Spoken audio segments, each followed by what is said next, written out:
Uh-huh. Uh-huh. It's live. Global reserves has remained relatively steady for decades, and US Treasuries are the backbone of the global financial system.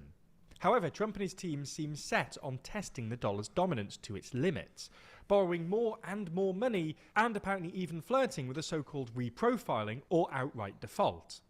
So in this video, we're going to take another look at the US dollar, and why some people think its status as the world's reserve currency could finally be coming to an end. It's so funny how we, like, what, a year ago maybe, we were making videos on this exact topic and laughing at it. Mm-hmm. And now it's being actually done by Donald Trump. Yeah. Boy, because there was no chance of this happening now ever. Now we can go back and look at our videos and be like, wow, these guys are such idiots. Well, no, not really. No, it's a joke because we'll have to sell out to the new admin or they'll kill us for talking. Maybe you. I'm fine. You said something bad. Oh, they'll come for you too in Australia. No one will be safe from the fucking global Nazi state. They're going to hear you said a mean thing about a billionaire and come for you. Yeah, look, I'll do it right now. Gina Reinhardt should be martyred. Stinky. Martyr is the wrong word because she wouldn't stand for anything. She'd just be a fat pile of dead shit. I mean, she would stand for billionaires. Yeah, she would just be a pile of steaming shit on the ground. Instead, she's a walking steaming pile of shit. Let's add in Clive Palmer for good measure here as well. Who's more influential, Trump or Putin? Well, we asked the TLDR team and audience to rank a bunch of powerful people, and we have the results. Find out the hot take, neither of them are influential in real power. They think they have real power, but they don't. Trump, there's an argument, but even then, I don't think people take Trump seriously. Obviously. But it's like, it's only internal, and the mouth breathers who think like MAGA people. No, outside of that, everybody hates him. Yeah, but it's like minuscule percentages in each country. I know, but he's actively bringing down the politics in every country. No, yeah, and that's where his influence is most. Is because it's degrading other countries. Putin has no influence. China is more influential than Russia. North Korea is more influential than Russia. North Korea makes all of that area act. Russia... Well, this Gizzo's still posting on my fucking post. Like, Russia goes, oh, we'll nuke you, and everybody laughs at them. Like, what influence do you have? Over, like, Azerbaijan? Did you see the, it's like a, deceivingly edited clip of Trump pushing the nuclear button? No, that's funny, though. Like, the blonde, bitchy Fox News host. Mm-hmm. She's in there. She's points to the red button on the desk, and he's like, that's a Diet Coke button. Everyone thought it was a nuclear button, and they thought if I'd press it, the world would end. And he presses it.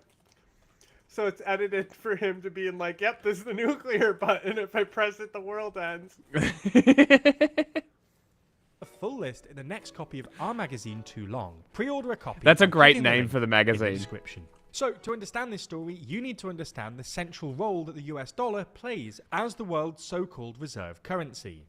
Technically, a reserve currency is just that, a currency that central banks and other big financial institutions like to hold in their foreign exchange reserves.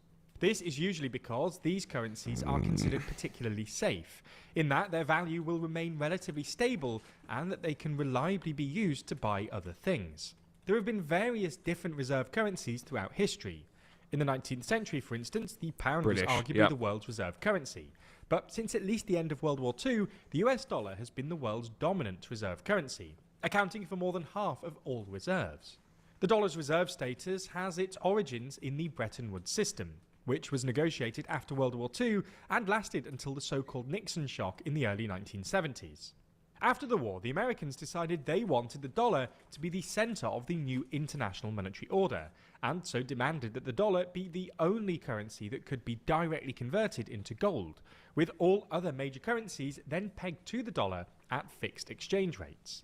This is what originally made the dollar the world's most popular reserve currency, but its status persisted after then-President Richard Nixon ditched the gold standard in the early 1970s, because by then the dollar was already established as a popular global currency, and the US was the biggest economy in the world. Today, this is still the case, and about half of all international transactions, including the majority of oil and commodity purchases, Are in US dollar. are denominated in dollars. Unsurprisingly, this means that dollars are accepted as legitimate currency basically everywhere, which is why people usually want dollars in times of crisis. Now, one of the key things to understand here is that the dollar's reserve status is today intimately tied up with the role that US government bonds, otherwise known as treasuries, play in the global financial system. Basically, in sort of the same way that the dollar is the world's favourite reserve currency, treasuries are the world's favourite form of debt. Not only does this allow the federal government to borrow tons of money, it also means that treasuries are essentially the basis of the entire global financial system. Ah, are these the... So- what are they called? Treasury bonds or something, right? Treasury something? Yes? No. Something like that. It's like railroad bonds and Treasury shit. market breaks, everything Ah, else I breaks didn't- as well. However, over the past Anyway. few Tell the years, we've Discord. seen more and more talk of de-dollarization. In other words, the erosion of the dollar's reserve status. I'm gonna give Bishi like 10 minutes to play, and then put him back in, and then I'll take over Okay. and look at some thingies. I think I'm gonna let this Schizo thread cook even more, because the way it looks You like it should. could go all night.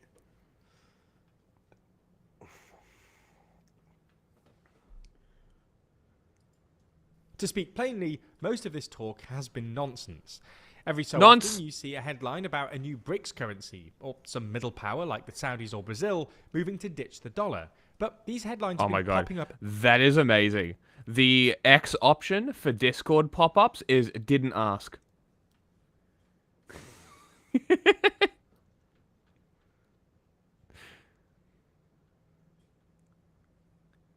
There was further jam about the leading the war continuation. Well, yeah, okay, I knew about that. Intermittently since literally the 70s, and they're almost always hot air, which is why the dollar's share of reserves has remained relatively steady for the past few decades.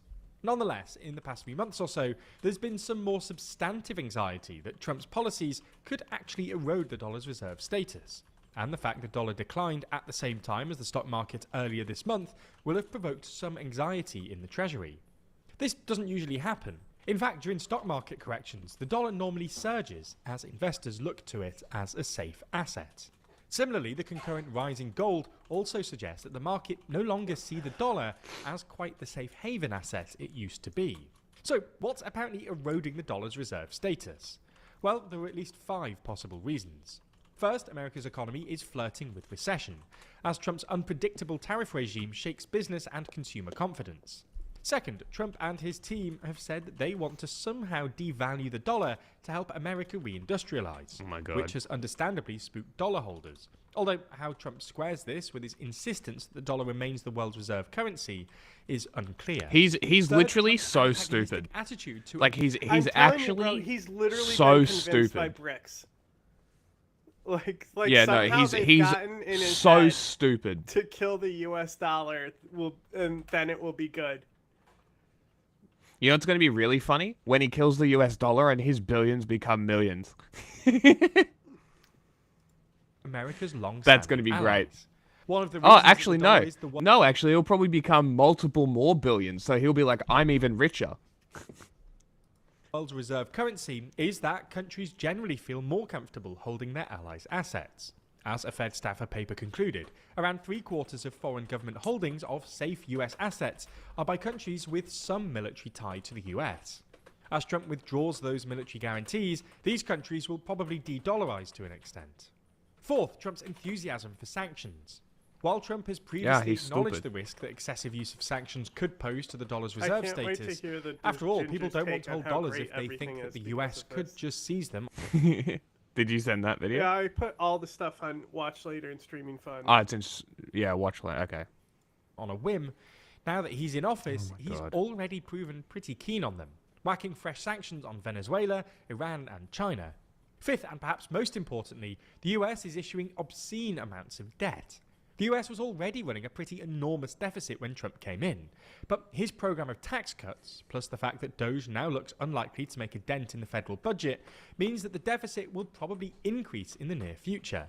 This has sparked some anxiety about the possibility of the US just defaulting on its massive debt pile, which would ruin confidence in both treasuries and the dollar. Things haven't been helped here by recent reports that Trump's Treasury Secretary Scott Bessent and his chair of the Council of Economic Advisers Stephen Moran are considering bullying foreign investors into accepting a so-called reprofiling of their Treasury holdings. In other words, the US could tell countries like Japan, we won't protect you anymore unless you accept a delay in the payments on the money you lent us. Dude, they have a 97% tariff on Cambodia. Just wait, we'll get to it, okay? 88% on Sri Lanka. That's spoilers. We want to get your reaction to them when the depressed ginger fucking talks about how great they are. There's even been some talk of converting foreign treasuries into so-called perpetual bonds. In other words, bonds with no set date for repayment.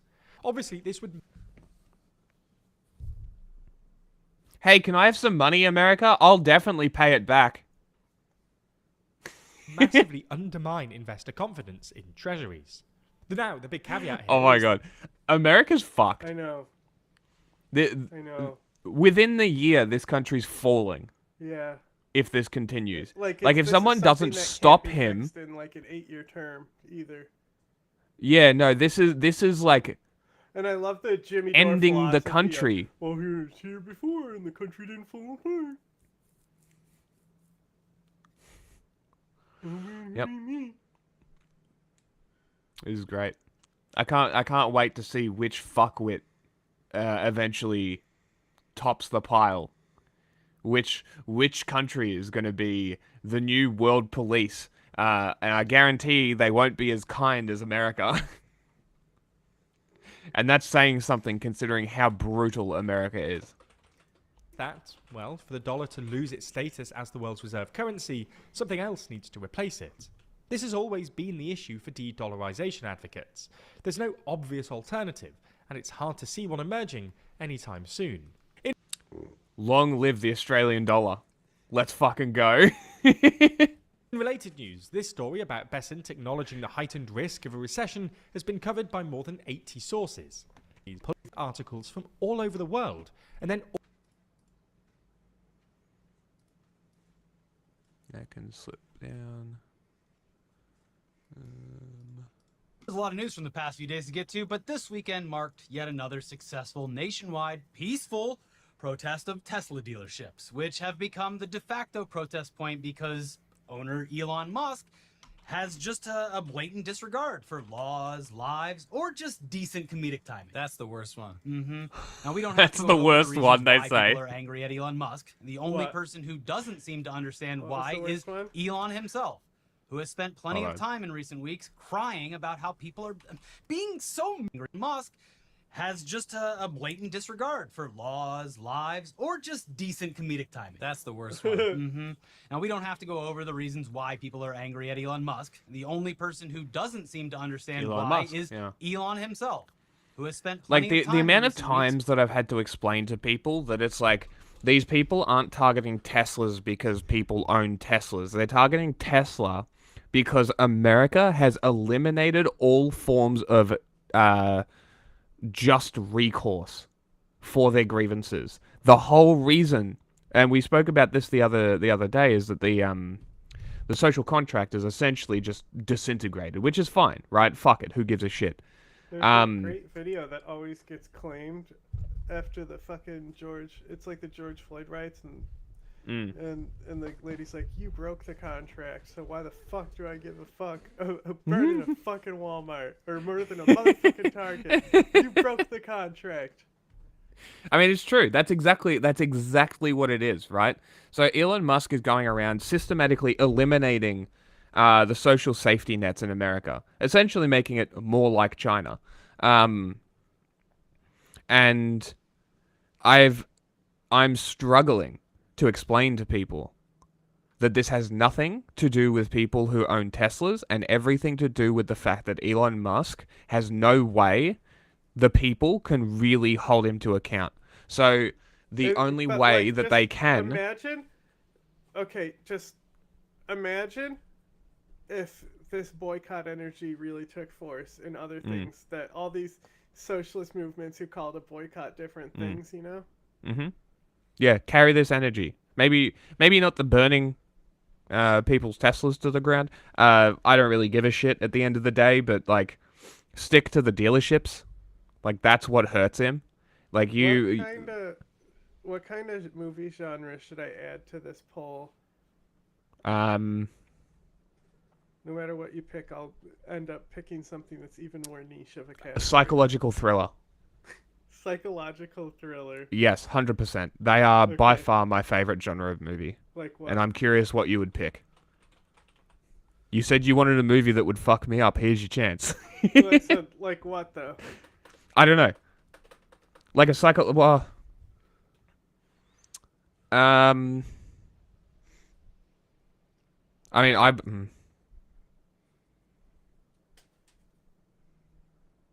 if It Follows is kind of a psychological thriller. It's more of a horror movie, though. Seven would be a psychological thriller, no? You're correct. I typed in psychological thriller on IMDb, and 7 is number 1. There you go. So. Yeah, okay, But so that makes sense. I would think Black Swan, which is number 10 on this. I haven't seen Black Swan. It's fine. That's with Aronofsky films? No, that doesn't ring any bell. That's Requiem for a Dream? No, I haven't seen that. Okay. I know of it, but I've never put it on. That's one of the... Hey, that's on here. Martyrs is on here. Interesting.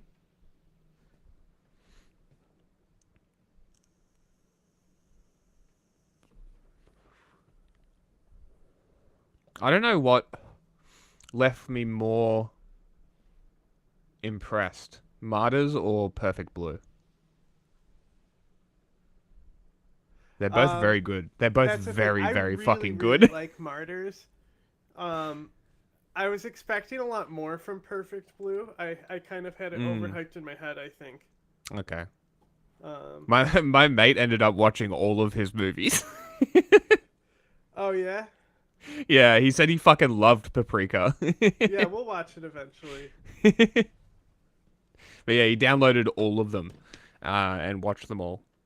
And gave me opinions afterwards, which is very interesting. And it just kind of happened that movie was already downloaded and he'd watched it the next day. It was just very funny. Yeah, Paprika is crying the one that's, about how easy people to are find. being so mean to him. I did everything right, and they protested me. And well, yeah, but it's like just because we did get a little bit sidetracked. Just to go back, it's more like hitting individual cars is one thing. Hitting the dealerships is where it really matters, because if you're hitting dealerships, people can't buy cars. And if they can't buy cars, Tesla can't sell their carbon credits, and you're directly hurting his pocket. You make Tesla fire him, or they force him out. Right? That's the only solution. That's why Tesla is being targeted, is because it's hitting him directly for what he's doing. And the amount of people that are just, like, convinced that Elon Musk is, like, this precious little victim because they haven't yet felt or seen the repercussions of what the fuck he's doing.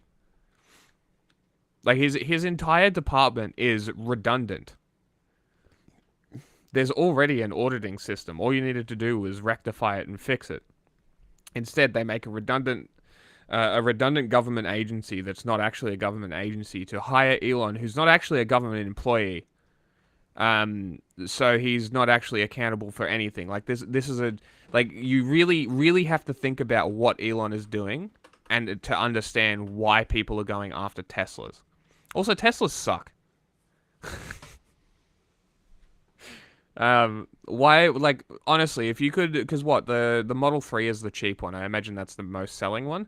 They're probably, what, 30 grand, something like that? Why would you buy a Tesla for, like, self-driving capabilities when you can buy a Hyundai who uses LiDAR? Why would you do that?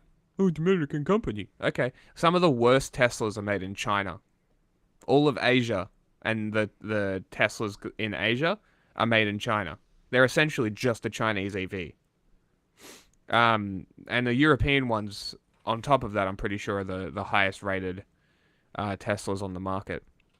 So not even the American ones are at the standard. And then on top of that, the exports are likely the higher standard cars. But I don't know if they export. So I don't know whether because they have different factories that they sort of export from these factories. I don't know. But that's pretty much why people are attacking Tesla, because there's no way to get recourse for this guy who's fucking hundreds of millions of people over. Well, don't laugh at his jokes, because as far as I can tell, the past two speaking appearances, the one in front of the American flag in Wisconsin and the one where he was talking to investors and the board at Tesla, both seemed like stand-up comedy routines. Like he was fleshing out some material. Like, isn't that funny that people are being so mean? And it's the liberals. It's crazy. I make the electric cars. Anyway, yes. Tomato. That's assault. You're going to jail for 20 years. You have committed a crime. A federal crime, 20 years. Now, we've said it before. We'll say it again. It is impossible to bully the world's richest and most powerful man. If there's anyone in the world that cannot be bullied, that guy. While I don't agree, you can literally bully anyone. You should bully Elon. You just want actively bully Elon. And getting emotional about people protesting his stupid cars isn't like gonna people hold up should to start that, getting him on for interviews and asking him questions that's just like bullying questions. Just bully the cunt. Make him walk out of interviews. Just make him really sad. Before too many people know the code, if you click that poll, can you tell which one is the psychological thriller? Did you put movies on there? Just all the categories. genres. Ah, okay.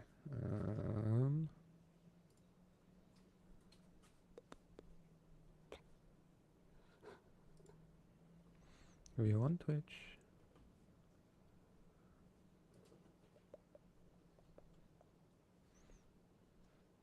Music, not musical. I couldn't think of like, oh, it's about music, but it's not a musical.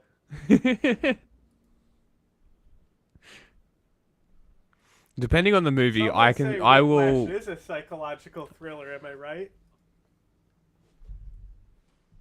Did we watch this movie? Whiplash, the movie about the drummers. No, we did not You watch haven't this seen movie. Whiplash? Then I have not. Oh my god, bro! I told you I don't watch. Maybe it will be Whiplash if that's the case.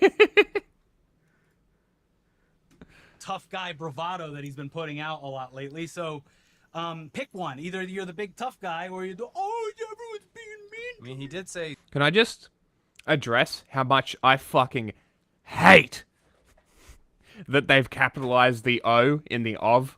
I fucking hate that. If you're writing for us and you capitalize an of, I will fire you. I always capitalize all the letters. I will fire you. All the letters get capitalized.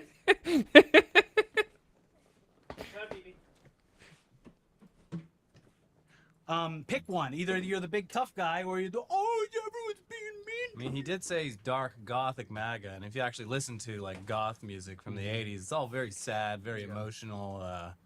So it does line up there. Maybe I don't give him any credit. I was gonna say maybe he's coming around. He's gonna really look inward at what's going on, but no, he's absolutely not going to possible. do that. No. Regardless, it looks like the peaceful and well-organized protests are working as intended. It is turning off would-be buyers, and it seems like it's really bothering Elon Musk, which is the most important thing. Yeah. Well, He went on Fox that's News the late other thing, Friday, is too. because he's visually bothered by it, people are going harder, and I support this. A cry about people hurting his little feelings. And he was especially angry at one man in particular, Tim Walz. Here you go. Does that help Tesla?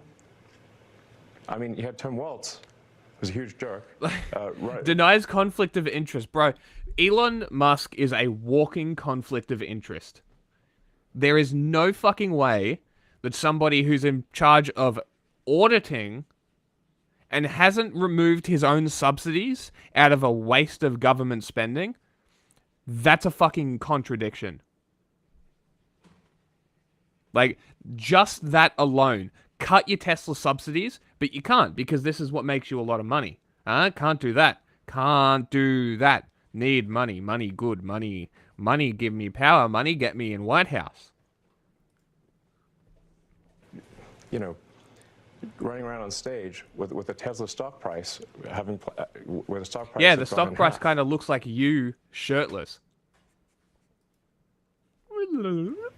and he was overjoyed. What an evil Shut up. thing to do. What a creep. What a jerk. Like who derives joy from that? Okay, so you might remember just a few short weeks ago when Elon Musk was up on stage at an official Republican Party Maybe event this will where devalue Tesla to the point that they're actually worth what the stock value is. he was handed a literal chainsaw by Argentinian President Javier Milei while he was dismantling long-standing institutions and putting somewhere north of 200,000 Americans out of their Pretty jobs. cool. Do you remember that? Yeah, so when I hear Musk say that Tim Walz is being a big meanie for laughing at the Tesla stock price, There you go. 200 near 200,000 people requiring a check, but sure, we'll go with that number. It's probably higher. But 200,000 people. He has literally destroyed the lives of 200,000 people. I don't give a fuck what happens to him, or his money, or his companies. Yeah, in fact, America should decouple from SpaceX It's just and so funny he's crying that Tim Walz Yeah. was on stage and made a joke about Tesla stock. like NASA should decouple from SpaceX and work with the global space agencies like India, like China, like Europe. So there's been these things, these fucking libs. They're like, there's all these things being like, oh, Trump has said that Elon's going to be finishing up soon. Oh, Yeah, I man, saw that, it's yeah. really fucking up. From the start, they said they were only going to be in there for about 3 months. Mm-hmm. Like, stop being stupid. They want so badly to be like, yes, we broke them up, our victory. Yeah, No. it was the plan. You guys are idiots. Fucking liberals are facilitating fascists, as per usual. that it's totally crazy and unhinged for someone to do that. And then I think about how Elon just weeks ago was on stage with a literal chainsaw while firing tens of thousands of real American citizens. Yeah, this guy also, within the past month, I believe, said on the record that empathy is a weakness. Well, That buddy, we must all overcome. you're weak. I've got no empathy, sir. I'm And sorry. I've got more than no empathy. I've got no sympathy for the world's richest man, especially when he's upset that people just don't like his cars anymore because he spent decades making himself the face of a company that he didn't even start. Now, all of his bullshit, the lies, the accusations, the failures, the promises, the kids he keeps having all over the place, and his project to destroy the U.S. federal government, all of that implicitly too ties big to and those picking up cars too now, much of the especially the screen. Cybertruck. What? You can't look at that So car we too big and Uh-huh. taking up too much of the screen. Right. and not see Elon because he made it And that like way. He the did. fact that No. like his daughter. Now, like was we've said just on before, stream the with peaceful Hassan protests and, and Yes. the shameful thumbs Yes, down. very are, like, funny, the so clips that I saw. personable Mm. and normal. Yeah, very like- normal. The fact that Elon refers to this person as their dead son. Is wild, yeah. It's fucking crazy. She seems great. She's probably one of the better follows on Threads. Because I started following her a few months ago before all this started blowing up. And didn't even realize who it was. She'll probably start streaming on her own. She seemed to have a lot Probably. of fun with Hassan, so... Yeah. Actually working It's a good extremely idea. well. Like, Don't be an idiot. imagine how much Elon would hate that.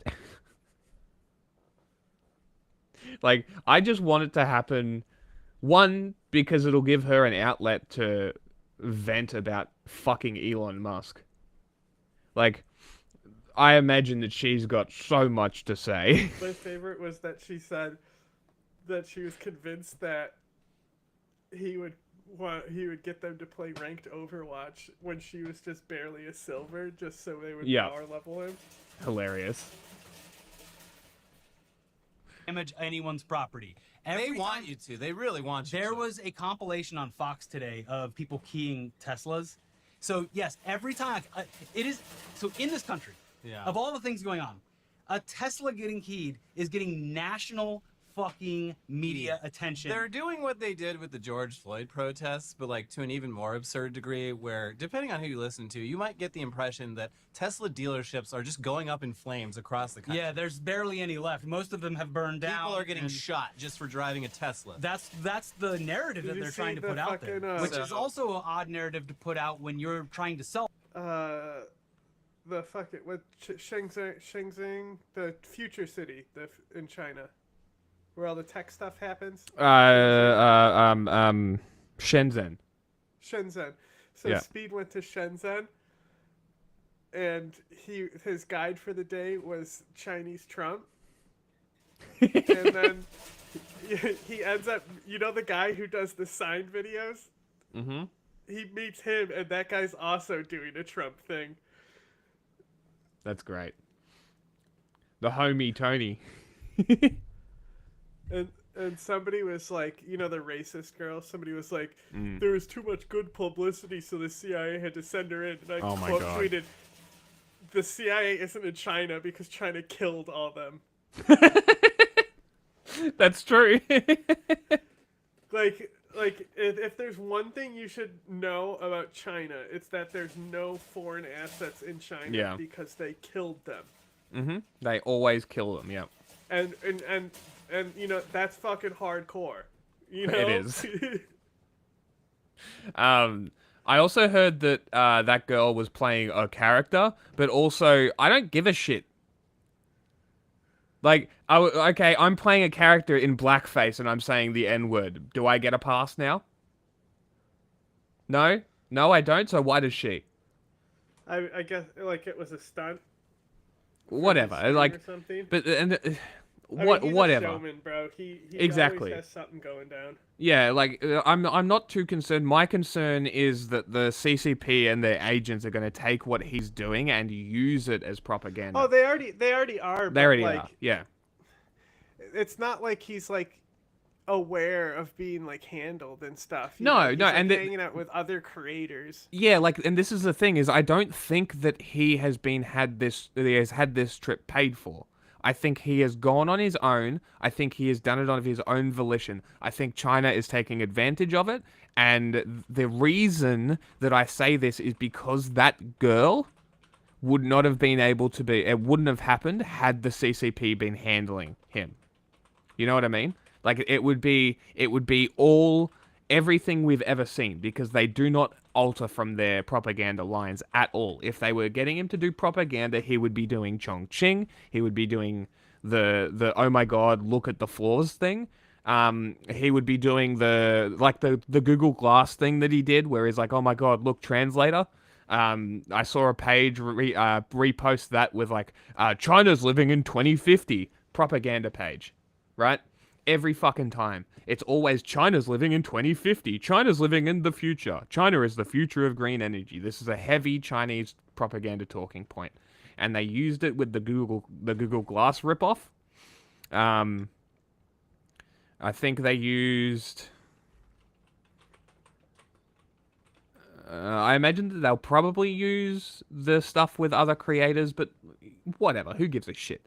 Let the creators do the creator thing. The city to go to in China, Shenzhen. Yeah. It's just above Hong Kong. No, it is very cool. Has he went to Shanghai? Not yet. Probably. Hmm.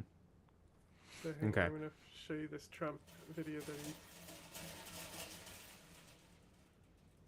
This little clip he do. But yeah, like it's just all the handled. To have you come to Chongqing, because Chongqing is an international city. You know, we're gonna have fun here. So That's a good because my impression. English is not that good actually, but you know, I'm just stating the facts that I know about Chongqing because I was born and raised in Chongqing. I love the city, so if you need any help, any introduction, you know, it's my pleasure to show you around the city, and that's what I can do. Hey, tell me on. What the fuck? That's fucking great. Who's a real Trump? I think he likes me, so he's trying to mimic. Wait the a way minute. I- Who likes you? Who likes you? He likes me. He likes me. You know, so- they have the rumors that say that one of us is the imposter. You know. I don't know who's the imposter, but I think I got Riz. So, You got Riz. W in the chat for Ryan. W in the chat for Tony. Who's got the Riz? Well, you guys decide who's better. You know what? I basically invented Riz. Hey, I'm not gonna be biased, You're I'm not the gonna be biased, but you're the winner. Is my Referee. favorite thing. but Ryan got it, bro. I'm sorry. He, yo. Who's a real great. Trump? That's fucking great. I'm not gonna be I- biased, but this guy wins. Buddy, I was talking to a Chinese girl, and she's the reason that I found that Tony guy. She kept sending me the fucking videos. This was before he blew up. He's such a good marketer. This was way, way, way before he blew up. It was still like 3 tables, same signs. He would put on a Texas accent and had a fucking a cowboy hat, and he would be like, "Yo, it's the homie Tony." It's fucking great. Every time, I'm so glad people found him because he's genuinely funny. Like, it's a genuinely funny bit. And if I ever buy a sign, I'm gonna buy a sign from him. That's like All those probably cars. the only city Someone in China on that Fox I would said live that in. they're using. I would not live in China. Yeah, I would rather Not- have a not full length now. life. Weapons of mass destruction against yeah. Teslas What and did they? Tesla We- What is the dealerships weapon and, of mass destruction? Did somebody put chlorine on one or something? Is a Did firebomb you a weapon of mass destruction? maybe? Did you see the China show when they were talking about when they were in China? I fucking lost my train of thought. It was about One China. Chongqing. Ching chong ching chong. Fuck's sake. Did you No, know it's- China it's- and Japan it's are different Chongqing. countries? Oh, really? I lost it. I had it right. Fuck. Whatever. Doesn't matter. They were talking cheese? about Well, I think it was they were Pink talking about Blondie. something Okay. to do with like getting chased out. I think, but I fucking can't remember. It was recent that they were talking about it. But that's not really happening. But don't give him It any is- ammunition. It was funny. I remember back during Right. They were talking about how they have noticeable health impacts from living in China for 10 years. I mean, I've noticed, like, my lungs are trash from Syria. Really? Just the dust and yeah. shit? Oh, I mean, who knows what fucking was being dropped in those fucking kegs, you know what I'm saying? Yeah, true. Because, like, also, like, you know, there's, like, you know, a lot of the chemicals and stuff, they'll sink. So they'll kind of, like, if you're, like, walking through rubble and stuff, you can hit pockets and stuff that will, like... Of chemicals. Just like disturbed dust and shit. Yeah, it's tons of stuff, you know? Yeah. But, yeah... I think if I... Hello. Because that's the thing, it only started Hello. recently, like, when I actually, like, gained a lot of weight.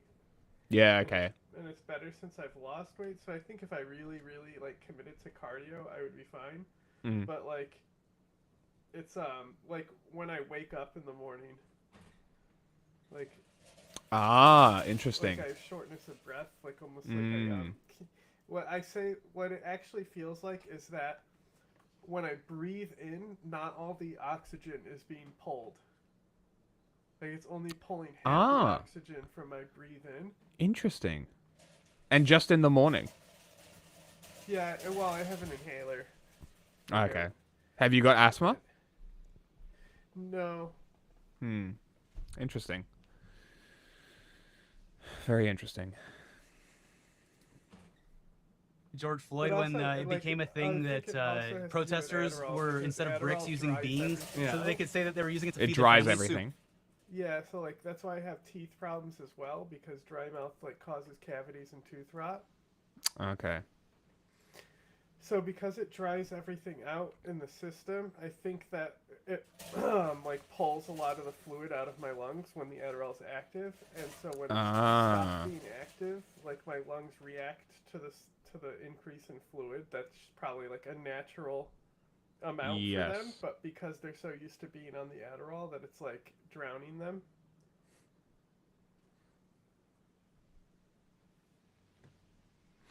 It's interesting. I had one worry about traveling, but I also don't. Once you start traveling, you don't really give a shit. Soup for my family.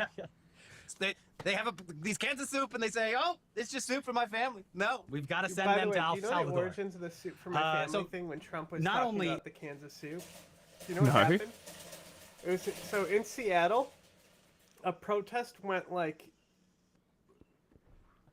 along a certain area, and a mother with her child, infant, not quite, maybe toddler child, had a bag of groceries and was like assaulted by the cops because she didn't disperse properly when she had nothing to do with the protest. And then Trump tried to defend it by saying she was a protester and she was fucking throwing soup at police. And I believe they fucking hit her with mace, and it also hit the kid. Okay. Fuck. And then Trump made that whole they say it's soup for my family, because she literally was saying that that's what was happening. She was only grocery shopping.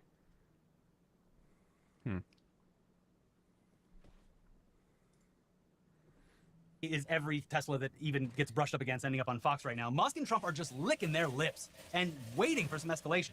In fact, their Chud army was spotted at Tesla locations around the country in what appeared to be a failed attempt to intimidate the protesters. Here's Wired. Over the weekend, thousands of people joined the Tesla takedown protest movement at the company's showrooms across the country. At the same time, a much smaller number of Elon Musk supporters turned out at Tesla locations for a counter-protest movement that some participants dubbed Tesla Shield. Among them were an array of far-right extremists, including members of the Proud Boys, armed militias, and at one event in Idaho, a guy dressed as Hitler. "My people will be free. My people will rule again," David Pettinger, a member of the extremist anti-government People's Rights Group, shouted at protesters in a fake German accent outside a Tesla dealership in Meridian, Idaho on Saturday, according to video footage of the incident. A mustachioed Pettinger wore a t-shirt with the words "literally Hitler" written on the back and a picture of Musk giving a Nazi-like salute on the front. This guy was a counter-protester? Yeah, he seems to be weirdly embracing what everyone says is bad about Elon Musk, or at least what the leftists say. He's like, no, that actually was, he was doing the salute, he was doing the Zeke Heil, and I approve of it. Yeah. Wearing jodhpurs and black boots, Pettinger marched in front of protesters and handed out heart-shaped stickers to Musk supporters. Pettinger told Wired that he dressed as Hitler to, quote, make fun of the overuse of the terms Nazi and fascist. However, Pettinger's posts on X echo Hitler's deeply anti-Semitic worldview. Yeah, what? Joke's on you, actually?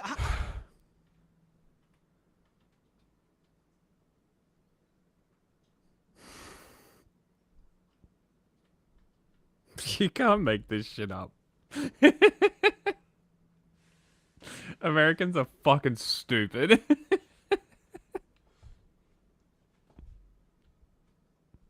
I'm so glad we get this shit on America now.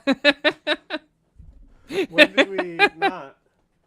Well, our focus was elsewhere, but now it's like... Now it's front and center. I was only dressing and acting and posting like Hitler in order to make you all look really stupid. Yeah. I bet you all feel really, really dumb right now, don't you? Anyways, the reporting continues. Ahead of the Tesla takedown protests this weekend, the Proud Boys and other far-right groups put out calls on their social media channels for supporters to show up in numbers and counter the protests. At virtually all of the dealerships which had protests this weekend, however, the number of... Do I want to do clown stuff with her? Who? Bouncy. The weird clown girl that you're obsessed with. Bro, look at her. She's... She's stacked. Jesus fucking Christ.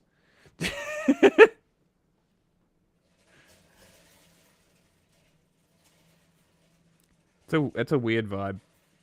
Have you seen her outside of the clowns? No, I haven't. Is she incredibly pretty? I mean, it depends on your taste. Sure.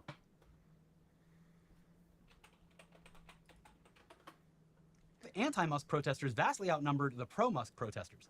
In Columbus, Ohio, news that a local Proud Boy chapter had urged supporters to show up didn't dissuade more than 1,000 anti-Musk protesters from turning up. Meanwhile, fewer than 50 pro-Musk supporters were in attendance, according to local media. The Proud Boy group claimed they would be infiltrating the protesters to gather information, but it's unclear if they were present at Saturday's protest. Dude, Trump put tariffs on Ethiopia as well. Damn. She's still kind of got that clown vibe going. No, she's very pretty. I wonder what got her into the clown shit. Up. I want to know if it honks.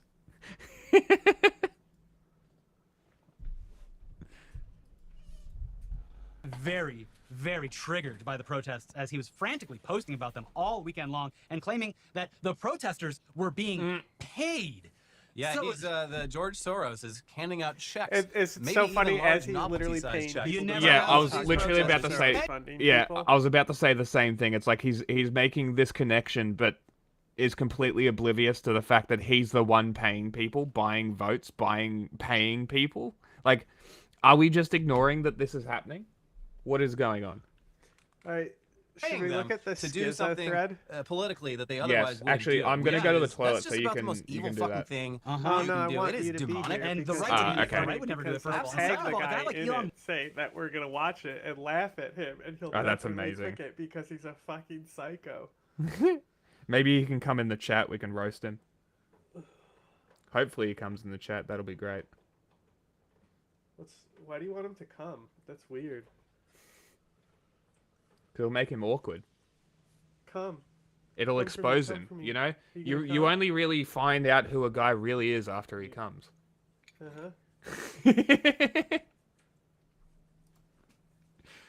Musk? No. That liberal savior who brought electric vehicles to the country that needed it the most and sends rockets to far-off planets? That guy? Yeah, the guy that's going to put us all on Mars. And he would never. It's coming up in 2019. We're all going to be living on Mars. He would never. Oh. Anyways, you know what's crazy about making the claim that someone, maybe George Soros or something, is paying all these protesters? Well, Elon Musk this weekend went on stage in front of a gigantic American flag and handed out giant, oversized novelty checks allegedly worth $1 million each to 2 voters in Wisconsin at a rally that he threw to support Brad Schimel, the conservative judge who's running for a spot in the state Supreme Court. My name's Ekaterina Diesler. I'm from Green Bay, Wisconsin. I did exactly what Elon Musk told everyone to do. Sign a petition, refer friends and family, vote, and now I have $1 million. Wait a second. That kind of seems weird, huh? And also, he was paying, like, he did the thing again, that he did in the election, $100 if you're a registered voter. Yeah. So those novelty checks were, of course, in addition to the nearly $20 million that Musk and groups affiliated with him have spent on this state Supreme Court election, making it the most expensive state judge race ever. Yeah, probably by quite a large margin. Yeah. So it's important to him because, as you've probably noticed, they've been running into trouble with a lot of those federal judges lately. So they'd really appreciate it if the guy who was elected to the Supreme Court of Wisconsin was not only extremely conservative, but also heavily financially indebted to Musk and Trump. Hey, somebody got you this seat. Thank you would be nice. Did you say thank you? Now, aside from all that, it was just another moment where Musk displays a complete and utter lack of self-awareness when, after being heckled by the crowd, he, on that stage, blamed George Soros for paying people to engage in politics. I mean, it was inevitable that at least a few Soros operatives would be in the audience. Give my regards to George. Say hi to George from me. When he's on the stage, handing out $1 million checks. He's doing it to personally aggravate But that's different. He spent 10 times more than the top Democratic donor. Yeah. It's also funny because like George Soros is like at this point nearly 100 years old, and I've heard some accounts saying that he is at this point senile. He's not really doing anything. Well, so that doesn't matter because when he dies, it's gonna happen like in the coming years. Like they're gonna have to find a new old Jew to well, he has kids, so that'll be fine. But he does. The whole time, this guy's been a boogeyman for the right, and the whole time everyone's just been saying, I wish he was as cool as everyone's making him out to be, and he was actually funding, you know, things that people claim that he is, because, you know, you're going to need that going up against someone like Elon Musk who wants to buy an election. But unfortunately, that's not the case, and Elon Musk is the one that's blatantly doing this out in the open, as if to show that it's possible, I guess. It's just so fucking stupid. Yeah, but it's also true that this race is extremely important. Here's NPR with what's on the line. Many of the country's most contested issues and hottest partisan politics are playing out in a race for the Wisconsin Supreme Court. The election is Tuesday, which is today. If you're watching, please, if you can, vote. I put that after this, but yes, please. At the state level, abortion rights, voting rights, and the powers of public employee unions could all be in the balance in future court rulings. And impacting the national scene, the court could determine whether the state redraws its congressional districts along lines that end up narrowing or ending the majority that Republicans hold in the U.S. House of Representatives. Wisconsin's a swing state where President Trump narrowly defeated Kamala Harris in 2024. There's a Democratic governor, Tony Evers, and a Republican-controlled legislature. Tuesday's vote could be the first measure of Trump's popularity and Democrats' energy after the election 5 months ago. It could also be a referendum on Trump's close advisor, Musk.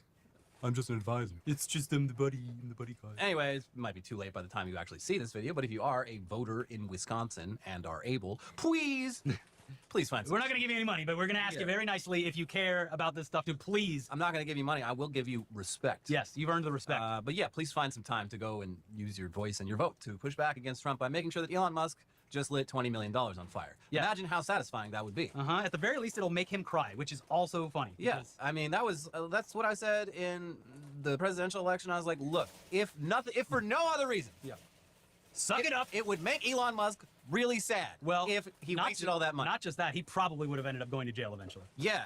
So like, come on.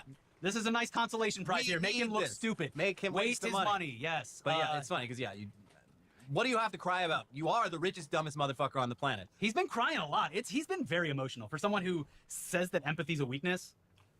Yeah. I know they're crocodile on drugs. I know they're crocodile tears too. He has a horrible dependence on ketamine that has made emotional regulation impossible. That, but also I don't think the protests are like panning out to be as extreme as he thought or wants them to be. Yeah. So he's like hamming it up to be like, they're hurting a great American business. No, you hurt that business. You hurt it. It's your fault. But oh boy, should we dive into the hot goss? Have we had enough depressing political shit for a second? Do you want to see how awful Musk is in every other aspect? Like, as a father to his children? He was killing the company. many children. Well, if for some reason you're not caught up, Musk is on baby mamba number fucking who knows what. Baby mambo number 5. Is it number 5? I don't know. But this latest human submarine is a very outspoken conservative influencer named Ashley St. Clair, who is claiming that Musk has already started scaling back his support. Baby, you're not going to get any of that money. I'm sorry. And this is just weeks after she gave birth to his kid. Well, weeks after she revealed it, I guess she gave birth like over the summer or something, and then Elon made her stay in her apartment for like 6 months and like never even go out in public. But yeah, the kid was born like a while back. She came out publicly with it more recently. And it's all tumbled down from there, yeah. Apparently, over the past couple of days, she has sold her Tesla. That's it. And that was to, quote, make up for the 60% cut that Elon made to our son's child support. I mean, like, how would that work? I don't know. Good, like, you need to take him to court. No, she has lawyered up. Okay, because, like, the father can't just decide. It was a symbolic thing to draw attention to it. She's an influencer. She knows how to get people's eyeballs. For better or worse, she knows how to get people's eyeballs. Okay. So she claims that she hasn't heard from him now in well over a month. But this latest news got him to respond in, some might say, the most cucked way possible, by paying her outrageous sums of money despite never even taking a paternity test. Here's his response to a video that St. Clair put on Twitter. I don't know if the child is mine or not, but I am not against finding out. No court order is needed. Despite not knowing for sure, I have given Ashley $2.5 million, and I'm sending her $500K a year. Now, I don't know about y'all, but That definitely screams good parenting, solid relationships, trustworthy, reliable, and of course, someone who definitely doesn't have a horrifically mangled penis. He definitely does not have a botched penis surgery that is just mangled anything that resembles a cock and ball. It looks like a doner kebab. Fucking chewed up bubblegum. Yeah. So yeah, this former Trump supporter, current Elon Musk baby mama, is somehow shocked. What? That Elon would treat someone like this and ignore one of his many children. Lady, come on. But yeah, I mean, that doesn't make any sense because yeah, he literally has an extensive track record of doing exactly this over and over again. Kind of on you. Anyways, if there's one silver lining here, it's that this is draining even more money from Elon Musk at a time when he's already heading downhill. Niedermeyer on Blue Sky, Ed Niedermeyer, author of a great book. He was so far ahead of the fucking curve on this. He wrote a book about Tesla being a scam in like 2018, which I read. I kicked that baby to the curb after I got that I love his account specifically right now because his current profile name is Everything's Computer. Yeah. So anytime I see it, I get a good chuckle about it. But yeah, Ed need to Niedermeyer do on a Blue Sky, fucking he put Always nicely when Sunny he responded to episode the where news D. with, Reynolds Ashley tries St. to Clair have is doing Elon her part Musk's to bankrupt kid Elon to Musk. get money out of Why it. aren't you? Yeah. So let's do another stupid story though really quick. Someone that has been on Musk's shit list for the past 6 months or so is clearly Minnesota Governor Tim Walz. I mean, you saw the video earlier. He's got his eyes set. And that's because Tim Walz has been making plenty of appearances, staying in the spotlight where he can, staying out of it when people tell him to stay out of it, and at one point even hinting that he might run for Senate. It looks like he's not going to run for that seat and might stay put as governor for a third term if that's what the people want, which is, by the way, fine. When you're the governor, we'll get to a third term president discussion in a little bit. But a new challenger appears. Someone that would be a very funny Always Sunny episode. Very familiar with. That would be very fucking funny. And they could do it too. They could totally do it. This dude is still going. Still posted. Damn, this 5th gen Jack guy. Yeah, what a deal. He's now tagging me in Hillary Clinton posts and shit. Amazing.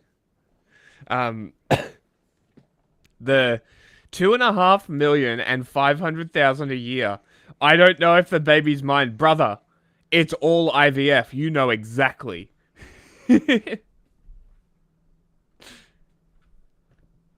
Okay. By God, that's Mike Lindell's music. Go on. The sounds of pillows. So. Also, yes, victim blaming is a very shitty thing to do. Even though I am laughing at it. Dude is commenting on a post of mine. Hang on, I gotta make a post and say about to react to this schizo on live on screen.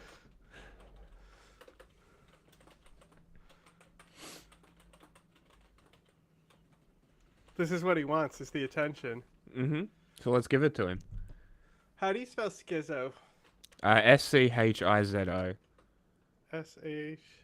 Wait, S-C-H-I-Z-O? S-C-H-I-Z-O, yep. I believe. Yeah, that looks right.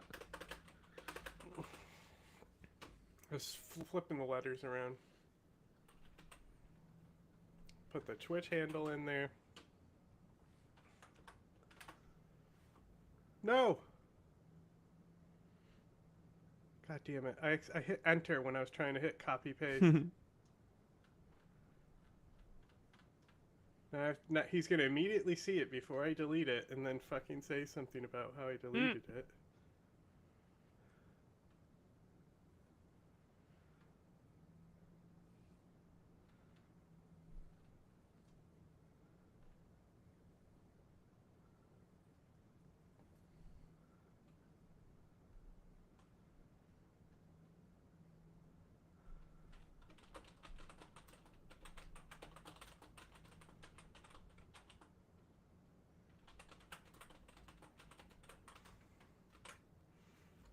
Put a Twitch link, dude. And you know how when you start talking about your Twitter, I could care less. This is something else that has fucking stumbled across my Twitter. This is literally everybody I interact with. I'm gonna be like, this is standard. Bro, you don't understand. This is like some wild shit. Okay. So this post is from January 19th, 2024. Okay. And it's a post where I'm talking about Hashmi, the former spokesman for the Taliban. For those that don't know, this guy had a fucking great line on, what was the Charlie Rose? Where he's like, the bombs weren't to get the Taliban, they were to get Bin Laden. And Hashmi goes, whatever, did they get Bin Laden? So that's great. Post 9/11, he basically came to America as an emissary for the Taliban. Mm-hmm. He realized when he got to this country that he was born in Afghanistan, right? So he realized that like the shit that they're pushing him is all lies, right? He started attending Yale on a special program, and the conservatives cried about it and kicked him out. And he recently just finished and defended his thesis in Europe. Okay. You know, this is it's propaganda that guy. victory It's that the guy. United States could have Okay. had. Yes. Can you imagine? Right. What does he say? So a year ago, Uh-huh. Nikki Haley says, we never want to see, and I just said, let me introduce you to Hashmi. We needed him, basically, okay? And some schizo just looking through anything that's a fucking Taliban post on X comments a year later and tags Jihad Watch, cross-reference other, Jackson Hole, and I said, huh? And he said, aid and the latest news on money laundering. Huh, what? And I said, are you not a native English speaker? Because I have no clue what you are saying. And he says, what country do you wonder I am from? And sorry, I'm not reading it properly because I'm in my brain doing proper English. And this isn't English. Do you want me to read it as is? What country do you wonder I am from, and speaking what language? Because you are not up on money laundering in Afghan. Do you want to disenfranchise Americans? Because you profess no clue. It? Where did you serve outside America, all caps? Did you ever serve in an outpost at? And I said, that's not English. Maybe get a better auto-translator because we're not structuring sentences in a coherent way. Hashmi left the Taliban 20 years ago because he was able to see just propaganda victories. So basically trying to say, this has nothing to do with whatever schizo fucking shit you're on right now. Like, I don't know what you're talking about. It has nothing to do with what I'm talking about here. I'm talking about somebody who left the Taliban and the Taliban being bad. And literally just yesterday, I was making a post with Scott talking about the U.S. is the last person that should talk about how they're going to fucking bomb Iran because they're funding the Taliban. Yeah.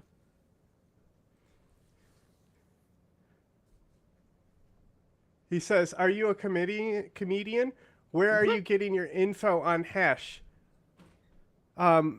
Maybe just go to his Wikipedia page? The dude has a Wikipedia page. Are you into some Disney, all caps, projects? Is that joke, quote, propaganda victory? And then he's fucking tagging, this is the clear, like, give me attention. I'm going to tag all the people, right? Yeah. These people do not see your tags. Nope. When you have an account this large, the schizo shit gets filtered out. It doesn't even show up in their fucking notifications. What is Hash doing now? Didn't he bolt to the USA after his Yale fiasco? That Skip Brown was an editor in Homer. Yikes. I literally just said that Hashmi left for Europe in the post above. I literally said that he just...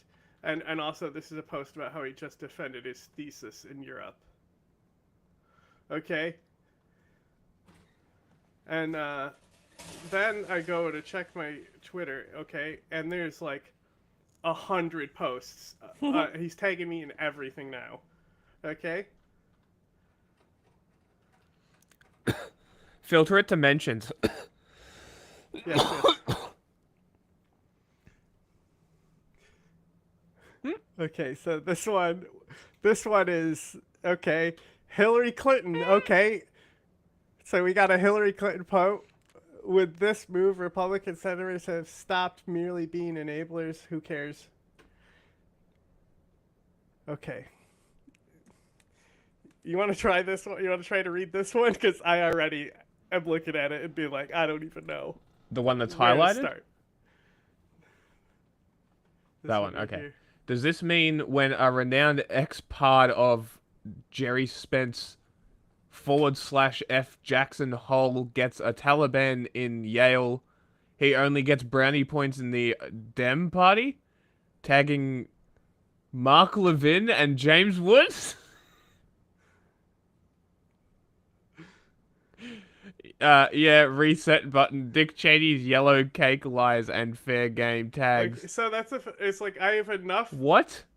I'm clued in enough to understand that he's talking about the yellow cake uranium fucking hoax. Yep. From Niger that got us into Iraq. Okay. Recall Steve Outman was barred and blocked by X tagging another fucking person. All right. Recall Perkins Law, Russia, Cash Patel, Director Cash Patel. Oh my god. OMG, English lesson at Yale, and spots for ex-generals who moonlight hedge funds, Elon Musk. Oh dear, but I said about to show this on stream for a good laugh, and he said, ha ha ha, wah, backslash. What the fuck is happening? Do you run it in English, or do you go to Dari or Pashto? Oh my god, what the fuck is going on? Wow, you are some at some handler you are.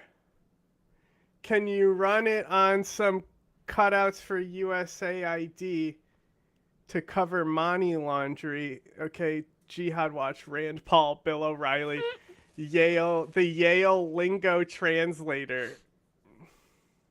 What the fuck is happening? You weren't kidding. I told kidding. you, bro. I told you it's something else. I've never encountered anything like this. On stream, comma, is that upstream or downstream? How much foreign influence is now involved in USA elections via range of antics? With Don now getting near $1 billion in pro bono dollars for big law, that is some stream of cash flow. Is that a thing you laugh at? ? CIA and elections? Holy cow gif. Just write yes. Just send... No, hold on. Send just the gif of Rick and Morty of the AI guy going, yes.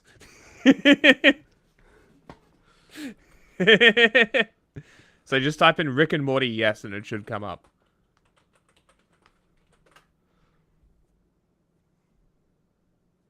There he is. Have fun decoding that one, decoder. Okay, oh, here. He's waiting. Send him the link, direct link. He commented on the link itself, and I even made a post saying I'm about to react to this post. Where the fuck is he? So, it's been live the whole time. Probably fucking sniffing glue. I don't think he's sniffing glue. I think he's huffing fucking leather cleaner. Are those your streamers? Wow, it make my head spin. Space cadets. And you were raving on English lingo? Grammar and basic sentence structure. I was actually saying that you can't construct complete sentences, not lingo. That is amazing. How do you pick your influencers? And then he's tagging a bunch of other... He really loves this Joe Rogan! Guy. Who the fuck is that? Have you checked out any deprogramming programs? So what is Hash up to? Yeah, we are the deprogramming program. I think he literally thinks that I'm friends with him because I said, let me introduce you to my friend Hashmi in that post. Oh my god. I think he literally thinks like I know this guy. I'm talking about this. I had some fucking idiot shit happen on Threads. I posted in on a post talking about Australia, and it's like, when is America gonna turn its anger on Australia's minerals, right? And I'm like, what minerals? The coal, okay, so right? Just being like flippant and just ignoring the minerals completely to be the main point, now, which is like, a post, America is no threat to Australia. Go on. It's this person, of course, followed by James, because anyone who's like fringe in a Terror network, I'll look always has the follow from James. I don't know how he finds these people. Watch, he follows this guy too. Oh, nope, It's like fucking. nobody. It's like Lucas. Lucas follows the most random psychos. It's so funny. Yale professor stated that Hamas captive kidnap scenes are not spontaneous or irrational. They have every right to resist through armed struggle. She supports terrorism. Okay, I don't care. Okay, and this is what I'm now being tagged in with. Whoever this is. Tagged in with a lawn. Great. Wow, great. Yale is like some drop-off spot for ex-generals who moonlight at hedge funds. Has Bone Spur got them on some remove Fed fund list? How many white collar... Do you hear how I have to read this so slow? Because it's like... hilarious. How many white collar big law firms have donated in value to Bone Spur under the banner Pro Bono 101?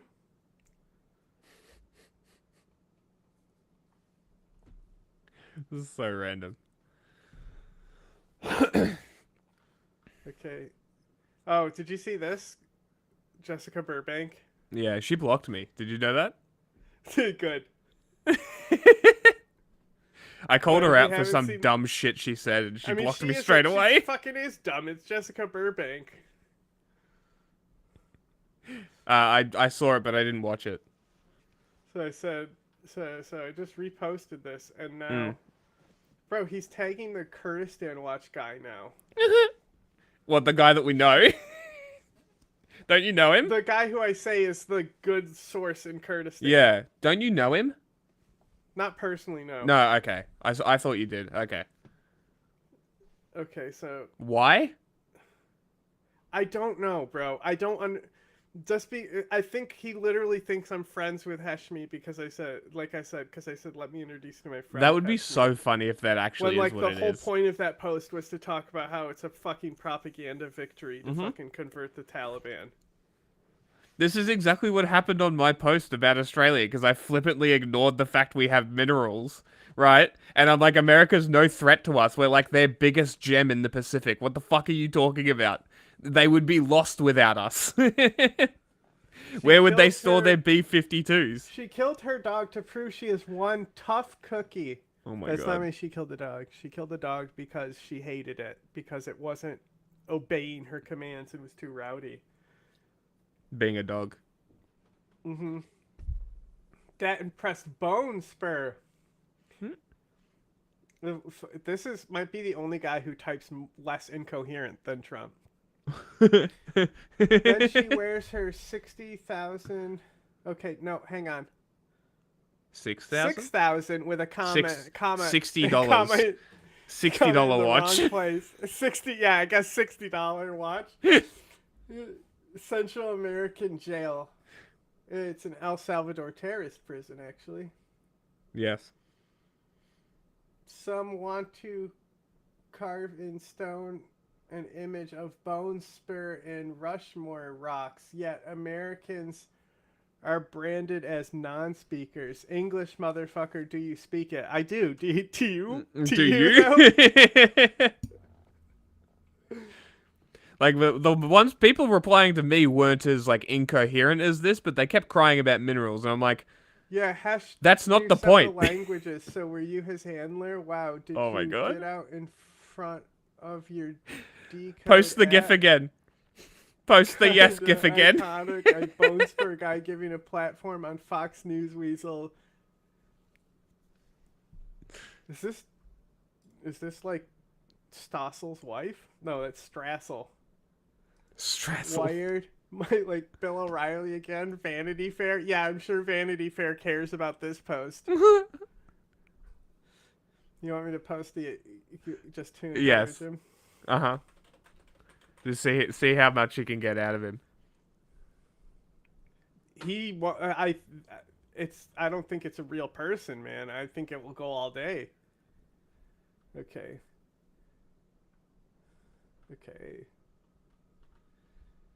Okay, now we got... Hey, Mark Levin. Nice. He's returned. You know.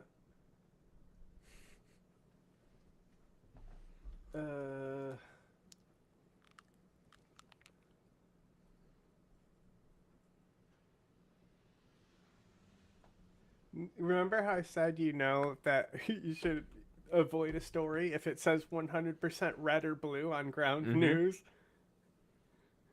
So that's to start. 100% red story here that we're talking about. Recall the CBS program where she covered up fraud with Don Hewitt using Bill Barr dubbed Getting Rich? I don't, because I'm not a fucking schizophrenic weirdo. Okay. It involved massive DOD fraud, even admitted by the DOJ. Where is Elon and his Ivy elves looking into that? Tagging Cash Patel again. I'm sure Cash Patel will see this. Keep tagging him. I bet he'll care. He'll drop everything. It's that important. Are you a Talman spokesperson acting like you speak better English than Hash? How do you so much on Hash while you engage to generate Americans and then tagging whatever this account is? Because you have no clear. Why are you a cheerleader for Hash? What did Hash do? Did you read John Fund Wall Street Journal? Okay. I think it's good to have ex-Afghans defending their thesis in Western countries. Believe it or not, isn't that crazy? Who knew? What a crazy take to have is that people should leave the Taliban and come to Western countries. And leave that shit behind. Yeah. Well, what a truly, truly uneducated take. Obviously, this guy is the educated take. He said, "Is that a joke? Propaganda victory?" Because I tried to just explain it to him, and so yeah, that's what I was quoting, is me saying propaganda victory. Okay. Your party. Who do you assume who is in what party? Nikki Haley did an article on the subject. Was written by Chip Brown, who had been an editor of a small newspaper in Homer, Alaska, who moved back to NYC. Another piece fund of Wall Street Journal. What? Conservatives literally made a stink and threw him out of the country. It's not a fucking hard thing to decode here, buddy. No. Maybe he just doesn't know. No, he does know. That's the thing. It's just like he clearly is like, he's talking about yellow cake and all this shit. He's clearly a schizo who like reads all these articles and is drunk. He's doing the Pepe Silva board and shit, you know? Like, he's I know the same as that guy that was in our chat and came on the stream. He's probably dead. Haven't seen him for a minute. Maybe he finally drank himself to death. Yeah, maybe he finally drank himself to death. The alcoholic. Yeah. Do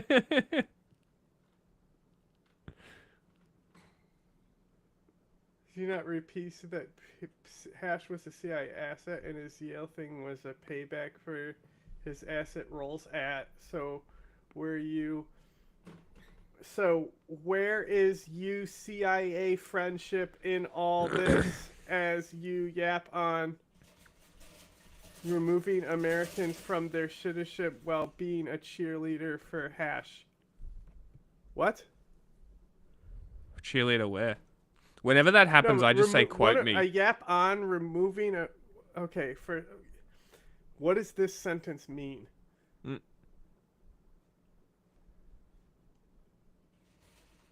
This guy's been smoking some heavy doobies.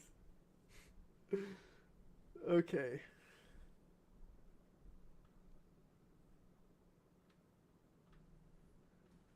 See, he's still going. Now it's Pete Hegseth. Crazy. Okay? Ha ha. He thinks he is a tough guy. I know young men who were at forward operating bases who could run circles around Pete, but they never saw their 28th birthday. But yeah, English instructions from buddies of Hash. Still recruiting budget for 18-year-olds. Again, he really thinks that I'm actually friends with Heshmi because I said my friend. So he's convinced that I'm like working with Heshmi or something.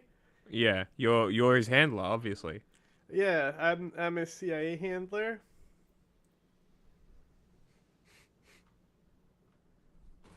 Okay. I think looks like that's all of them. That's it? Yep. That is a now, lot. at least. That is fucking crazy. I told you, You'll bro. have to keep us updated. When I said, oh, I gotta show you the. I was going to show you the 3 posts that were on that one post, and I went in to pull it up before stream, and I said, oh my god, there's like 20 posts here, and he's still tagging me and shit, bro. You know who would love this whole conversation is Sharon. She, too bad she couldn't have been here for this. All right, Jack, play me off. Fuck are you talking about? I don't know. I always say tariffs is the most beautiful word to me in the dictionary. Because tariffs are going to make us rich as hell. So there's a lot of talk about tariffs. Tariffs are everywhere. It's impossible to escape them.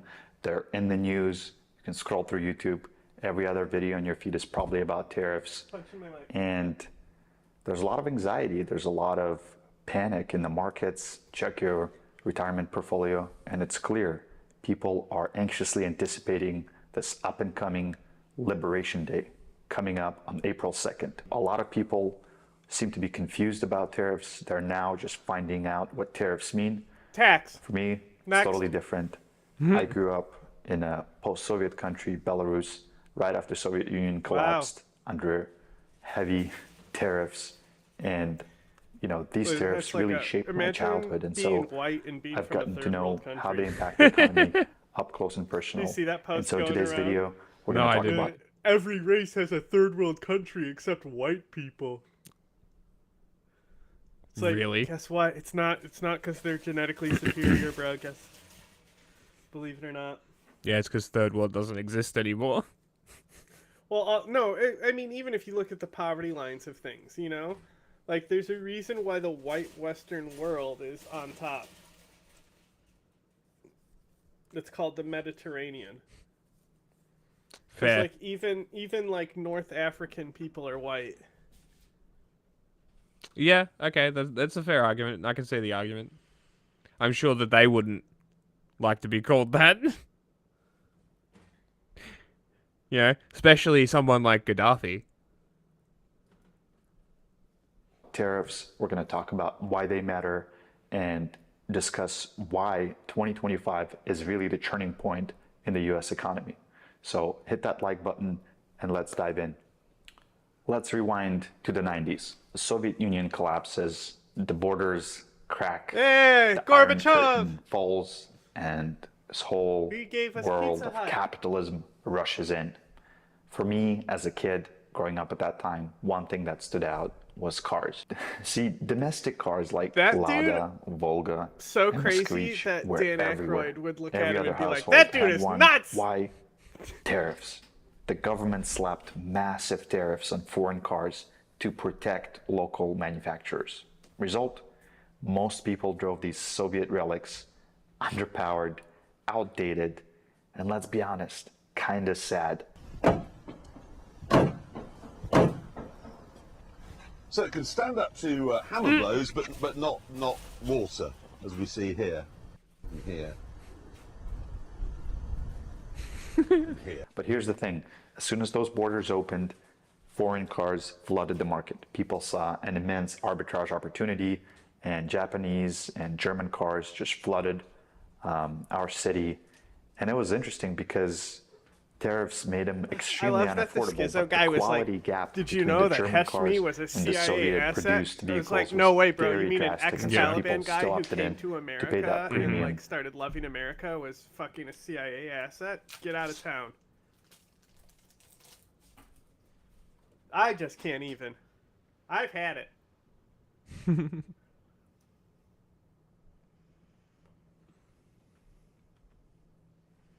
To get that foreign. See, living under tariffs wasn't an abstraction. It wasn't a theoretical situation for me. It was my daily reality. I had to live in a country with centralized government control where one man, one government made all the decisions about imports, export, critical industries, and it really impacted our daily life. We were basically stuck buying the products that local manufacturers produced because foreign products, even though more attractive and more superior, were out of reach. Here's the big picture. Decentralized control versus centralized government, right? In the case of Lada, closed borders pretty much guaranteed their success. And I'll put success in quotes because this guy it was really artificial making a great point. versus within a decentralized free market economy. These people who hate communism so much, like, Trump is really bringing a centralized state. Yeah. And they love it because they want him as a dictator. Mm-hmm. Soviet socialism.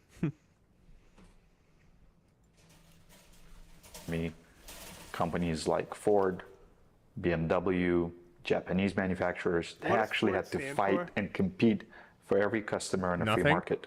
So to do that, they actually have to release cost-efficient, found on rubbish dump, reliable, something attractive like that, vehicles that actually rubbish, delivered so to their not customers. And so this is the key like, difference. Fighting first for on the race day customer and not relying first on race on day. government. That's what it is. Something that you say that first on race day, and then anti-Ford guys have another one. But yeah, you know, found on rubbish dump. That's the Australian ones. Do you know what BOAT stands for? Nah. Bust out another 1,000. What the fuck? Because that's what happens if you own a boat. It's just fucking maintenance and money sinking into it. That's hilarious. As a crutch to keep you afloat. And I mean, we know this. Decentralized markets outcompete centralized ones every time. Daily. Why? Freedom allows for the best company to win. It allows for best ideas to win. You these types Decentralized of systems and, are organic. Control clusters and talking about this. This is like month 1 of learning 5th gen stuff. And centralized are top down. Running a small business with a top-down control is probably good for the business if the person who's running it is competent. That's the thing, is running a complicated system like a country's economy by if you're a corporation, it's run by the shareholders. Like corporations are true. Like more horizontal than people give them credit for. That is true. But it just shows you that a horizontal solution isn't always the good solution because fuck corporations. And like shareholders only caring about profits and shit like that. Fuck those people.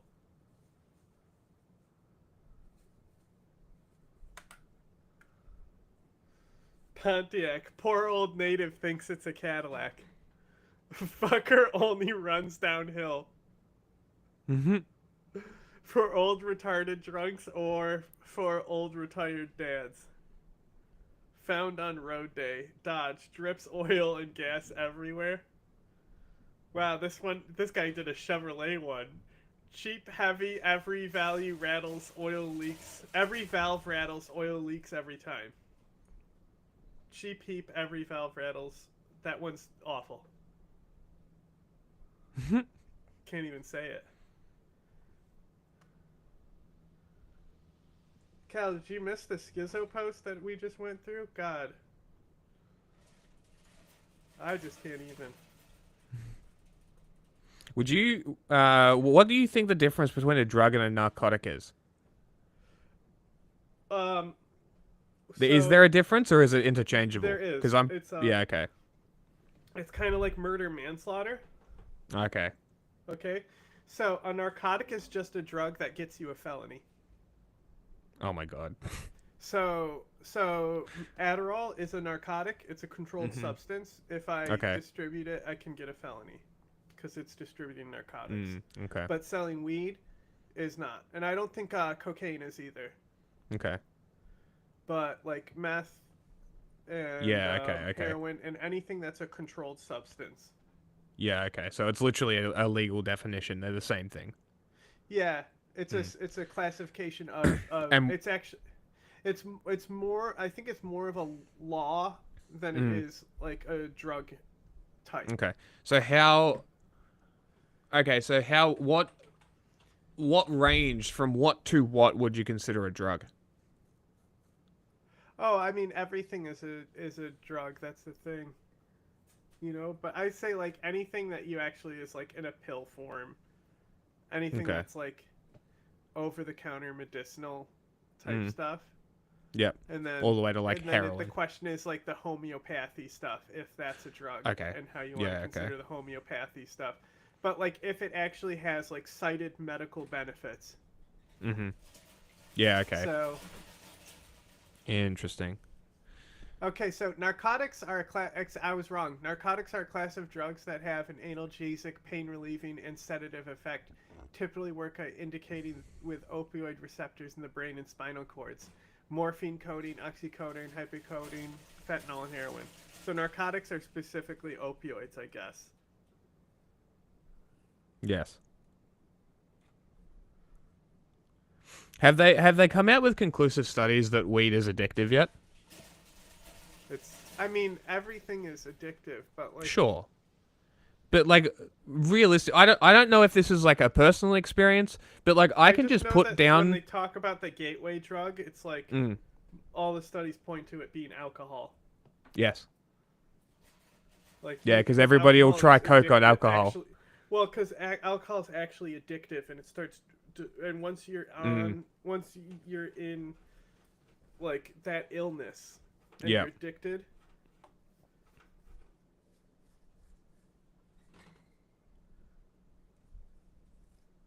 Okay, hang on. Okay, so statutory classification of a drug as a narcotic often increases penalties for drug violation of drug control statutes. For example, although U.S. federal law classifies both cocaine and amphetamines as Schedule II drugs, the penalty for possession of cocaine is greater than the penalty of possession for amphetamines because cocaine, unlike amphetamines, is considered a narcotic. So it's both. So it's both.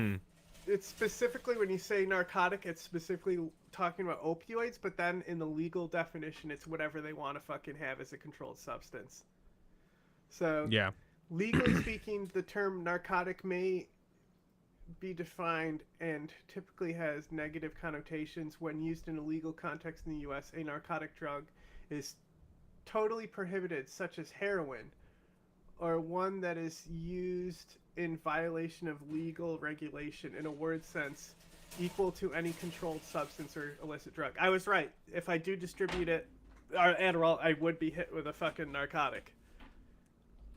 Yeah. So, any controlled substance is technically a narcotic. Legally.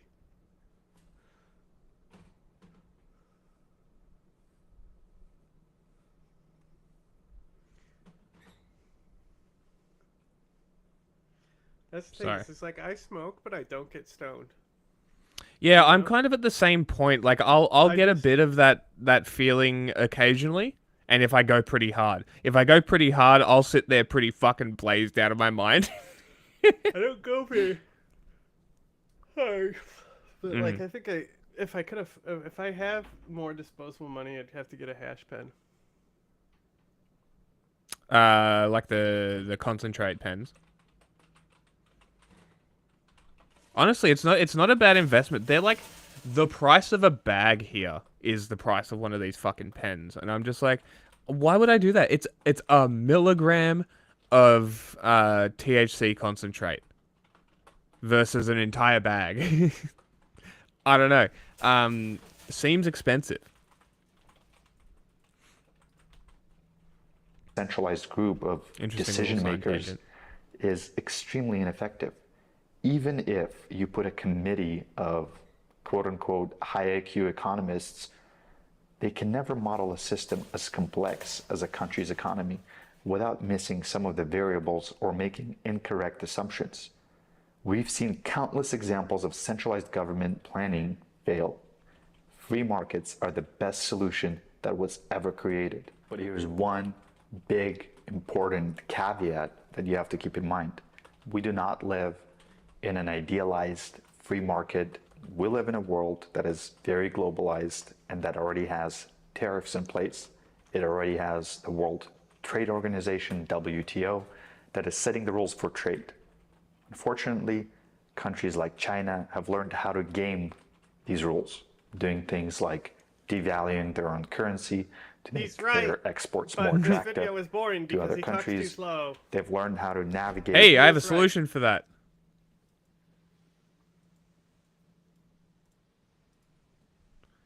Better? This system of rules and really exploit them to their own benefit. So when you start looking at it from that perspective, all of a sudden, reciprocal tariffs and attempts to balance out the system, this approach starts making a lot more sense when you understand that the given reality is not an idealized scenario. There are tariffs that are imposed on the United States and other countries. It is standard operating procedure. Some might say it's economic nationalism. I call it common sense. I call Really? it America first. This is how trade has been done for years. And so I think a lot of the reaction that we have now is overblown. So from that perspective, reciprocity can be seen as a good thing. You hit us with tariffs, we hit you right back. And you know, it's like walking on a tightrope. You got to strike that delicate balance. You don't want to overcorrect because, you know, you don't want other countries too to bad. Because that's about what's happening. Or treat you as an unreliable partner when it comes to trade. And obviously there's a cost in business for uncertainty, for not following through on your commitments, for being unreliable, for switching up the terms. There are real reputational costs and there are real economic costs associated with that. But another, I would say, more important and more alarming scenario is when tariffs start being used selectively. Let's say the government imposes tariffs on a specific product. Some government official's body has a factory that produces a specific product, and now there's a tariff specifically on that product. Instead of picking winners and losers, tariff the whole industry as a whole. So steel is identified as critical to national security. Well, let's tariff the whole industry. Let's not pick and choose specific companies and just kind of have an even playing field in that regard. At least we have some predictability from that perspective. Anything that has to do with semiconductors, let's tariff that, right? No questions asked, instead of going for those specific companies. This is so funny. I found a post that's like, smoking weed every day means you're a drug addict, and the responses are fucking incredible. They're just idiots. That's Vosh, right? Vosh said that shit. No, it wasn't, but it wouldn't surprise me. Vosh did say that shit. Oh, did he? Dumb. Yeah. Dumb take. Like, because like, here's a question for you, right? Does drinking, and this is a question that I saw in the comments, so I'm not stealing their shit, but like, question, is one beer a day? Let's say you come home from work, you've had a long day, you sink a beer, and you go on with your day. Are you an alcoholic? Well, you know what they talk about? Where if how to, like, when you have a problem with alcohol, and most people will say, wow, that's dumb, and it's like, that's because you already have an unhealthy relationship with alcohol. Go on. Okay? When you drink, are you drinking to get drunk? Interesting. Sometimes, yeah. Or every time. Right? Well, isn't that the whole point of drinking? I mean, no. Sometimes you have a glass of wine for dinner or something. Sure, Did okay. you just make a funny noise at me, Mr. Like Tiny Man? alcohol pairings with food and stuff? Yeah, you know, like... Okay, fair. Well, in Australia, I only drink when it's time to get pissed. See, that's a problematic relationship with a substance. Sure, yeah. And this is why I don't say that weed is an issue for me, because I when I want to go hard, I'll go hard, and that's to get stoned, right? But most of the time, I'm doing it because I feel better at that with it in my system, right? Which you can make a comment on that, whatever. I got started because I wanted to. This is actually what it was. Is I was reading some stuff and listening to some people talk about it, and they talked about how that once they got past the munchies, or if you can fucking resist it, that it's really fucking good for your appetite. Like really good. Sorry, not appetite, but metabolism. So I started smoking. I started smoking weed. And I started smoking weed and started also combining that with some dietary restrictions, just caloric restrictions. And boom, it worked. So after that, I was still getting my migraines at that point. I looked into the migraines. Oh, my head hurts. I'm a little baby. So there's something called an ocular migraine. So basically, I go blind for about 30 minutes, and then I get a splitting headache, and it makes me vomit, and I'm pretty much out for the day. Yeah, I get suicide headaches. Or iceberg headaches. What the fuck is that? What? I've never heard somebody refer to it like that. What the fuck? Suicide headache? Yeah. What does that mean? Cluster headaches. Oh, are they around the bridge of the head, like here? Yeah, I always have. I literally have one right now, but it's dull. Yeah, okay. But yeah, so mine are just ocular migraines. I have no fucking clue why they happen. All I know is that they put me on low-dose antidepressants because they're also used for these, and I started smoking straight green daily. And I haven't had a migraine for over 2 years. So I don't know. To me, I feel like that's a pretty good relationship with it. I don't have an issue with it. I can literally put it down. I'll have a shit sleep tonight, right? If I stopped and ran out and didn't want to buy any more or didn't have any money or whatever the reason was, I'd have a shit sleep, and then I'm right. I'm good. If you're addicted to alcohol and you're breaking an alcohol addiction, you can die. Are we really treating these the same? Why is alcohol legal and weed isn't? It doesn't make any sense. But it's like all of these things, like I don't know, and this is why I say that I can't really speak for it, because I don't know, because I started smoking after the age of 25, theoretically when your brain stops growing, right, or developing, and it's done, right? I smoked heroin when I was 12. Great. I bet that was good for you. I think you told us about that. You said it was accidental or something, or they told you it wasn't, something like that. Yeah. Was it fun? I've heard it's the best thing in the world. I mean, I get it. Because like every person I've spoken to that I know that's tried it says it's the best thing in the world, and it scared them. Well, that's the thing for me. Probably if I had smoked more at the time, I could gauge it more, but it just felt like I was really stoned. Interesting. But it would have been like my second or third time smoking weed anyway. Okay. So you weren't really sure. Took I acid remember, by accident. Wow. You know, like some waviness, like delay. Yeah, okay. You know, like slow down type stuff. Because it's essentially just morphine, right? Yeah. Yeah, okay. It's a narcotic. Accidentally taking acid must suck. But like it's especially I don't know, like in the beginning, because you get anxiety before it kicks in. Okay. But yeah, like this discussion is just wild. Like people like, oh, I hope people who smoke weed daily don't drive. Bro, I haven't had a fucking vehicle accident for over 10 years. I've never been in a vehicle accident. Like, I've driven in almost every state as well. Like how are we even look at treating this these meme like they're that the same? we'll have when we get to the tariff stuff.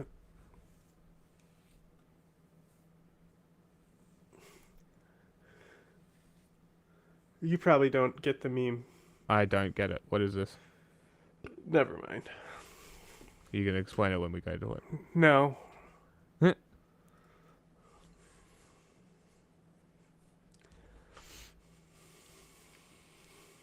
That's fucking crazy. Wild. That must have been fun. Got it. Get it done. Yes. You want to move on from this? Going to we can move on. With all Okay, I got. Hang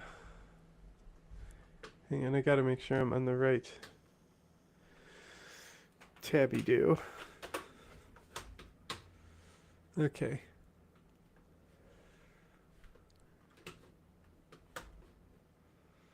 My ad blocker's been breaking, and they just hit me with, "Hey, we updated the ad blocker." Okay. Who do you use? What browser? It's just a fucking ad blocker, Google Chrome, whatever the fuck it is. Why don't you just use Brave? Brave is great. Brave works. Because I tried to use it and it was breaking my shit and not integrating, and I had to move all my shit over, and like everything's already integrated for me on Chrome, and I could care Fair less enough. what the browser is really.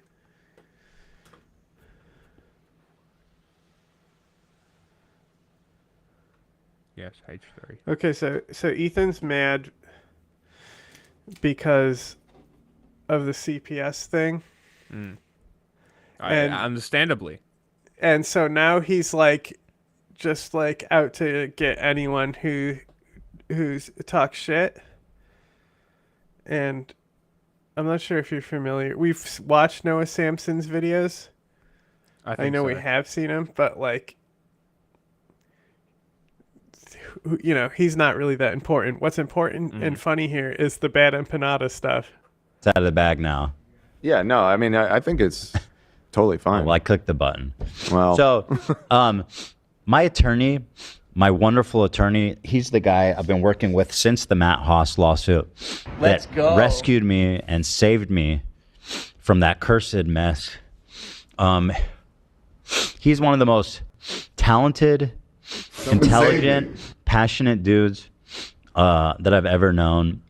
This man cares about IP and free speech and all this. He's the best. He's just the best. He's dedicated to it. He understands the space. I love that he's like, I he wouldn't cares want to about do free this with speech. anybody Anyway, else. I'm suing people for speech. Paul's just a genuinely sweet guy. Yeah. Which Very. I probably wouldn't say about most lawyers that I've met in my life for a few years. Genuinely, the front Mizrahi Jews is not a form of Nakba denial. Our hearts are big enough to recognize. Ram wanted to say this before we begin the letter. It's personal to him. He said this: "My family's history and that of countless Mizrahi Jews is not a form of Nakba denial." The lawyer letter's interesting too, but we're just looking at the Mudahar bit. Yeah. The lawyer actually went through all the anti-Semitism denial claims that Ben Empanada had cited in this video, and cites where the information for this denialism came from and what the actual truth is, and like what classifies this anti-Semitic denialism claim as like defamation as well. And for one of the claims, he cited his own grandmother was hung. So the lawyer's own grandmother was hung in one of these narratives that they're fucking pushing. Wow. That's fucking crazy. Our hearts are big enough to recognize both as tragedies. Our minds are sharp enough to realize that the existence of one does not diminish the existence of the other. Our spirits are strong enough to ensure the inheritance of hatred, fear, and violence ends with us. The day will and must come when the descendants of Jacob and Ishmael free themselves from the inheritance of hatred, fear, and violence. It is on that day we shall embrace each other and recognize who we are, which is cousins, born from our shared ancestors of Abraham. Until that day, I shall say, from the river to the sea, only peace shall set us free. And that is a word from Rom, who's also a terrific, incredible writer, which is very important, by the way, if you're a lawyer. And actually, what's really interesting about this is, stop sniffing, cunt. Rom has a great uncle who was like involved in one of these famous or infamous, rather, pogroms. His great uncle was hanged during the ousting, and sorry, hold on. Yeah. This is all public. So here's the letter we sent. We sent it to his public email address, and we also FedExed it to his home address, which I'm sure he must have seen it. Like, I don't know. As a YouTuber, like, I think he must check that email address. And if not, he's going to get a knock at the door with some FedEx, baby. Let me position this so you guys can read it. Let's see. What the fuck, dude? What happened? Oh, no, I just looked at the screen and saw me doing a goofy face. Like I said, maybe you could turn it's that random. off. Don't ever turn it off. Dan. That's the thing. That's what makes it funny. When there's like an inevitably a chestnuts moment, like we can all. That moment never comes. Oh, it will. Lamb. Thank you. Demand for correction pursuant to California Civil Code. Calls in after this. There he is. Hey. That's one ordinary gamer right there. Thanks, man. What's up, brother? How's it going? How are you? Wild day today. The nukes are out. So tell me about basically why you decided to do this. Well, I decided to do it because I want to say since he dropped his videos, the first one with my face in the thumbnail, I have not stopped seeing it in the comment section for every video. So clearly, it's just been sort of like a thing that's. You watched the movie last time? They're always awesome. Mm-hmm. What was the other one that you were impressed by? That's 2 for 2, since you've only stayed for 2 of them. Stuck in the audience. I think ever since I reactivated Twitter, it's been filled with the mentions of like, you're a genocide supporter, blah, blah, blah. And then, obviously that's caused impact to my channel. It's obviously, like people, I mean, you see that in the comment sections, it's bad. But then in reality land, right? Like, this is the first time I had to like completely miss out on like eat prayers and all this stuff. Just because I don't really get into my community anymore. So, I don't really see my family much anymore. Just to keep them away from me while this is kind of raging. I've got my own community that, I pray every Friday. I go all the time. And, over there, I've been kind of confronted with some people who have brought it up. Just other people in the, I guess, fellowship, so to speak. And it's just not been a fun time. It's been a nuisance to deal with. This fucking white bitch-made loser. Okay, he wants to save you from yourself, I guess. What is he trying to do? What do you think about this white dude telling you that you are pro-genocide? Bro, it's so insane because like I've said it like publicly. It's like even with like Hassan or whatever, it's like there are some people that just have the ability to turn their like I guess you could say victim card on and off, right? Like, it's easy to be Muslim when it's convenient, just if you want that victim card on, you're like a brown skinned person, but it's like I live it every day, like I can't turn that off. So when I see guys like Noah come in and tell me what I shouldn't and should not feel, especially when I've grown in that environment, like I've grown up in a Muslim household, various degrees of conservative Muslim household too, like depending on how far, like if you go to my grandparents and stuff.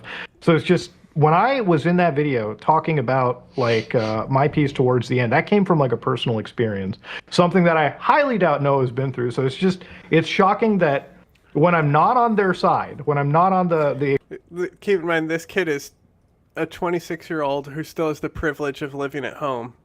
Mm-hmm. Doesn't have to pay for anything like that, like peak privilege. Accepted side, I'm just the Uncle Tom. I'm fucking out of it. Like, I don't know what I'm saying. Like, it's just annoying. It's like, fuck this guy. Like, fuck you. Yeah, it's like, it's always like, listen to the diverse voices. Listen to what they're saying. Oh, this guy disagreeing, he supports genocide. Don't worry about him. saying like the worst shit possible about you. Like, why the fuck do they target you with the worst shit possible? Dude, I normally, like, I wouldn't even get into the legal trenches of this, right? Because it's like, I'm not at the stage you're at where it's like, fuck it, I'm just gonna go. Like, I'm in the trenches. Like, normally I wouldn't, because it's kind of like an apprehensive thing. But when Noah puts me up as like a genocide supporter, right, and like a thumbnail and everything, and I watch his videos, like, it's insane because I've had my own lawyers. Like, I've sat down and spent billable hours. We watched his videos. And we're just like sitting there like, where the fuck does he get off saying this kind of shit? Like, dude, I have a fucking legal bill that I'm looking at for all, like, it's part of like the fucking accounting. It doesn't make any sense anymore. Like, I look at everything that he says and I just think, like, how do you get out? And it was my wife that came in and she was like, listen, it's kind of like calling you a predator, like a child predator. Like, totally. Mom, you know, you could. It's one thing if somebody says something about me that, like, you know, whatever. It's not going to cause me harm at the end of the day. Like, it's just internet beef.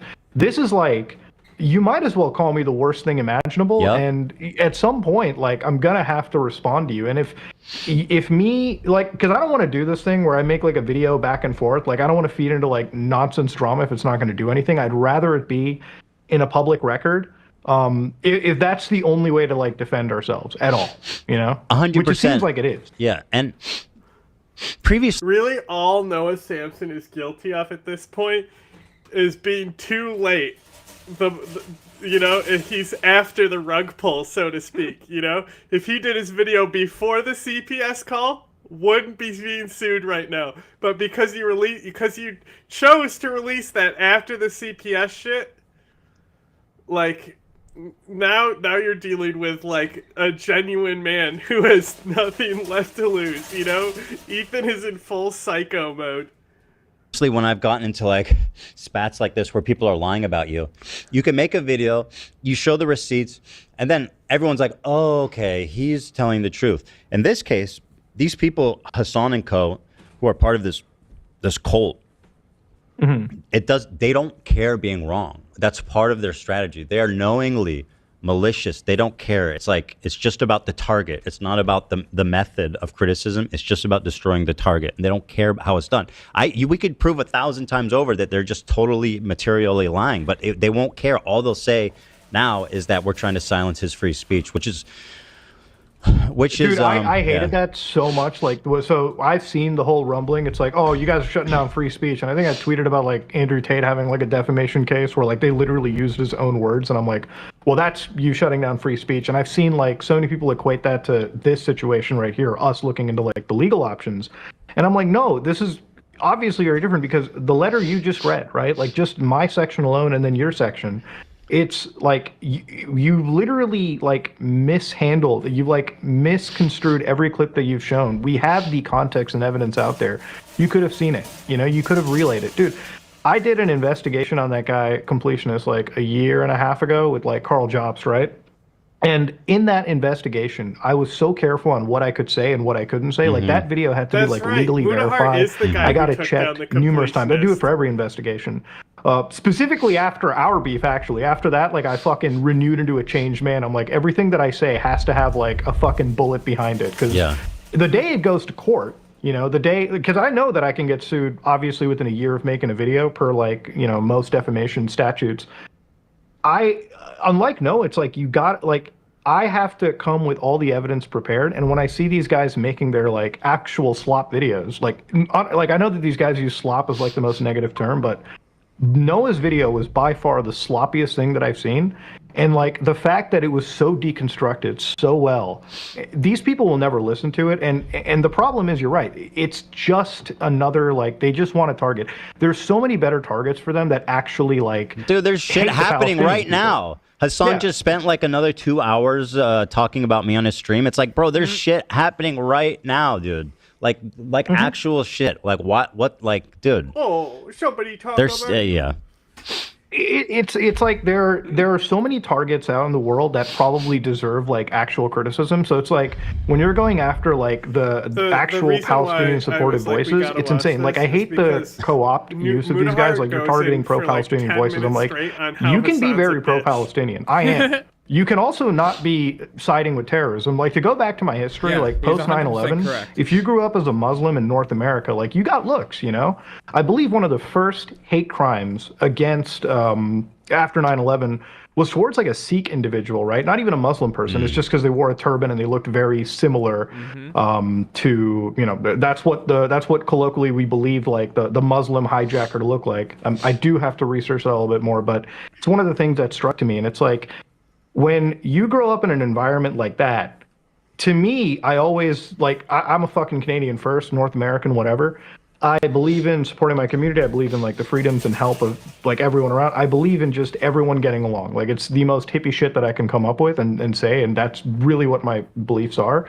And as a Muslim growing up, it's like there's billions of us around the world. Obviously, it's pretty safe to say not all of us support violent terror groups. In fact, we're very much against it. And I guess if anything I can say is, like, I'm firmly against groups like that, but that doesn't mean I'm against a plight of an entire group of people that are not all terrorists. You know, it's just insane that this should be such a normal take that everyone has. And in the eyes of the most extreme left, suddenly you're like... The normal take is that being pro-Palestine is not being pro-Hamas. Isn't that what they continually said? When we constantly have to defend Palestine, and when they say that you're defending terrorism, we have to constantly say that. Who's making it harder to say that? Hassan and other idiots, you know, who fucking platform like Houthis and shit. Genocide supporter, we're having the most normal take imaginable. Like something that anybody should think. Like, it's insanity. Like, the more I think about it, the more I'm like actually baffled. Yeah, I mean, listen, they pushed it so far to the point where there needs to be accountability. Like, there needs to be. They forced us into a corner in which, like, there's pretty much the only way to hold these people accountable.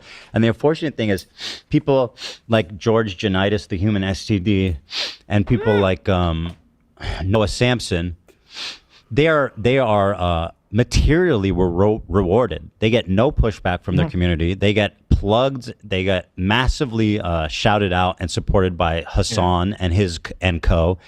So for them, they just see green lights all the way. Like, oh yeah, the more I lie, the more malicious that I be about this person, the more views, the more Hassan's going to put me on for sure. Just as mean as I can be about Mudahar or Ethan or anyone that's talked bad about him.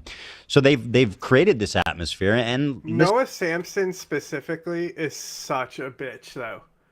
Like, he is so bitch mode and whiny. Listen, it's time for some accountability. He is a bit. No, 100% agree on that. And that's like, who he is. You know who I was know talking who he about? is. Yeah, I know who he is. Like I said, I normally wouldn't go the litigious route, but like, again, the more I read the letter that Rahmed wrote, I'm like, it's insane. Like, I've never seen defamation this clear and like removed. It was so matter of fact, you know, that it's just impossible to not go forward with it. And like I said, like the letter. So he's reading the letter. They said, so they were like, he was like, what we're gonna do today is we're gonna instead of doing the whole episode about this, we are gonna break it up in little parts. So like, he reads the whole letter, and like, it's literally every point Noah Sampson makes, it explains why in specific detail, why it's a lie, why it's linked to a conspiracy theory, why it's defamation. It is like really, really in depth, and like, this is just this isn't even the lawsuit. This is the to set up the lawsuit. So they basically serve him this notice, and he has to like publicly apologize and make retractions. You know, like how Newsmax did about the Dominion voting machines. Yeah. And then they were like, Michael and Dell's on there talking about Dominion voting machines. They're like, Mike, no, stop, Mike, stop. The topic of like guys like Hassan or whatever, I think it's a great point to also mention. It's like, a lot of it does get really exacerbated when you've got one of the largest political streamers in the world going at you, constantly signal boosting stuff that, you know, you should be checking, right? Like, I'm sorry, when there's something fucked up that comes out, if anybody gets a serious accusation against them, whether it be, again, genocide supporting or, getting involved with minors or whatever, it's like, it is your duty, even if you're just signal boosting, to ensure the validity of the source, right? This is a guy that's been on news and people have talked about him as being like one of the greatest parsers and like one of the greatest political figures. And I find it so bullshit. Like the fact that me, who's just an engineer, like the fact that I can parse through all of this stuff better than quote unquote the biggest political streamer is embarrassing. It's so easy. It's shocking to me. That's the issue though, right? Yeah. Like when you look at Hassan and like how he's just like, it's crazy to just choose to be wrong, you know? It's like he, you know how I was trying to think of something that's very like how the conservatives are? Yeah, Hassan Core is totally in that realm, where like it like you get told something, and it doesn't agree with the narrative he has in his head about anything, and he'll throw it out. Fair. Honestly, I think like he should have more accountability, but he'll probably look at this and say, "Oh, it's just slop tuber getting mad at me. It doesn't matter." Ha ha ha. It's like he won't address insanity. anything we're saying. He'll just say that we're exploiting the legal system because we know he's right. Like he'll twist into something like, "Oh, he knows it. That's why they're suing. That's why they're trying to silence him." But dude, Hassan, it's not that insane too. Yeah, go ahead. Let me tell you the most insane thing. When they say that, it's like I always have to remind people. I'm like, I know where this case is going. It's the fucking state of California, the most free speech supporting state when it comes to cases involving this. I would not go forward with this if I didn't feel that there was something palatable to have. Absolutely. My wife has said the perfect thing. It's like the moment we talked about it, suddenly everyone on the left became a fucking legal expert, you know? Suddenly everyone has become like a fucking lawyer. I'm like, if you think that there is no like actual case to be made, I don't see the amount of like coping involved. Like I don't understand why there's so much coping for this. Like let it play out. Well, because I feel there is a solid case. The coping is because again they knowingly lie. They have no responsibility to be factual. It's on us. It's like it's up to us to be factual and to correct the record and to care about words. For them, it's just a play where they get to say and do whatever they want to smear you. And just to go back to what you said about Hassan, you being better at parsing, Hassan's a smart guy. He knows exactly what he's doing. I agree. I agree. Like that's the thing. Like it can't all be just ignorant, you know? Like you've watched enough of Hassan and know enough about what like the Butcher denialism, I think that's ignorance. The Boris Johnson thing, I think he doesn't know anything about Ukraine. And he just has the like tertiary narrative around that butcher denialist Boris Johnson point. But then there's other things where he clearly has the information and chooses to fucking not give the correct information. Yes. Happens a lot. Which that's kind of the point is what they're saying is like in this lawsuit that they're summoning against this one guy like Noah who's even dumber than Hassan and more ignorant. They're actually suing Noah. Well, is who they're suing, yeah. Yeah. Well, they're not suing him yet. He has to retract. If he doesn't make the retraction in 7 days and being served, then it goes forward into litigation. I can't wait for the video. I've been sued, and the crying that he's gonna do. He set his Instagram to private. Nice. But like. Ethan is talking about how he's not just going after Noah. Noah's just like the beginning. Like he's going after the entire network. Cool. And that'll be fun. Specifically trying to take out like Bad Empanada and Hassan. I'm excited for Discovery. If it gets to that it's wrong. He knows that it's a fucking lie, and he just sits.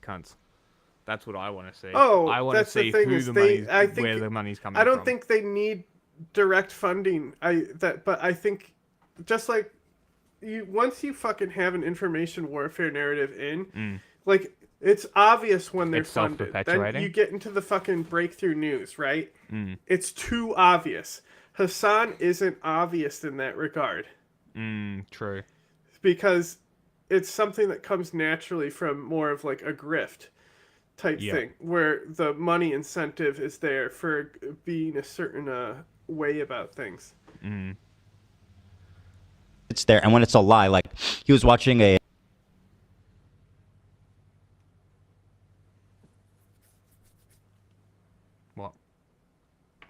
You know what's insane? That dude complains about children's movies and video games being weak. Asmongold, do you mean? George Janitis human STD video, No, I and think George he's says talking something about, like, Noah Ela Samson. Klein, who's famously a terrorist that likes to kill No, Noah Samson doesn't complain about things being woke. babies, something to the effect of that. He's just like, he's like, just no comment, no comment. I think that's so wild too, because it's like, I don't know Ela on a personal level, but I imagine that Hassan knows her because of your guys' like prior podcast work. It's like, every time I see like the anti-Ela train coming out there, it's like, so she did mandatory service. Okay, now she's like a fucking baby killer or something, right? Like it's just it's one of those things where it's like massive jump in logic, you know, and nobody sits down and explains it. And I think it's honestly in that situation, it's one thing if like a fucking Nick Fuentes said it, right? Like, sure, we know what he's going with. Yeah. But it's another thing when like Hassan, who is like supposed to be more, it's somebody who's actually connected to Ela. The fact that he co-signs it, it's like, It's unforgivable for me. Yeah, it's just, it's like, dude, you have no, like, you're just, again, it's just willfully being ignorant of, like, facts. He knows the fact. He knows the fact more than the average person commenting on it, but he just chooses to let it happen because you guys are enemies now. We're all enemies. The funny thing is, before this all happened, Hassan was the biggest fan of Teddy Fresh. He was wearing it all the time. He was asking us for it. Now, by the way, Ela's military service and all this stuff, that's public knowledge. Nothing has changed at all in terms of like what they criticize her for. So Hassan was happily walking around in Teddy Fresh, the biggest fan ever. Ela was already on the record as being a fucking member of mandatory IDF service. But now all of a sudden, with the same facts, right? Now all of a sudden he's giving away Teddy Fresh to homeless people on Skid Row and saying I never liked it. That shit's ugly as fuck. Like, bro, what the fuck? Not that I care, but like he was the one asking for it. He was asking us for it. It always just feels like somebody that is stuck so far into that like high school like mentality, that college mentality, where it's like there's just no, I want to say, adulthood to it. Saying Hassan is still a fucking bro, and like, cause that's the professor.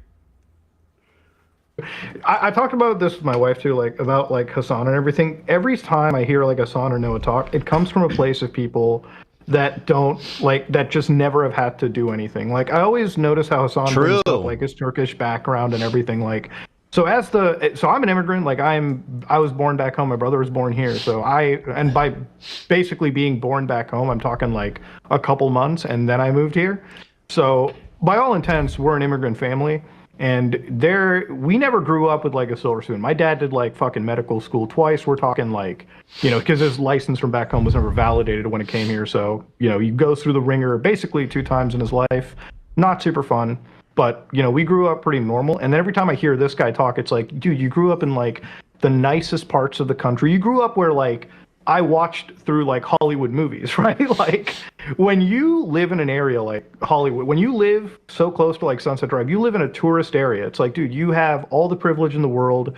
You've never had to go through anything in your life. And now you're going to sit here and like preach to a bunch of people, you know, how they should feel when you've never lived that life. You've never lived the life of a struggle. You've never seen things through the people you're constantly trying to champion for. It's shocking to me how an audience like that exists, and then they become so lazy that they don't even do any research into like claims that these people make or like the attack. See, bro, isn't he spitting? I walked away for like 2 minutes. Did I miss Jesus the most fucking important Christ. part? Every time with you. Was it the most important part? Yes, every time with you, without fail. Yeah, before Impeccable this all timing. happened, Hassan was the biggest fan of Teddy Fresh. He was wearing it all the time. He was asking us as being a fucking member. That's where we were. What the That's the last fuck? thing I Not that I heard. care, but like he was the one asking for it. Yeah, that's he not was the asking important us for it. It always just feels like somebody that is stuck so far into that like high school like mentality, that college mentality, where it's like there's just no, I want to say, adulthood to it. I talked about this with my wife too, like about like Hassan and everything. Every time I hear like Hassan or Noah talk, it comes from a place of people that don't like, that just never have had to do anything. Like I always notice how Hassan brings up like his Turkish background and everything. Like so I'm an immigrant. Like I was born back home. My brother was born here. So and by basically being born back home, I'm talking like a couple months, and then I moved here. So by all intents, we're an immigrant family. And we never grew up with like a silver spoon. My dad did like fucking medical school twice. We're talking like, because his license from back home was never validated when it came here. So, he goes through the ringer basically 2 times in his life. Not super fun, but we grew up pretty normal. And then every time I hear this guy talk, it's like, dude, you grew up in like the nicest parts of the country. You grew up where like I watched through like Hollywood movies, right? Like when you live in an area like Hollywood, when you live so close to like Sunset Drive, you live in a tourist area. It's like, dude, you have all the privilege in the world. So much You've money, never had to go through anything in your life, and now you're gonna sit here and like preach to a bunch of people, how they should feel when you've never lived that life. Is he talking about Hassan or Noah? Okay, great. I assumed it was Hassan because he's talking about California and privilege. Well, he's talking about how he uses his Turkish background as like a token when it's favorable to him. Yes, he does. But like when he first called in, he said like, "I live this every day. I can't pass as a white person like him." Yeah. Life. You've never lived the life of a struggle. You've never seen things through the people you're constantly trying to champion for. It's shocking to me how an audience like that exists, and then they become so lazy that they don't even do any research into like claims that these people make or like the attacks they send out. And my favorite part is they talk about the Timothy Chalamet. It's like he survived the Saudi like bombing and blah blah blah. It's like, bro, like the way they envision what war must be. And, like, Yemen was a brutal fucking war. But, like, even in, like, the Congo, like, a majority of the civilian suffering is because of displacement, not direct, like, death and violence. Not that direct death and violence hasn't happened in, I said Congo, I meant Sudan, right? Like, the Sudan war has been awful. But, like, Yemen, the reason why it was bad was because of the Saudi siege, not so much the fucking military action in Yemen.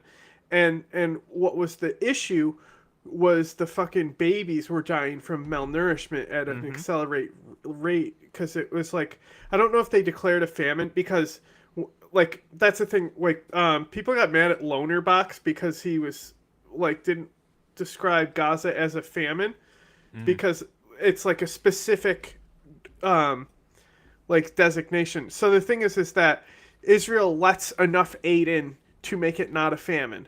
So that's you can say that it's fucked up that they're like just dangling the line to get away with it. But that's the whole reason why those lines were there. Because if they weren't there, it would be that much worse. Like the fact that they're meeting just the basic obligation to prevent it from being declared a famine. People still dying from hunger, though. That's the other thing. And to get mad at somebody who's saying it's technically not a famine is just stupid. Yes. Like it's missing the point. Well, and like there's nothing stopping you from calling it a famine either. Like, but if somebody wants to be like, well, I go by if there has to be a case that's actually been brought up for genocide, which Gaza has had one, and so has Ukraine, specifically around the fucking children that Russia's taking, right? It's taking advantage of a lazy audience, and it's just like a bunch of privileged fucks getting away with. Yeah, I don't know if you know. I don't know if you know Hassan's origin story. His parents are extremely wealthy. His mom is a landlord of like many commercial buildings, which is ironic because Hassan famously said landlords should be pulled into the street and the street should run red with their blood. His mom is a prolific landlord. His dad is a member of like one of the largest Turkish military political parties. They're very, very wealthy. In fact, Hassan, Turkey also has mandatory service, but Hassan actually they sent him off to college. By the way, yeah, they sent him to college from Turkey, which is fucking extraordinarily expensive for anyone in the world, let alone someone in Turkey. What university did he go to here? Like, was it NYU? He went to Rutgers, and he went to another one that I think he got internationally. That's not cheap at all. Oh, it's it's unbelievable. Yeah, and so he dodged the draft in Turkey. He just fucking dodged the draft in Turkey because his parents are rich. That's like the insane Based. thing too, because it's like when you got mandatory military service. One of the things that I brought up at like just anytime it was brought up on stream or like I had to correct somebody on like a podcast, I'm like, she has a mandatory military service, right? This is a guy that like got to buy his way out. So it's like, how are you going to shit on somebody that is forced basically by their fucking state to participate in their military like infrastructure? And on Hassan's side, it's like, dude, imagine being so privileged that draft time comes, your parents just send you off to the most expensive countries in the world to get a fucking education. That's how it used to be. Yeah. I mean, and again, as a socialist, as a communist, and all this types of stuff, I think it was during Vietnam where rich people were paying to get their kids out of the draft. And that became a huge thing now in America. Too. They made that now illegal. Yeah. But Hassan is literally he's literally Donald Trump with the bone spurs. I mean, he didn't make any medical excuses, but he definitely they'd paid up so he could dodge the draft. And I mean, to me, like, that's shameful and it's embarrassing. Hila served her country. She did her civic duty, and I think that's a good thing. That, regardless, they're definitely going to cue on what Ethan just said, and you can tell he's like, oops, I fucked up by saying that's a good thing. So being mandatory conscripted in the IF is a good thing. That's going to, like, you gave him all the ammo. This whole video, that's the only line. Yeah, draft dodging She did her civic duty, and I think that's a good thing. Hila served her country. She did her civic duty. And I think that's a good thing. That regardless, just in general, right? The scope of like. Not like see him immediately being like, just in general, right? Like, I fucked up. Agrees with the practices. Like I've seen her talk about this. It's not like she's a heavily defended person of this. It's like like the mouthpiece for the Israeli Defensive Forces or whatever. So it's shocking to me how that constantly gets like litigated and brought up. Like when it comes to the military, like way back in the day, I'm talking like fucking obviously high school. It's like even when it comes to the military, like there was a point where I didn't have a choice, like money wise. Like it was like join the Air Force and like get your engineering degree through there. Because really that was like one of the only options that I have. So the more now that I like when I hear this about Hassan, I'm like, dude, it's like it's like when you have choices versus people who don't have choices. That's what he just said. He was so poor that to get his engineering degree, he went into the Air Force to do it. Crazy. I didn't know that about him at all. I didn't either. And then you're going to tell the people that don't have a choice at the time. Yep. To fucking, that's you live in this like high moral world. Even Hassan will constantly say, "We have a poverty draft here." Mm-hmm.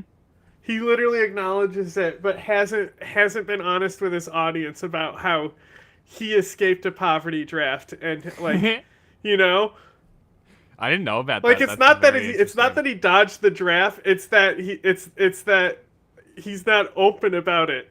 You know what I mean? Like, yeah, it's a bit shady. Is he aware that's why his parents did it? Maybe he's so privileged he's not even aware. That's the thing. I'm not too sure about this because Hassan has always had dual citizenship because he was born in New Jersey. He grew up in Turkey, but he was born in New Jersey. Maybe the dual citizenship. He's always had one. Is what I'm saying. No. Maybe he might have been able to get out of it regardless. Yeah, maybe it exempts you from it. Yeah, that's what I meant. That could be a thing. But okay. That's the thing is Ethan, like, you have to understand. Ethan is a person who got Hassan to leave his house for maybe 3 hours a day once a week. Do you know how rare it is for somebody to get Hassan out of his house? Hassan was touching grass. You have to understand, like, the conversations and the closeness they must have is something that is rare with Hassan because he doesn't leave his house. Yeah. You know what I mean? So, like, Ethan knowing this shit about, like, he's clearly had this conversation directly with Hassan about the draft dodging. I've never heard any of this shit before, and I don't think Ethan is just making it up, No. Denim's made this video being like, especially I understand it was suing, and you're gonna start making shit up. Like, come on, exactly. Like, you're gonna give him the benefit of the doubt. He's also said shit that he on another show he was like, Hassan doesn't live with his mom. His mum lives and with he him. was like, no, he was like saying like his mom has his own place, and they were laughing about it. And Hassan even heard that and like called his mom into the room, and he didn't say, I just wanted to show them that you live with me. He was saying, I wanted to show them that you are here. Yeah. So he was like saying he was saying that Hassan had a cleaning lady. Who he like, you know how like XQC didn't talk to his cleaners? Yeah. It sounded that type of situation. Boy. Where he was like, yeah, he told me not to tell anyone about it. And like I haven't heard it from anyone else, and there had to have been other people who have been to Hassan's place that have seen this cleaning lady if she exists. So everyone's like, he confused his mom who lives with him for the cleaning lady. And the whole point of Ethan's story is that Hassan literally couldn't speak the same language as her. I think he can speak Turkish with his mom, you know? Yeah, okay. But she should have gone to prison. That's what I would have done. And it's like, really? Okay, well, that's so nice of you to fantasize about. Go to prison then. That's, don't why pay they your don't have to pay taxes. Hassan and Denims and all these people don't pay taxes. Go to prison. Be a conscientious objector right now. You don't have to wait. You don't have to fantasize. Yeah, if you know that your government is financing bad people, don't pay taxes. It's That's perfect. it. Like now, don't take this advice, audience watching, because I do want you to don't fucking not pay your taxes. Well, I don't think anybody watching is yeah, they're not dumb enough to do that. No. But if you're so fucking intent, then stop paying your taxes. Fucking, go get the IRS to clap you on the cheeks, get yourself into a prison, and then just fucking make a statement like that. It's insane that yeah, anytime you bring this kind of shit up, it's always just a deflection. Like it always was funny too, because it's like I find it funny how like being so anti-capitalist, right? Like being somebody that's like for the people, like eat the rich. I have never seen a bigger consumer than Hassan Piker when it comes to like buying frivolously needless shit. You know, all the time. That's incredible. We all have. We all have like nice houses. Like I'm sure like you drive a nice car, I drive a nice car, he drives a nice car too. I know that for a fact. Because he made a video bragging about it. Yeah, exactly. Sorry, he bought a Porsche for his fans, which is insane to me because it's like I bought it for the fans. Oh yeah, there's that clip of him in the dealership. I bought it for the fans, guys. When I went and bought like a really nice car, it never got posted out there, never happened. Like it wasn't like a buy for the fan purchase, but it's like it's funny how like that gets propped up as like let's fight the evil capitalist system, but also participate in it in the most insanely consumerist ways by buying. And like it's funny too an because it's like ex-Nazi car. Me and you, I know you run a business, I run a business, and we like I'm Hell not going to toot yeah. my own horn, but we're not Volkswagen, like, I'm not like a founded fucking by greedy Hitler. capitalist like billionaire that's like fucking taking extra bonuses, like not paying my employees. And I know you certainly aren't either. So it's like, why are we demonized? And then this guy who's like, who doesn't pay his mods, by the way. Yeah, his mods are on mods stream being begging paid, for rent money. It's just insane how that is their world, and Just it's like his defended. uncle. It's like there's no calling out for it, and we're like held to this insane The apple standard. doesn't It just fall doesn't far make any fucking from the sense. tree, my I favorite, guess. my favorite thing can that you I see pause people it? doing constantly is Ethan. So I made that as like a semi-facetious, flippant joke. What? The Porsche thing. They are owned by Volkswagen, which I did know. I didn't know, however, that Volkswagen literally came into creation because Hitler wanted a people's car, a Volkswagen. And they make Porsche. And they make Porsche. So yes, he has a Hitler car. Went after pro-Palestinian voices, therefore he's pro-genocide. It's like Hassan is not the entire fucking Palestinian movement. These people act like it's him. He is the one. And it's crazy. It's like you're telling me that just because you're pro-Palestinian, you can't be criticized for anything unrelated or related. You know what it is, dude? It's like that South Park episode with like Jesse Jackson being like the emperor of all black people. That's all it is. It's like this guy is the emperor of all Palestinian voices right now. And if you even though he's not even him, Arab, by the way. Yeah, that's also it's even funny too. It's like I know now. It's like when there was a criticizing, it's like how can Muta be a practicing Muslim? He drank a beer here and there. I'm like. No, I didn't claim to be like a perfect person, but that guy is like he's like culturally there. I'm like this is like a fucking ID card. You can be Muslim and not be a strict adherent. Like I don't understand. Like, you can be a Muslim and not adhere to the strict thing of, like, I don't drink alcohol, eat shit. Like, sure, halal is probably a thing that all Muslims practice. There's a really funny story. The singer/rapper Kanan, he's a Somali immigrant. Okay. And he said that he was telling this story about how growing up, there was kids smoking weed on the steps or the stairs. And they passed it to him. And he's like Muslim because he's from Somalia. And he said, no, I don't smoke. And the guy said, damn, I thought you wanted to be a rapper. And like Kanan said this like stood out for him. They're like, oh, I can't be a rapper if I don't do this, you know? Just talking about how he's talking about rap culture, you know? Yeah, and the pollution of it. That's really interesting.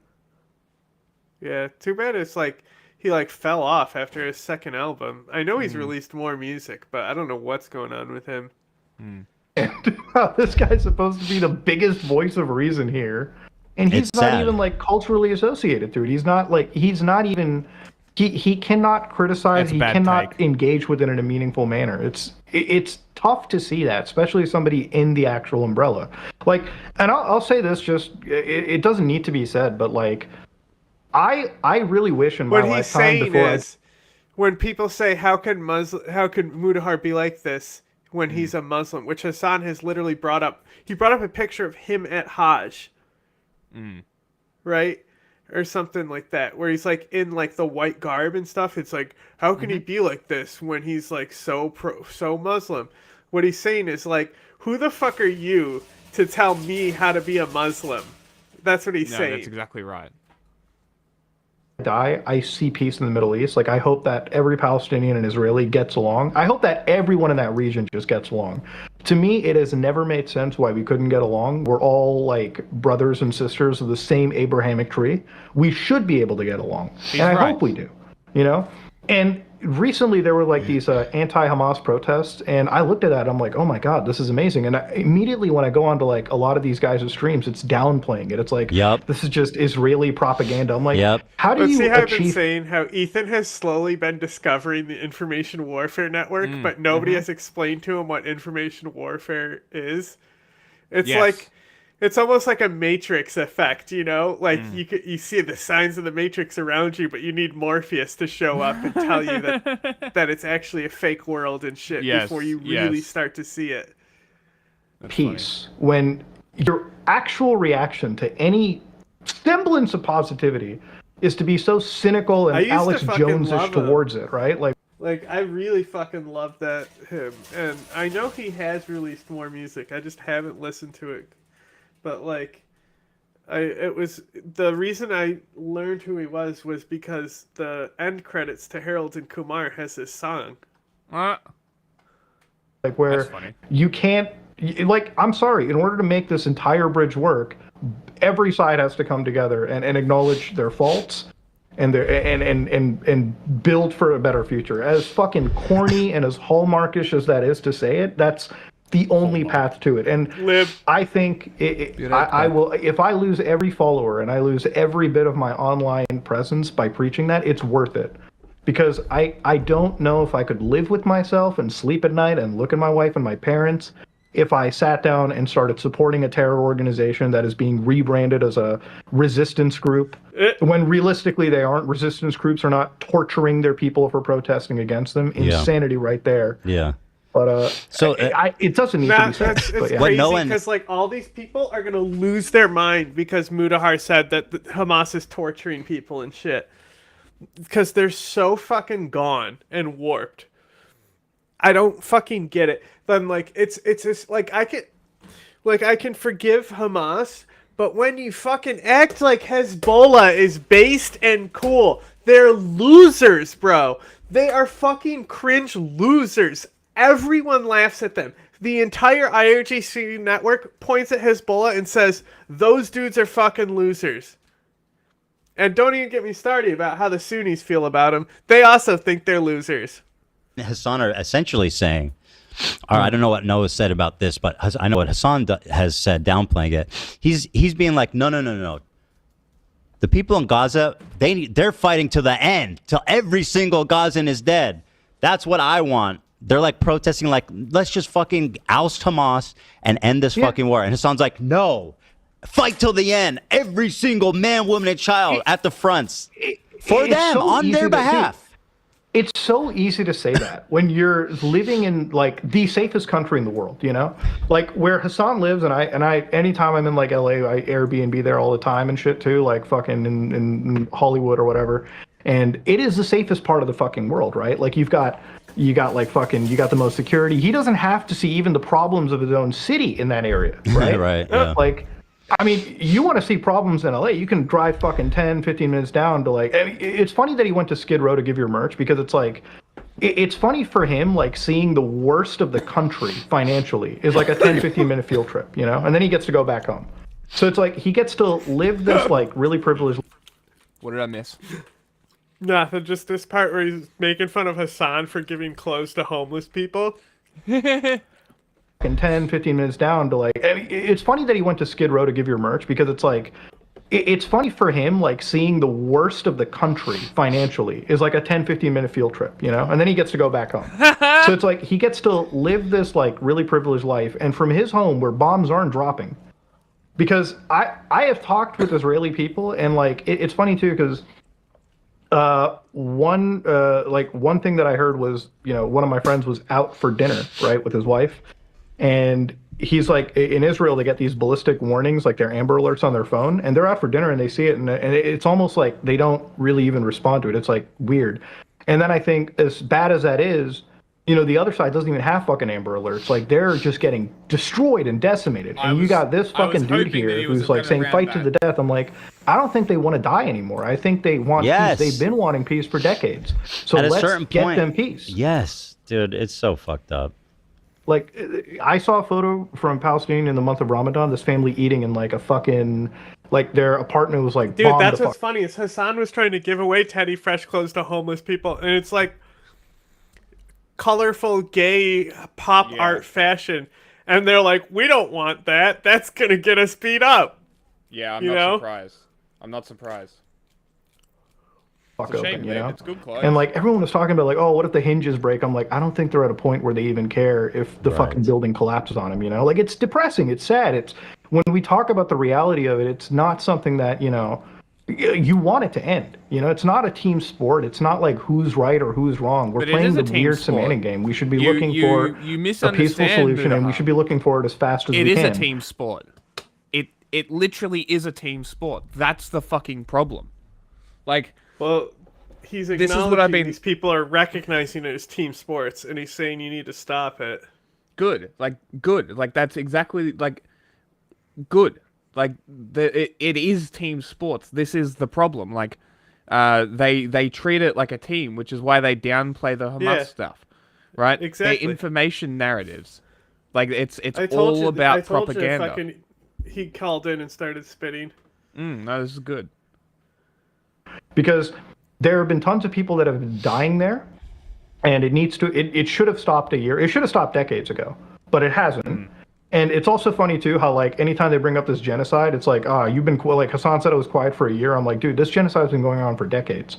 And by the way, this is not the only like genocide of people going on. I've never seen Hassan talk about like, you know, the Muslim people in China positively. I've never seen him talk about like Muslim Indians. Yeah. Great. I've never seen him talk Muslim Indian people, like my people back home in India. Let me tell you right now, dude, we're second-class citizens. I might even have my nationality completely. Did he ever talk about that? He might have mentioned Myanmar. Okay. But like that's a very offshoot one that not a lot of people are plugged into.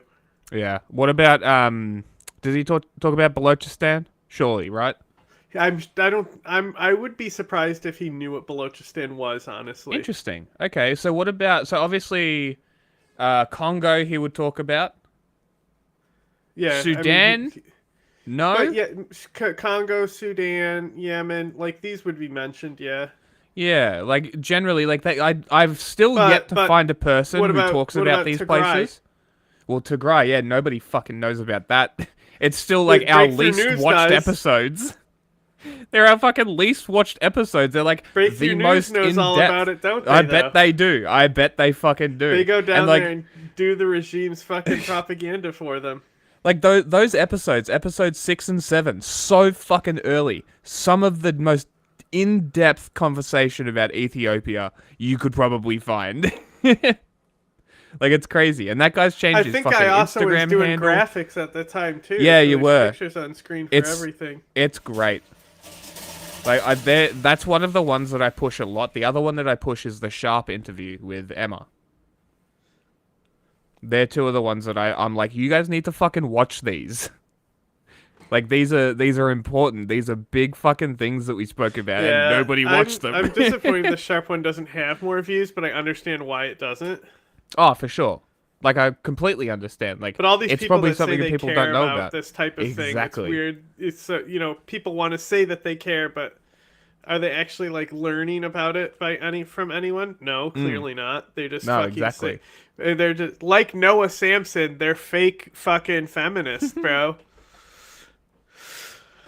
Completely removed. Like, I'm ethnically Indian as possible. Excellent. Indian Muslims, fucking total second-class group. Never seen him talk about that at all. I don't even think he cares much about Indian people, to be fair. I've heard him on like camera say like a certain slur, and then you've got like Sudan. You've got all these areas where things are going on, but they're hyper fixating on this. Especially not because I think they care about the Palestinian people or the Israeli people. It's just because it is how you grift right now. He called out the fact that I think the best part about that Sharp episode is that was completely unplanned second episode with her. It just kind of happened. And I kept that part in the end of the last episode. Yeah. Like I kept it in Raw where I was like, so it kind of teased the next episode because I figured a lot of people would watch the first one and it would help tease that second part with her. Yeah. The way I did the transition. Mm-hmm. But it's like, it's really, it's good because it wasn't planned. Like, we only really wanted to talk about the ad and her, and then it turned into that because that's what she was going into. And then it had that really good discussion with her. Her face when I say, I was like, I'm sorry to interrupt you. She's like laughing like, oh, of course they're going to interrupt me when I'm talking about this. But then I'm like, do you want to do a whole hour of this? And she's like, I got nowhere to be. She was just down right away. So good. She was lovely. It's such a shame how the military fucked her over. They're like, hey, be in this ad. Oh, we're getting backlash? What ad? And it's crazy that still, like, constantly she's brought up in all these circles. Insane. And it's crazy that the episode hasn't gone further, but I guess they don't really know her name, do they? They're just the chick with two mums. If we went back and did the thumbnail and made it more like, can you believe the military did this ad type of stuff? Well, I have been going back through and redoing the thumbnails as I've uploaded them to Rumble. I don't think the thumbnail's maybe I will. especially good for that one. Because we're never really clear that that's what she's from, is those ads in the promotion. Like, we don't play the ad, I don't think, during the episode. I might show glimpses of the ad in the episode. But people may not be people listening to that may not even know she's from that ad and what that ad is and the outrage behind that ad. Okay. So I think if we remarket it, it might do a lot better as well. Yeah. Okay, well, when I get around to uploading the episodes to Rumble again, when I get to those episodes, I'll let you know, and we'll workshop a thumbnail. Okay. Called out the fact that I got 1 million views on my video, and I got like AdSense out of it, which is, you know what? I will personally say this to Hassan, okay? I will give every single dollar of that video away, which I don't even think it made anything because it got fucking demonetized because of the topic. But I'll do but you've also got to give away like a year and a half of your salary at this point because this is what you've been doing for the last year. You've been grifting off of these dead children. These guys are like booming. Like it's funny. They go, Noah said the anti-Ethan industrial complex is booming, so everybody should be making videos. It's like that the pro-Palestine industry is booming, and like Hassan is riding that wave big time, man. He is loving it. He's doing sponsored streams, bro. He's doing sponsored streams for fucking Disney-owned games. Crazy. He did a sponsor stream from like a Ubisoft title. He did two, Yeah. like one for Rainbow Six and one for that Assassin's Creed. And it's like, Sponsor I us, find we'll it do funny how a company that is going through like some sexual like misconduct hearings and its upper staff, you're gonna take like you don't have to take sponsorships. Like nope. To give the audience watching, we can say no to a sponsor. We're all at that Ubisoft, level. don't Me, sponsor you, and us. Hassan, where we can just say no. We're not going to sign Anybody on with else. you. Yep. He Guerrilla has the Games? option. He still decided to go down that road, and he's like, "What? People don't take gaming sponsorships?" Do I'm it. like, "Yeah, people do." Give us but game. you're politically knowledgeable about this topic. I don't know why you decided to throw your hat into the ring. But I guess I know. I mean, private jets don't pay for themselves, right? No, sir. Those Gucci shirts sure don't come with a cheap price tag. Yeah, and I none don't of think that he's pays getting them on the real. No. You find really good deals there, by the way, if anyone's wondering. All right. Well, listen. I think we've. Is there anything else you wanna say? I think we've covered it, and I think that I'm extremely grateful that you're coming down this with us together, and I think it's a good thing. Thought that maybe you know, maybe he did mention or maybe I'm confusing it with something else, but I think he also mentioned he mentioned 9/11 briefly, but I think he was talking about just him growing up when he's talking about how privileged Hassan was being able to just turn off his race card. He's like, being a brown guy who's a Muslim in America after 9/11. Like you haven't struggled, bitch. Like that's like just somebody telling Hassan that he hasn't suffered is fucking so funny to me. Like, you literally are the bourgeois. What do they call themselves? Petite bourgeois? He's more than petite, bro. You reckon he's above that? He oh is my the god, bourgeois? he's like a top earner. 30-second time penalty for us. Play me out, Johnny. We are a superpower, but we do not have super patience. I don't know what that was. My favorite thing about Kat's campaign is all they've been able to do is be like, hey, look, there's a picture of her where her vagina is almost showing because her shorts are short. Yeah. But it's clearly not, and everything is fine in this picture. It's very funny. They're still going It's with the that. idea her vagina is right there. Mm-hmm. Ooh, spooky. Ooh, so spooky. Ooh, a vagina. Ooh. Conservatives are scared of vagina, confirmed. We begin tonight with new sweeping tariffs President Trump announced just hours ago. Did I Those send new you measures, this? which President Trump described as historic, include a minimum 10% baseline tariff and additional reciprocal levies on countries like China, Taiwan, and the European Union. Several U.S. trading partners. I honestly don't even remember what I just said. Me, always. Like, I know I did an ooh, I don't even know what it was about at this point. Vaginas. Oh, that's right, Cat's vagina. That I'm glad that I instantly wiped that from my mind. I didn't dwell on the thought of her vagina, you know? I instantly moved on and it left my head. It took me a minute to remember as well. Yeah. That's what's being called real feminist, am I right? Feminism in practice. Well, because that was this whole thing with Noah Samson, a fucking ex situationship called in and said that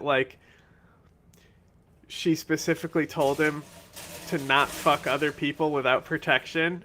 Yeah, and he if did. he was, then they had to use protection, and then she found out he was lying about that, and that's all it was, right? That's so, right, brother. Well, she specifically didn't say that it was or anything like that. You don't have to. That's what it is. But the point is that they made a whole thing about the allegations that were going to come out, and it's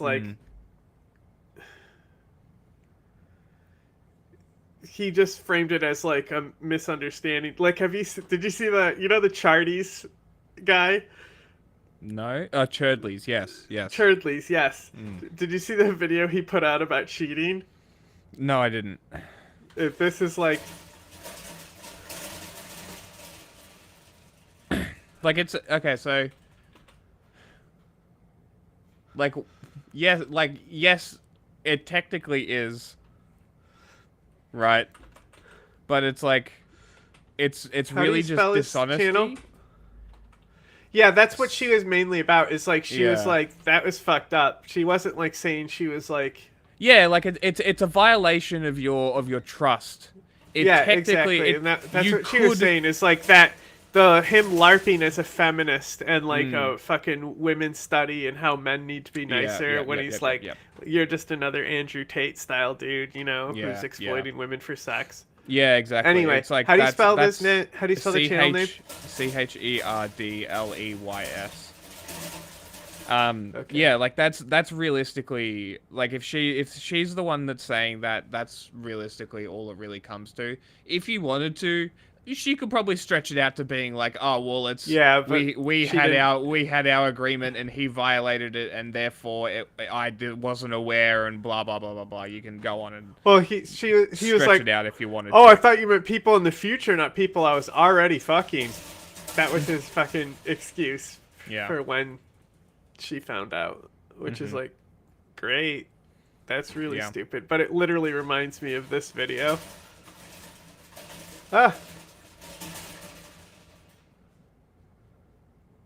Day, like we could cheat on our diets, like we could have McDonald's once a week, not you cheating on me with another girl. All I heard you say was cheat day. Why? I don't understand why you would. I'm sorry. I just wanted to come down and say it's fine. It's fine. I wouldn't have. I just didn't know. I know. It's not your fault. It's not your fault. It's fine. You were talking about a diet? I'm gonna head out. I said cheat day, like we could cheat on our diets, like we could have McDonald's once a week, not you cheating this on girl me with another is like, girl. she does. I'm clicking the wrong thing. Day. But like, she was the other video that she showed up in. I think she's crying in this one too. It's her skill. I don't know. Maybe, I don't know. She's been in a few, I guess. But like, I saw her right before I saw this one, and she was also crying in that. And I was like, is that her thing? Crying? That's funny. But yes, it's very strange. Like, why? I don't understand why lie. Like, if that's the boundary of this girl, why also breach that? I don't like, understand. It's just a fucking condom, bro. Yeah. I really don't get it. I can make the case like with like antidepressants making the tip of your dick numb.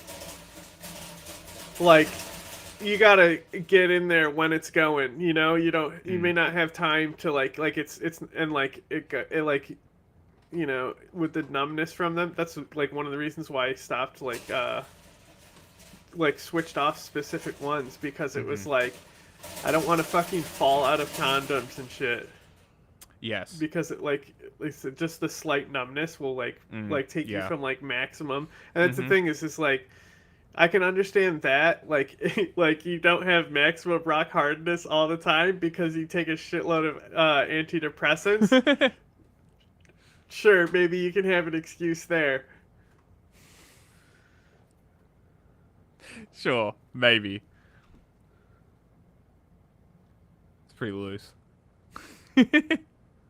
Yeah, I'm just saying, like, if there is an excuse, it's not, oh, I thought it was people that I was gonna fuck in the future, not people I was already fucking I haven't told you about at the time.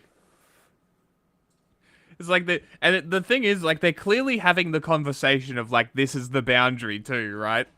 Yes. So he's sitting there having the conversation, being a good dude, and then directly breaching it. Well, knowing in the back of his mind that it's already happening. Like, not like, bringing yes, it up. I hear you, I'm listening, Awesome. and in the back of his mind already fucking plotting the fucking amazing rope scum bag. Yeah, exactly, and that's kind of the thing is like, yeah, that's all they were doing is they weren't accusing him of being a rapist or anything like that. They're just a saying, scumbag. Wow, that's really uncool, bro. That's funny. Thank you. Nice crowd. What a good-looking group of people. Well, we have some very, very good news today, and a lot of good things. Do you see Kid Rock not wearing a suit in the Oval Office? Oh, really? My fellow What a Americans, disrespect. this is Liberation Just type Day. into Google or Twitter Kid Rock Oval Office and just look at the picture. You're gonna laugh at it. 2nd, 2025 will Everyone forever else has be seen it. You can remembered just as look the at it day on your own. American industry was reborn, the day America's destiny was reclaimed, and the day that we began Could be louder. to make Oh my God. America wealthy again. We're gonna make it wealthy, good and wealthy. Wow. For decades, our country has been looted, pillaged, raped, and plundered. What a corny ass motherfucker. Pretty Jesus cool, huh? Christ. What a loser. You jealous? Jealous of the patriotism that we have here? What a fucking loser. Capital L loser. And all performative for Donald Trump. A cuck loser. Trump loves to cuck. That's his thing. Plundered by nations near and far, both friend and foe alike. American steelworkers, auto workers, Look, his mop farmers, is flapping and skilled around. craftsmen. We have a lot of them here with us today. They really suffered gravely. They watched in anguish as foreign leaders have stolen our jobs, foreign cheaters have ransacked our factories, and foreign scavengers have torn apart our once beautiful American dream. We had an American dream that you don't When? hear so much about. You did 4 years ago. Did you? And you are now, but you don't too often, and for many years and decades even, you didn't hear too much about. Our country and its taxpayers have been ripped off for more than 50 years, but it is not going to happen anymore. It's not going to happen. Damn. In a few moments, I will sign a historic executive order instituting reciprocal tariffs on countries Found a throughout the weird world. Schizo channel, followed by Lucas Weber, of course. Of course. Reciprocal. That means they do it to us and we do it to them. Very I meant simple. Page, not Can't channel. get any simpler than that. This is one of the most important days, in my opinion. Kazakhstan in banned American history. OnlyFans. It's our declaration of economic independence. For years, hardworking American citizens were forced to sit on the sidelines Stunning and as brave. other nations got rich and powerful, much of it at our expense. But now it's our turn to prosper, and in so doing, use trillions and trillions of dollars to... This chick is one of the worst CCP agents around. It's very funny. Yeah, and the only person that was following her that said followers is fucking Lucas. Yeah, of course. No, she's a true nutbag. I could tell by her fucking bio. Yeah. reduce our taxes and pay down our national debt, and it'll all happen very quickly. I'm just gonna With type today's Sky Don't action, Lie. we are finally going to be able to make America great again, greater than ever before. I really, really hope she likes the comment because she doesn't understand what I mean by Sky Don't Lie.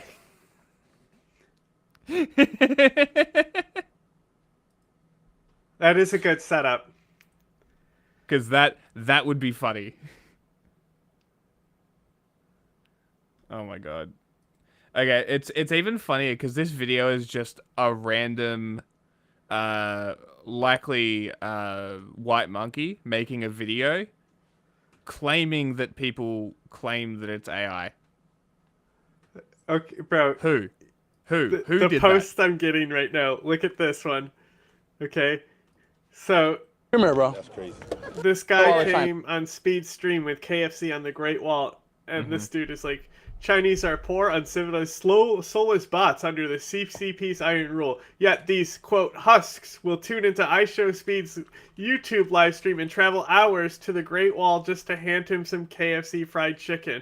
A thread on why Chinese folks are more human than white people. Oh my god. What are we fucking doing with... Like, is this the quality of propaganda we're doing now? Yeah, a fan showed up and gave him KFC. Wow. A fan also showed up and called him the N-word. Like, what are we talking about here? He's literally one of the most popular streamers in the world. Yeah. Even in China, where it's Look banned. at right now, 37 million. Crazy. Like, that's crazy numbers. What is this supposed to, like, Oh, they're clearly not bots that... No. They use bots online. Just because we're accusing people online of being bots does not mean Chinese people are bots. These people are so dumb. I don't understand. Like, what is the point God. of this Yes. post? Oh my god, I didn't even think about that.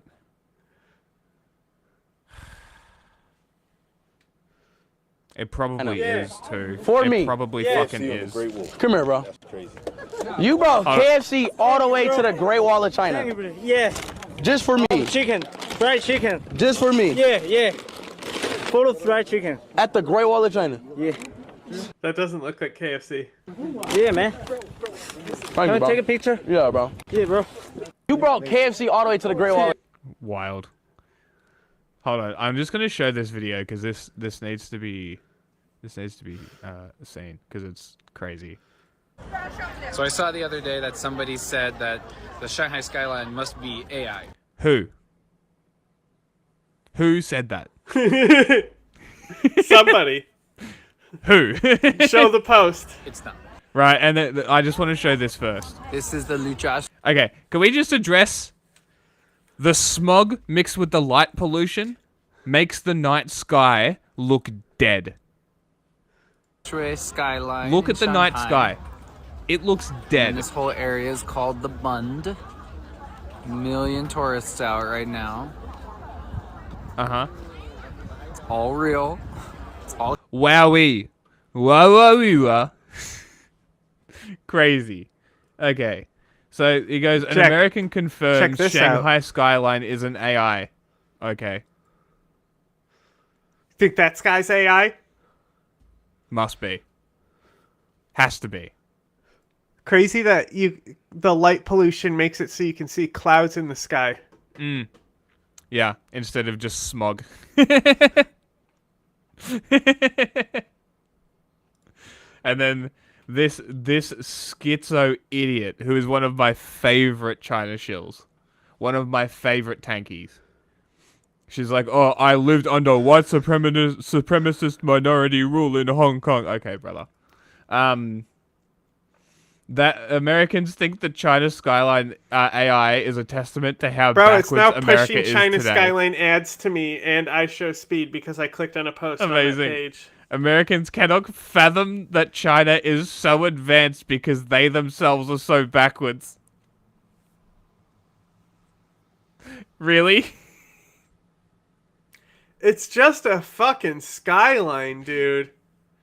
It looks like a fucking casino. It does. It looks like Vegas. That's It why I looks pulled exactly up like Vegas in Vegas. comparison. Yep. Mm-hmm. Hilarious. But that fucking sky, man. Wow. Wowie. Jobs and factories will come rolling back into our country, and you see it happening already. We will supercharge our domestic industrial base. We will pry open foreign markets and break down foreign trade barriers, and ultimately... It really is. Lucas is a great marker for who is Screen a cap fucking this. idiot. No, put that back on screen and screen cap it. There. More production at home will mean stronger competition and lower prices for consumers. This will be indeed the golden age of America. It's coming back, and we're going to come back very strongly. You know what happened the last time all these tariffs got put on in economic strife times? Double-digit unemployment. Can't wait for that. We're pleased to be joined on this It's off to momentous... a fucking fantastic start with all that, multiple hundreds of thousands of people unemployed now. Very cool. That's a good start. occasion by Vice President. Man, wouldn't it be a shame if those people went on welfare benefits? Oh, you got rid of them? I wonder what's gonna happen. I wonder what's gonna happen in a couple months when none of these people can pay their bills. I bet you that'll be good for the American economy. JD Vance, JD, thank you. I'm getting so much fucking China shit now. Breaking: China has donated over 16,000 metric tons of rice to Uganda. That wasn't too hard to find. I was looking, you know, he likes to take a low-key attitude, so it'd usually be sitting right in front. He's gaining a lot of confidence, Mike, isn't it? And nearly my entire cabinet is here, as well as Speaker Mike Johnson, who's done an amazing job. And with the great success we had last night in Florida, we have a majority of 7. And 7's like a lot when we had it at 1, right? You've done a fantastic job. And many of the members of the House and Senate are with us. Senators, Congressmen, thank you all for being with us. We appreciate it.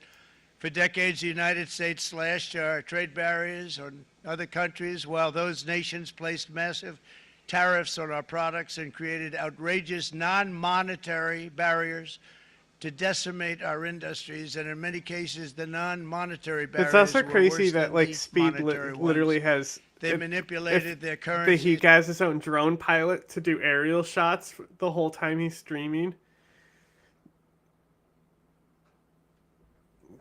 That has, if there's gonna be anyone, if that's where the CCP control comes into his stream, that's where it would be. Not so much minders and stuff like that, because he has guides always anyway, and guides are gonna stay within the CCP's lines. You know. Can't hear you. But like it's getting all these city shots. Yeah, it's not like a paid for propaganda trip though. It's like that would be more controlled. It would be much more obvious. Yeah. Not a white monkey trip, so to say. Yeah. Make him follow me too. Gotta be more connected to information networks and say crazy shit.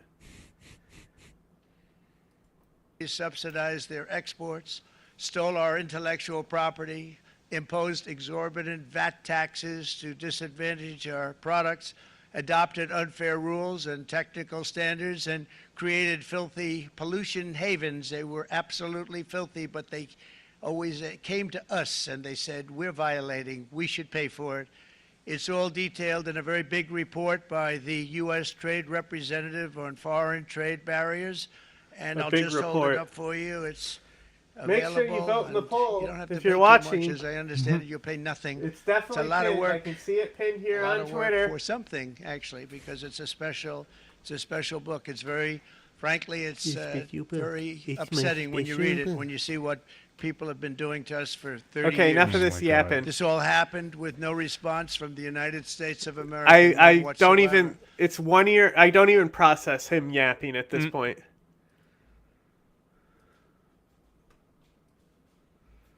Okay, let me find some more.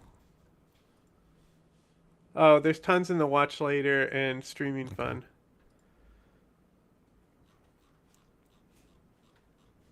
Like Depressed Ginger's take on this. Let's hear. I want to hear from a fucking idiot about this.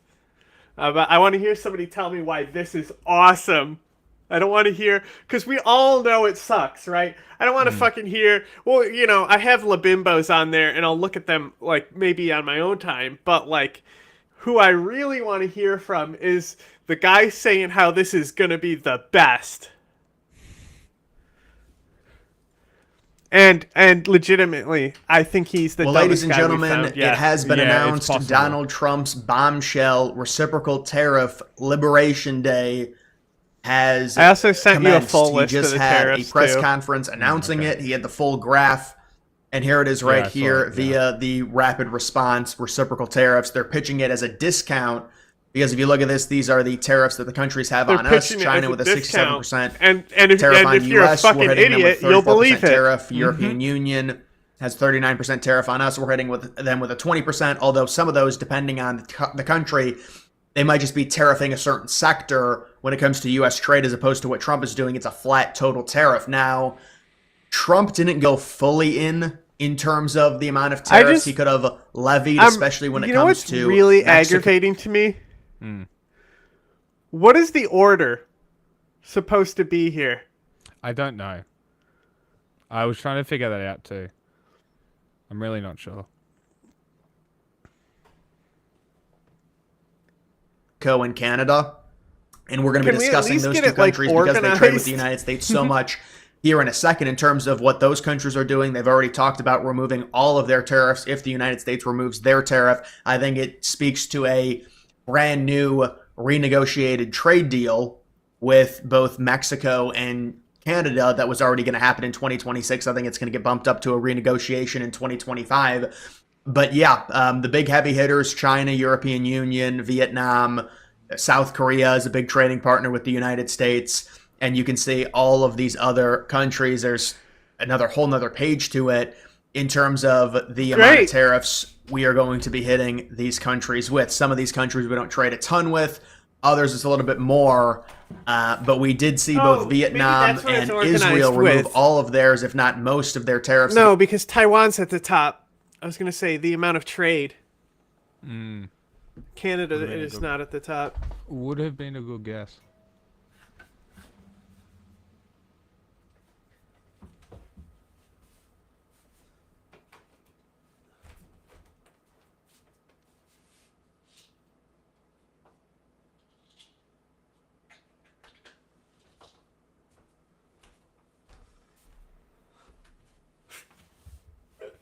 I'm just laughing at that fucking KFC thing.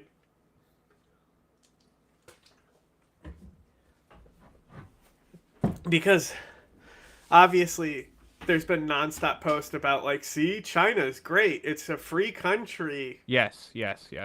Type stuff. Like, and there's so much ammunition, and somebody took the time to fucking highlight KFC as propaganda. Yeah.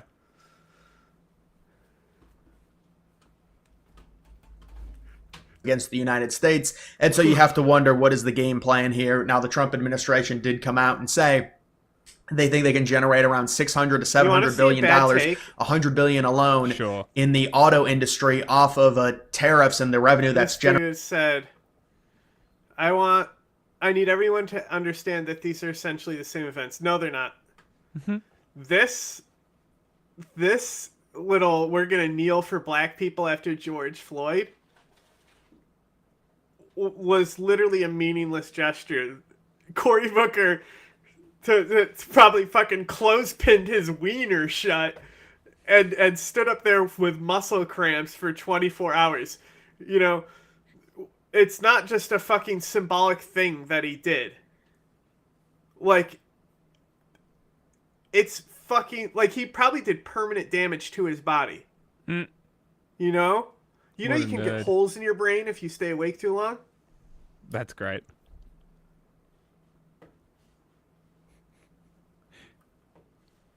Sounds about right.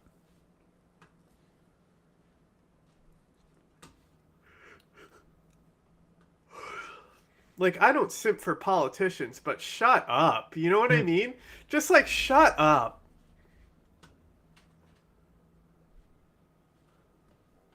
You're not going to put the screen back on? It should do it automatically. The United States did a long time ago in terms of getting most of their revenue through tariffs instead of through taxes. Obviously, that's changed significantly. Trump wants to try and bring it back. The question is, will you be able to levy these tariffs against all of these countries without seeing massive price hikes in the United States, which could cause inflation?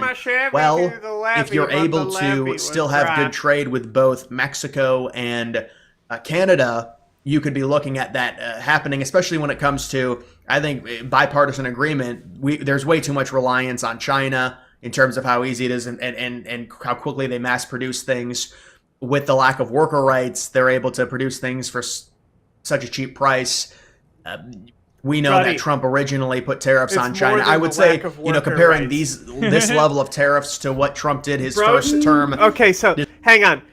Like, this gave us such a pathway into this guy's thinking and logic, right? Because you have to think about Dave Rubin literally on Joe Rogan being told he's a fucking idiot because Dave Rubin was like, you know, building stuff to code, you know, you want people coming in and telling you how to build your stuff, and Joe Rogan was like, yeah, Yeah, a little bit. Yeah. like code is kind of important, and Rubin was like, well, I just think the idea of you know, just, you know, because he just doesn't have any brain function. So that's the vibe I'm getting, right? Where he's like, because we have OSHA, things cost more. Remember when we just built skyscrapers? We didn't have safety harnesses. I think that's the brain rot take he has, that the reason why China can do things cheaply is because of lack of worker rights and protection.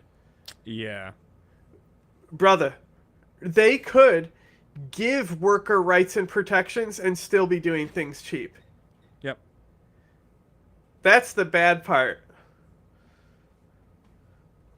Like, it would not cost them very much to have simple I mean, they do put worker protections up. Sometimes they'll put a net around the building.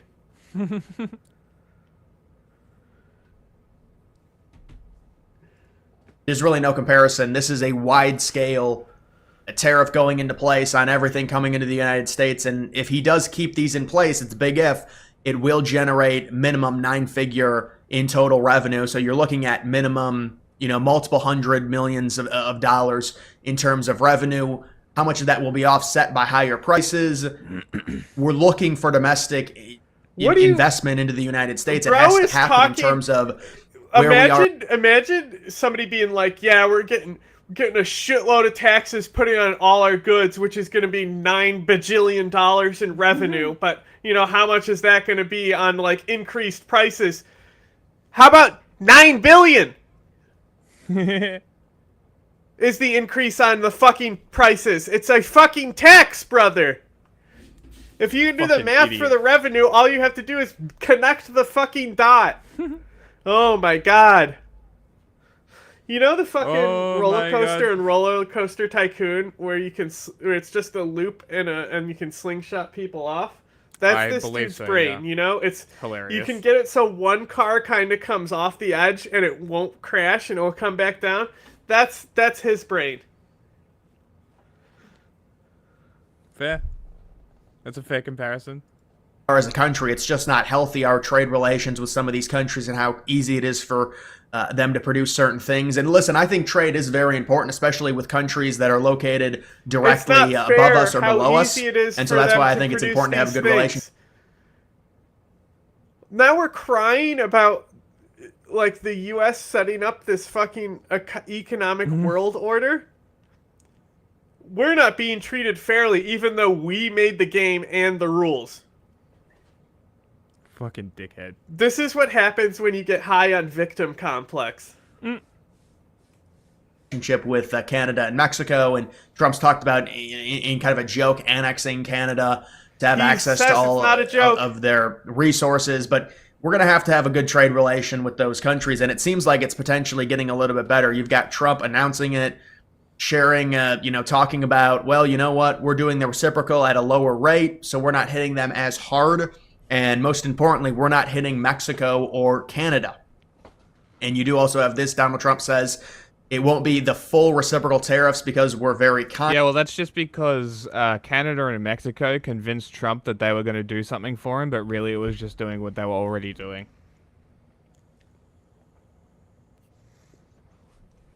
And you do also have... me, President Idiot. Exactly, because Trump is big stupid.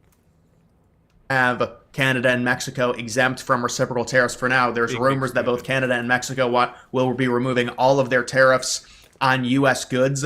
And so that's probably going to be part of the renegotiated North American Free Trade Agreement.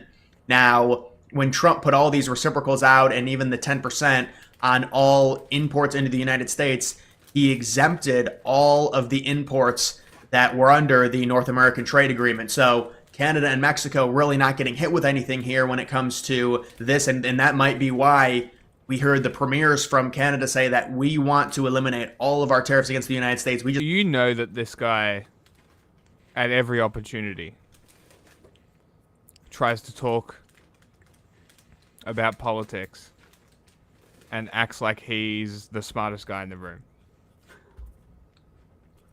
He's the one that talks first. He doesn't listen to anybody else. He steamrolls the conversation. We gotta get him on Jubilee content. Just steamrolls the conversation and goes, "I'm right." I want kind to of get like me, Jonah except on I here am with right. us to watch this guy's video. Can you imagine how funny. easily we could get Jonah to fucking blow a gasket with this guy? That would be funny. Just want to make it stop.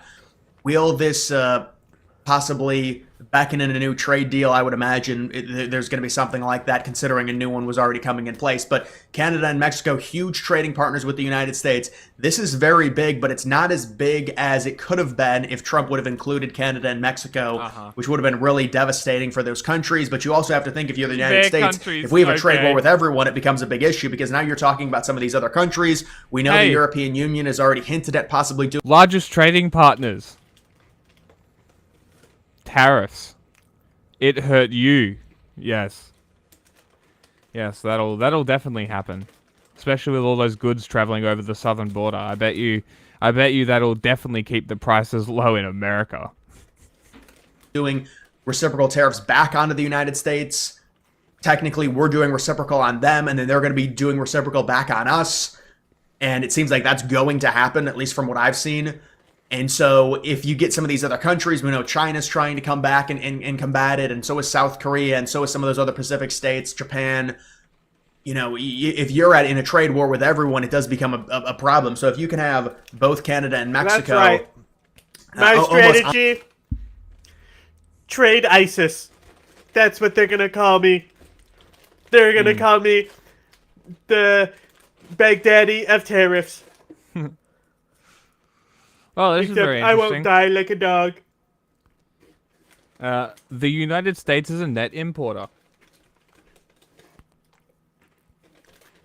So Trump just put a GST on everybody's products. Yeah, but that's the point, is that we're going to make it all in-house now. Mm-hmm. I'm sure that'll happen. On your side, if you will, especially if they remove all... You know what companies really love doing? Moving their entire operations at enormous costs back to the United States, where their operating costs will also be much higher. My favorite I bet is you him saying that, like, that'll work. Taiwan producing chips here to get, because of the tariffs and getting ahead of them. It's like, bro, that was Joe Biden's policy. Yep. He got the chips to move here. And it was anticipating war, not tariffs. All of their tariffs, this could be a better situation for the United States, especially if you're the administration. Do you think this guy could explain to us what a tariff is? Yes. Because I don't think so. No, that's the thing.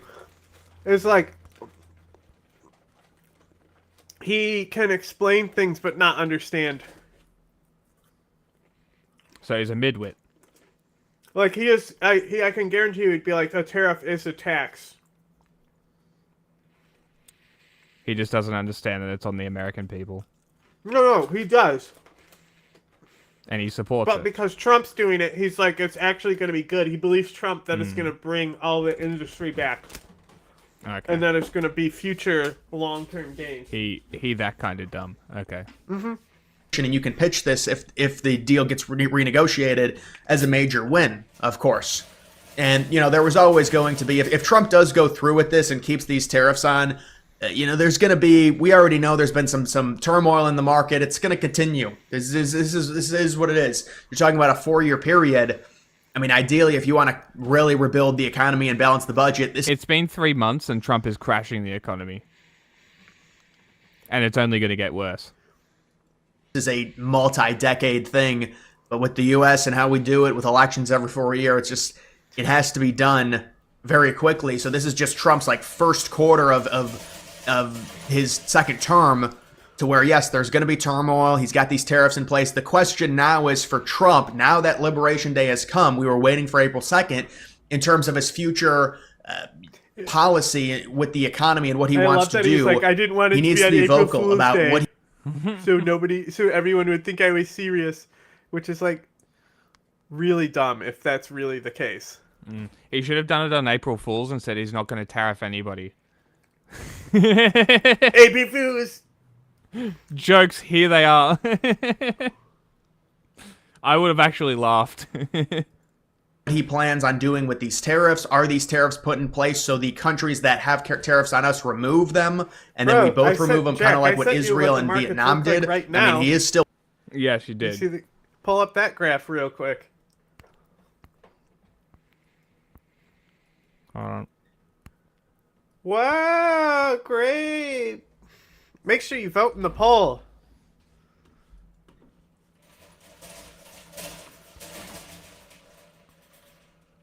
That looks pretty good. Yeah, see, it flattened out. It's fine. Still putting the tariff on Vietnam. I don't think Vietnam completely removed their tariffs against the United States. It was just some. And you can see this is a pretty big tariff at 46%. So the question is, Vietnam currently... Is this negotiation? Is Vietnam this a little bit of both? Who we Will are he be winning removing some over of the in a tariffs on these trade war countries? against I would China. imagine at least Let's some of tariff them. them. Great idea. We just the companies like Samsung Game have pulled plan. their direct manufacturing out of fucking China and put it into Vietnam, and now we're gonna fucking tariff them. Yep. Smart. So smart. You can tell this guy really understands global politics and Mhm. the intricate balance, because it's just business after all, and he knows how to run a business. The joke is that Depending it's not on what the business. country- It has nothing to do with business. Do if there's some type of renegotiation. I would also imagine he would keep some of the tariffs in place because he does want domestic production.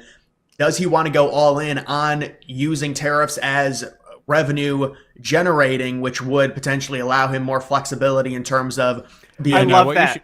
What you should do Dude, is I target love not only American listen to companies him, but international. Listen to him stutter Pretty over smart. the word revenue generating. And then before we get to that, hey Jack, what does IRS stand for? Internal Revenue Service? Wow. And what do they do exactly at the Revenue Service specifically? Steal people's money? How? Through taxation? Wow. Hmm. It's almost like when he's saying revenue, he means taxes. If he cries, tax his tears. Like, just say generating just the way he's tripping over the word revenue. He knows. See, I'm telling you, he knows that it's a tax. He's using the word revenue because that's the fucking trigger word that they're using to. And while they fire people at the Revenue Service, like when you say it's going to bring in revenue, that's tax. That's what we call tax. Mm-hmm.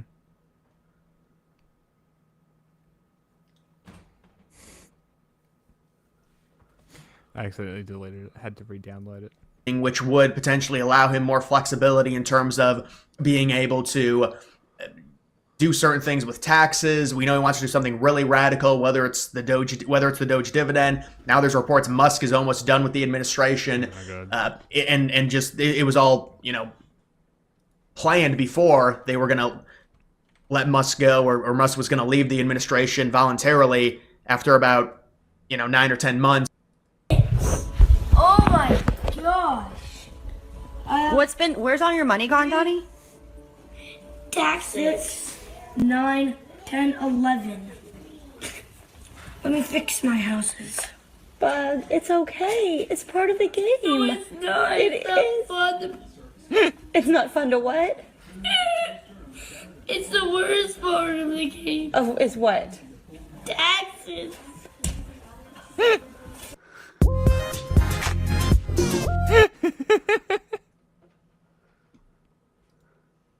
One of my favorite There's videos. also the one where the kid gets his first paycheck and looks how much is taken from taxes of him. And it's like a 14-year-old kid, and his parents are laughing at him over it. That's so funny. It's like, that's fucked up.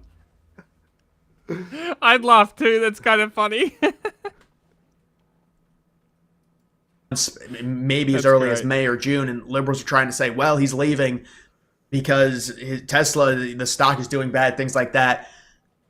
The point of it is if the Department of Government Efficiency can save, I mean, I don't know how much they're going to be able to save. It's impossible to say. Nothing.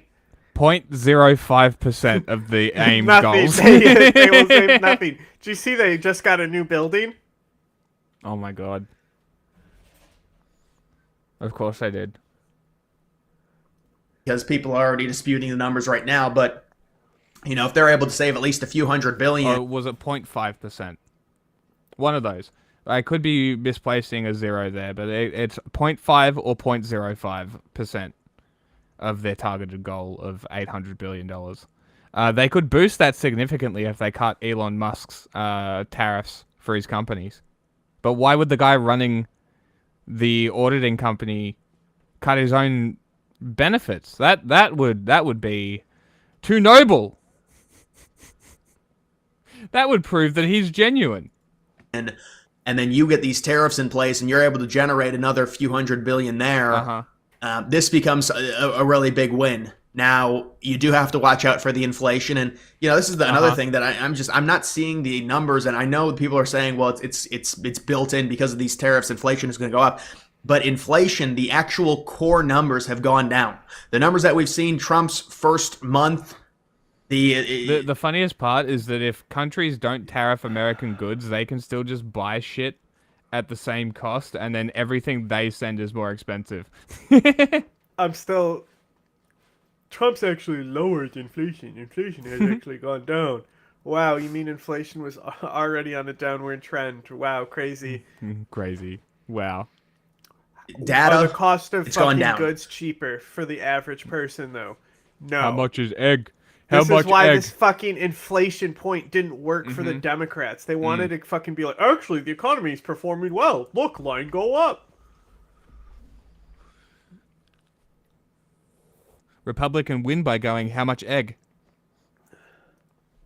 And it continues to go down, by the way. We'll see what the update is on April 10th, but I don't think inflation is going to rise too high, especially considering what the market's been doing.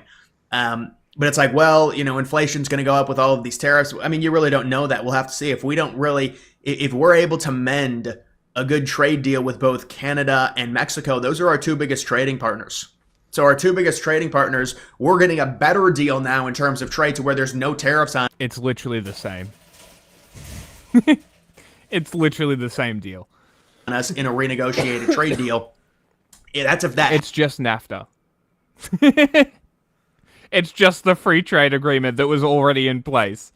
You fucking doofus. Happens. Now maybe Trump plays hardball with them as well. I think it was renamed or renegotiated. Trump ran on getting rid of NAFTA, so now it's the North. It's changed. Yeah, it's changed, but it's still the same deal. It's so stupid. Yeah. It's just so he can say that he did it. Don't know out of all of these tariffs, how many are going to be kept on, how many are going to be taken off. It's all part of Trump's negotiation if he wants to do it. I would imagine it would probably be a case-by-case, country-by-country basis. Because nobody really knew what Trump was going to do when it came to rolling out these tariffs. People were wondering, is it going to be 10%, 20%? I think the number was 25% flat on all the countries. That's not what it ends up being. What they're trying to pitch. Talking about how low employment was getting under Biden. Mm-hmm. And then immediately, the first thing that the Trump admin does is fire thousands of people. Hundreds of thousands. Thousands of people. No, I'm talking. I know it got bigger. I'm saying like day one. Oh, day one. Thousands. Yeah, okay. Yeah, thousands, yeah. You know, it's only gone up from there. Mm-hmm. And it's only going to keep going up. So, I mean, the government is probably one of the largest employers in the country, I would imagine. Keep in mind, one of the things that got us out of the Great Depression was the federal government giving people jobs. Mm. And guess what? Tips. These jobs were like kind of pointless jobs for a lot of people. Like you were asking me about Richard Wolff, right? And I said he's pretty good for like an intro to like modern communist and socialist ideas. Yeah. But like if you're biased against communism, you can like tear his ideas apart and stuff like that. Okay. But one of the examples that he gives is well, God, I forgot what I was even gonna say. Richard Wolff ideas. Yeah, it was the example he was giving though. That I can't about help you something.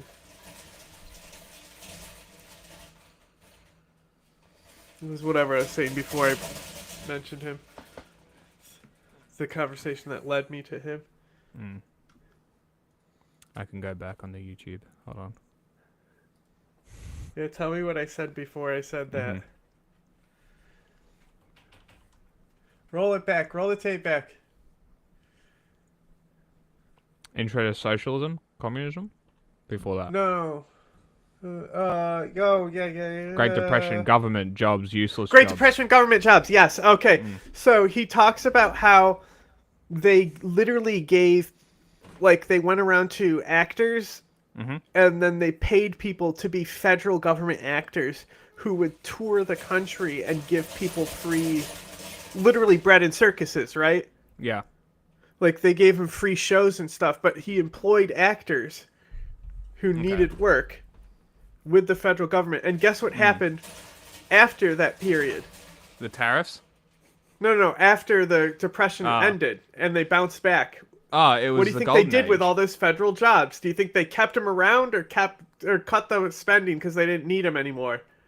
I imagine they probably cut them because they didn't need them. Yeah, no shit. We don't have fucking traveling people going around countries like that, or going around the country like that. Yeah, of course they did, because they didn't need them anymore. The employment rate, like, people stopped seeking employment from the federal government because the private enterprise started providing it, right? Yeah. And so we had serious unemployment, right? Especially after COVID, and the federal government expanded things like the IRS. Joe Biden did that whole thing where he made the Climate Corps, you know?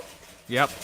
There was a lot. He artificially inflated or deflated the unemployment, right? By opening the federal government while helping unionizing and all that shit so they can afford to hire more workers, right? That's a good point. Never thought about it like this, yeah. And so the first thing you're doing is cutting the IRS that Joe Biden expanded and gave all those jobs gone, you know?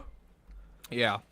Like, it's not time to cut those things. We need the acting troops a little longer right now. We are the average American is still suffering greatly from COVID. Yeah. Yeah. No, it's incredibly, incredibly stupid.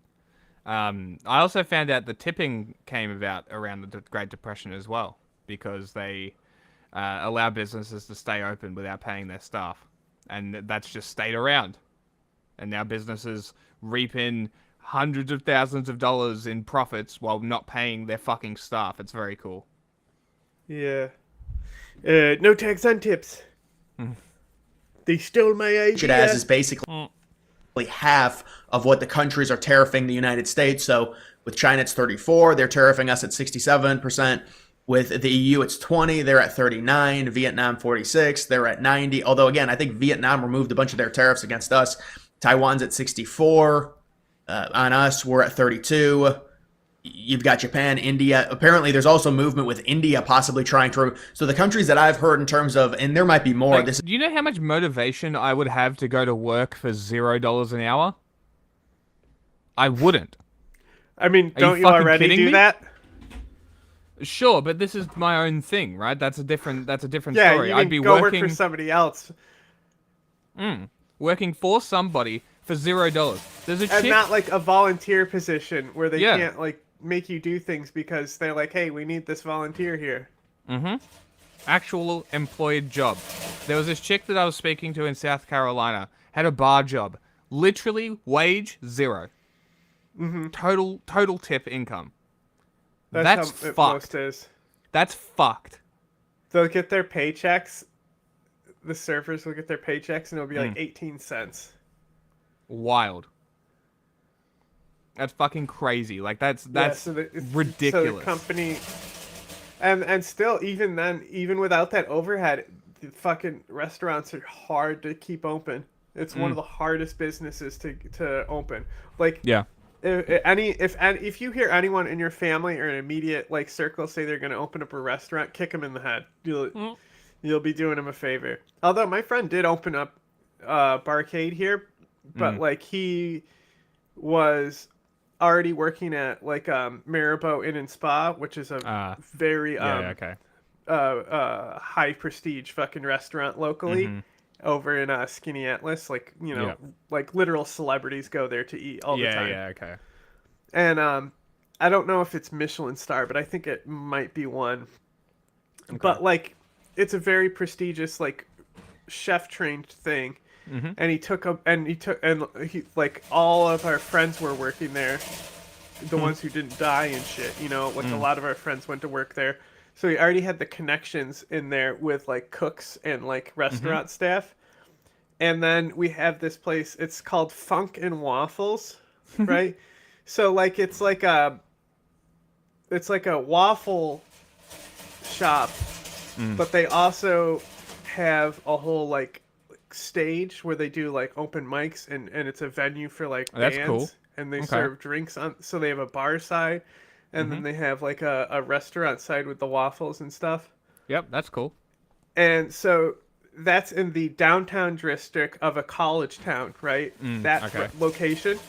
He got the location across the street from that spot to open a barcade. Okay. Like, you could not get a better location to open that business. Yes, yeah. So, like, he put a lot into like the planning and the location, but he's also like extremely rich. Like, his parents are some of the wealthiest people that I know. There you go. That's the big difference, isn't it? Mm-hmm. Yeah. Because I would love to open something like, I think, because I was thinking about it, right?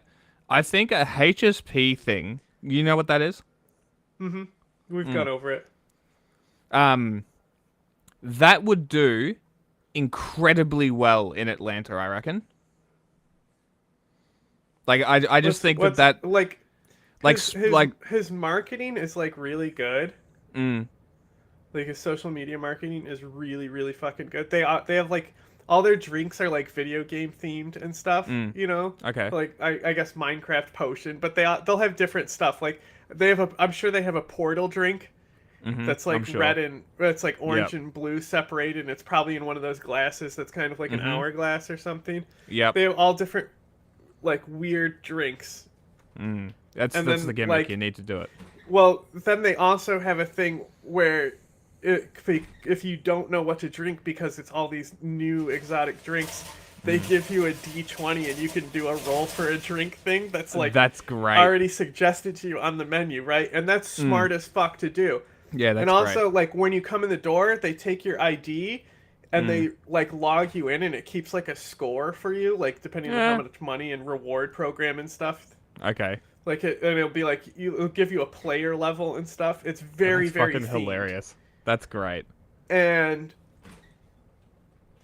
like he'll do this stuff where he has like these like 3 goth girls to try and do like podcast media space as the promotion, and it just ain't hitting. No. Yeah, because it's not the same as doing social media. Yeah. It's a that's fucking fair. pain. I also think that doing something themed around Australia would be good, like a cake and steak, something like that. And then only serve kangaroo and crocodile meats and shit like that. I think that would be interesting. And then the cakes is like you remind me of that Instagram and post lemon slice where it's a guy at Costco and he's taking the hot dog and he hollowed out a chicken bake and put the hot dog in a chicken bake, which is just like Eastern European. You know what I'm saying? Yeah. You know, it's a fucking pig in a blanket. Yes, long exactly. ways. You know, sausage roll. Yeah, exactly. And this dude comments, "These people eat so disgusting," and it's just a video of this comment, like showing the guy doing it, and then scrolling down to the comments, seeing "These people eat so disgusting," and then the reply is, "Bro, I literally saw a bacon wrapped alligator on your page," and then it flips to the guy's page, and there's a bacon wrapped alligator on the grill. A whole alligator. It's like these people Amazing. eat so disgusting, because it's an Asian guy, by the way, who's doing it at Costco. That's part of the story. I forgot. Yeah, okay. That's the main part of the story. Yeah, but just bro, I literally saw a bacon wrapped alligator on your page. Like, you are the disgusting one. Yeah, but yeah, I think that would be interesting. Emu burgers as well are pretty good. Oily. Yeah. There's actually this Chicago emu eggs. There's a Chicago hot dog joint that's like Chicago has a that's one of their big things is the hot dogs. Okay. But Are they there's just this trying one- to be New York? Like, what the fuck is happening? No, Chicago's way more hot dog than New York. Sure, okay. New York has the Coney. It has its own hot dog, but like, Okay. and every city has hot dog vendors. But Chicago is like more of like the artisan hot dog space. Okay. And this one place we went to, like they all had all these crazy hot dogs that are like different combinations, but like the meat in them was like rattlesnake, ostrich, like all these crazy meats as well as like toppings that complement that meat. All taste like hot dogs. Yeah, I think it might be fake. They're just saying it's that's rattlesnake, funny. but it's all hot dogs. That would But, be like, funny. I don't know. I don't remember it enough. But I mean, they were fucking good hot dogs. But like, it's a hot dog. Like, what are you gonna do? Yeah. Costco hot dog's a pretty good hot dog for $1. It's not bad.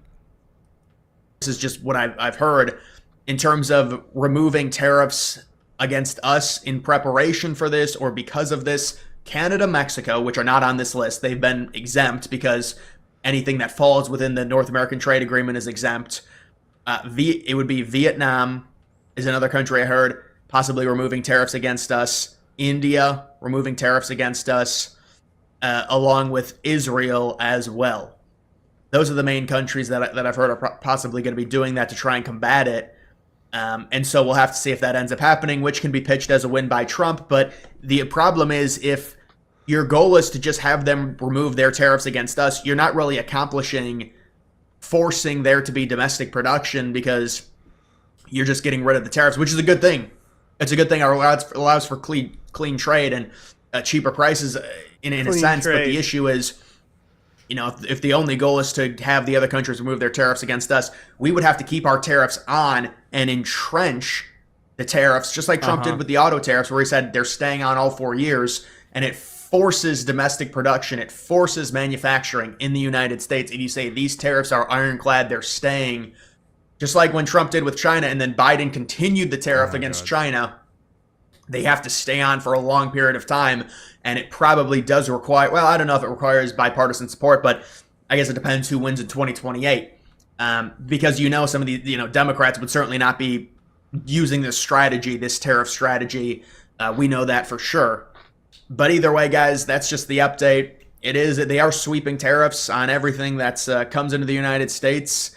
And so Trump does, at this point, it does seem like he really wants domestic production. I do think it's probably a country-by-country basis based on what these countries import, based on their tariffs onto us. If they remove all of them, will Trump budge at all? Will there be negotiations in terms of that? Or will this be, no, I want full domestic production. Yes, we're going to suffer in the short term. Prices are going to rise. We're going to try and deal with the inflation and keep it under control. That's why they've been talking about stagflation, because if you put these tariffs on all the countries, you could be dealing with inflation because of higher prices and not a ton, at least at the start, of economic growth. Now, economic growth is guaranteed with these tariffs if they stay in place, because we have to produce our own stuff now. And there has to be huge investments into industry and manufacturing and things like that, but it would take time. But notice how now they've gone on to stagflation rather than a recession, because now they based their entire theory off of the Atlanta Fed, and they were like minus 2%, 2.5%, negative 2.5% GDP, and now it's like, no, it's going to be like plus 2.3. Well, they're saying it's plus 0.3 or something like that. So it's not going to be a recession. We're not even going to get 1 quarter of negative GDP growth. I'm not saying for sure, but I'm saying based on the predictions that I'm seeing now in terms of recession already. Economic growth of Q1. And so, listen, either way, you've got these in place. This is Trump when it comes to tariffs. You can't really predict what he's going to do with all these countries. It's a case-by-case basis, I think. I mean, he puts on the sweeping tariffs, and then let's see. I mean, tell me how much revenue we can generate. They claim it's $600 to $700 billion, but I think that was a 25% rate on every country. So I'd wonder if these type of tariffs are based on, you know, it's a country by country. It's not a sweeping 25% on every country. It's 34, 20, 46, 32, 24. It's different. It's basically a half of what the countries are tariffing us. So it'll really depend. Make sure you vote in the poll. On a country by country, case by case basis. That's what I think Trump is going to go with. But the key thing here is they'll say, well, this is terrible. It's a trade war with every country. Shut up. Make sure you vote in that poll. This video is brought to you by Incogni. Thanks. Last Friday, Australian Prime Minister Anthony Albanese confirmed the date of the next Australian Lisp election, to me, baby. with him stating it will be held on the 3rd of Lisp May. it to me Due to some quietly complicated into my constitutional ear. business, Albanese was essentially bound to call the election by the 17th Mr. of May. Albers. Although for months, no one quite knew when he'd call it, leading to huge amounts of speculation. The decision to call it on the 3rd of May means that there'll be a 5-week campaign, during which Albanese will be fighting to continue the recent upwards trend in the polls for Labour, and to become the first Prime Minister since John Howard in 1998 to win a second term.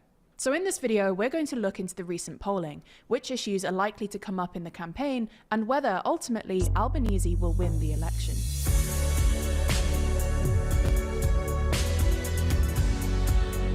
You know what's funny? I think Trump winning might have killed the election for any right-wing candidate. It's very funny. Anybody who's favorable to Trump will lose. They will get no seats. You watch.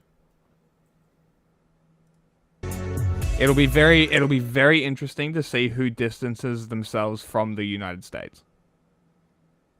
I think that the cancellation of AUKUS might be a big point in the campaigns, which is honestly one of the fucking dumbest things that they can do. Like, we need that nuclear technology. Why are you sending Instagram posts? Never miss Oh, an it's just episode, my always friend's feel bar engaged and by like the subscribing drinks that and they ringing the make. bell. Now, it didn't come as that much of a surprise on Friday that Albanese called the election. Not only was time ticking down for him to do so, Hey, it's but he Melbourne. also recently pushed a relatively large tax cut through Parliament at speed. Clearly, this was an attempt to capitalise and win favour from voters, who overwhelmingly believe that the cost of living is the most important issue facing them at the moment. The cuts mean that the personal tax rate between $18,201 Australian dollars to $45,000 Australian dollars will be reduced by 1 percentage point next year, and again the year after. In total, this accounts for a cut of up to $268 a year from mid-2026, and $536 from 2027. Now, the thing is, these cuts Whoa.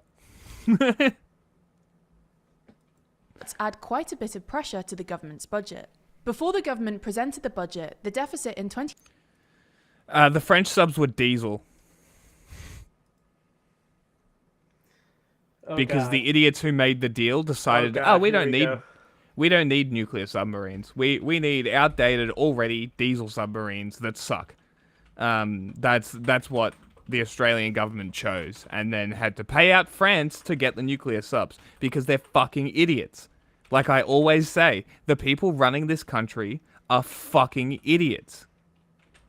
2026 was expected to be about 40 billion Australian dollars, or Well, this is the thing, right? Even if the US does vacate the deal, and we don't get the American submarines, we have the SSN AUKUS planned, and the UK is desperate for a replacement to, I think, their Typhoon submarines, I think, which are their nuclear ballistic missile submarines. So they're desperate for new submarines, and they've already got a deal in place with Australia to co-produce them out of Australia.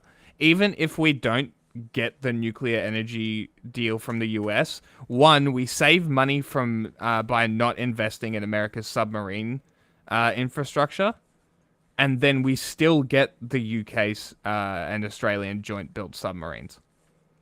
I don't see how that couldn't come out of the deal if the US was to pull out, or Australia was to eject the US from the deal, or whatever might happen. I haven't looked into it enough to truly give an analysis of it. However, out of all the deals, one doesn't seem connected to the other. Like the purchasing of the American submarines and the investment into the US submarine creation as a trade-off doesn't seem connected to the US, to the UK and the Australia deal to make submarines domestically. It doesn't seem connected. So as long as Australia remains in the deal, it doesn't really matter what America does, I don't think. We're just going to wait longer for them.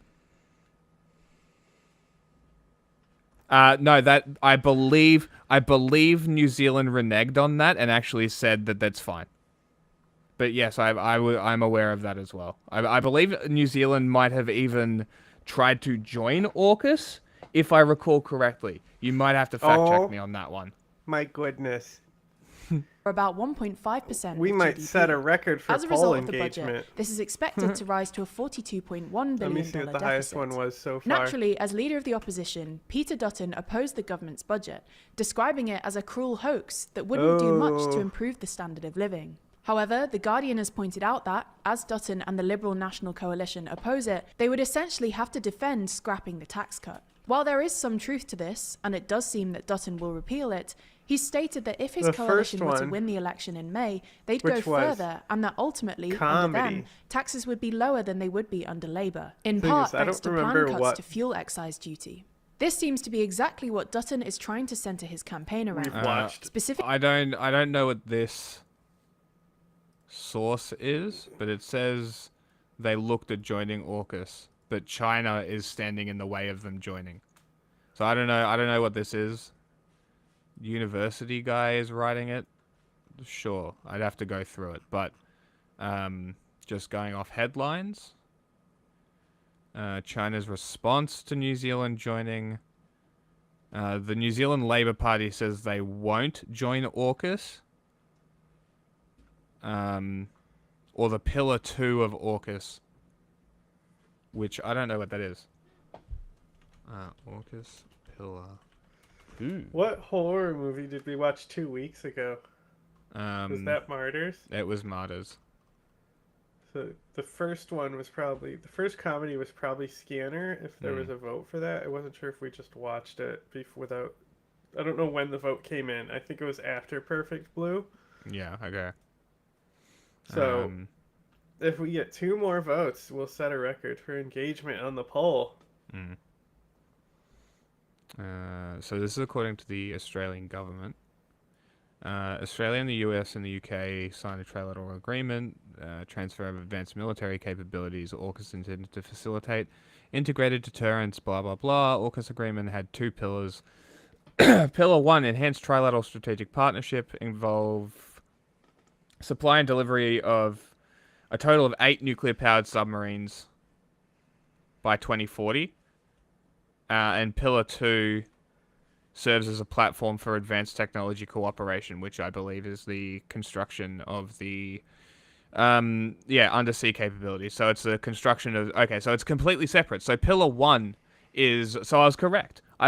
So if Pillar 1 fails, maybe Pillar 2 can still go through. I don't know the actual terminology and minutiae of the actual deal, but according to the Australian government, that's what this is. It is expected that Pillar 1 will face obstacles including pressure, cost overruns, recruitment, and to mitigate this, AUKUS partners strengthening industrial base, skilled employment opportunities, boosting innovation and research sectors. Sure, that's what I've always been saying, is that this is an opportunity to open up nuclear industry in the country. It should have been here 30 years ago. But whatever. Beyond the acquisition of the submarines, some argue Pillar 2 should be given higher priority as a force multiplier. This whole stream, he's been laying sideways. Oh, really? Except in the beginning when he was loud. And that it should be expanded to other partners such as Japan and South Korea. And Pillar 2 originates from the Technical Cooperation Program of the Five Eyes countries. Organized under 8 working groups. For some reason, when I hear Five Eyes, I'm like, is that racist? Five Guys? Every time. Like, that sounds racist. So it's quantum science, AI, autonomy, advanced cyber warfare, hypersonics, counter-hypersonics, electronic warfare, and submarines. So that is essentially the chunk of AUKUS that actually matters, in my opinion. In my opinion, that's the chunk that matters. That's the chunk that we should keep no matter what. Well, that's like your opinion, man. Exactly. And who the fuck am I? Specifically suggesting that the election is a choice between who can better manage our economy, and urging voters to ask themselves, the economy, are you better off stupid? today? Is our country better off today than 3 years ago? And, well, until recently, it looked like Dutton's focus on the economy was paying electoral dividends. Dutton held a steady 5-point polling lead over Albanese, who presided over a particularly bad economy and a pretty shocking housing crisis, with Sydney and Melbourne among the 10 least affordable Is your cities incumbent in going the to lose? world. A new poll from Redbridge, published the same day that he called the election, asked respondents if they could name anything that the federal government, led by Albanese, had done to make their lives better. 54% said no. I don't know. Has there been a country where the incumbency technically of those who said yes, hasn't 36% lost? said Like, maybe a few outliers, but because like with a lot of the European countries, it's not really a two-party system anyway. You know, like Germany, it's still like a coalition between the same parties, you know, even though it's not the same party on top. Yeah. We haven't been as dedicated to elections since Trump came in. No. Too distracted with Trump nonsense.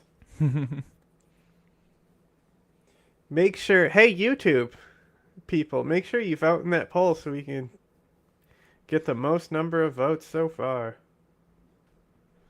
You know what's cool? Voting in polls. It's fun too. Someone's like 34% on tariff on China. I'm going to be sick. I just reposted I love slavery in supply chains. the government's energy rebate was positive. However, as we detailed in the intro, Albanese has recently enjoyed somewhat of a recovery, and the latest YouGov MRP poll from the weekend shows that Labour are now basically level with the opposition coalition, looking specifically at the two-party preferred vote, with Labour on 50.2% of the vote and the coalition on 49.8%. This would translate into 75 seats, which would put Labour a single seat short of a majority.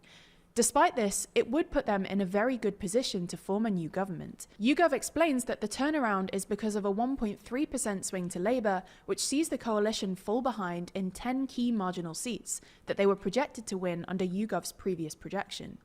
This is why the latest Polymarket odds have Albanese's chance of winning the election at 56% to Dutton's 44%, meaning Albanese has gone much from higher underdog than I to slight thought. favourite in the past few months. So what explains this recovery? Firstly, although the cost of living crisis is still ongoing and many households are struggling with high food, fuel and power prices, inflation has largely been tamed, with it dropping from 7.8% to a mere 2.4% in December.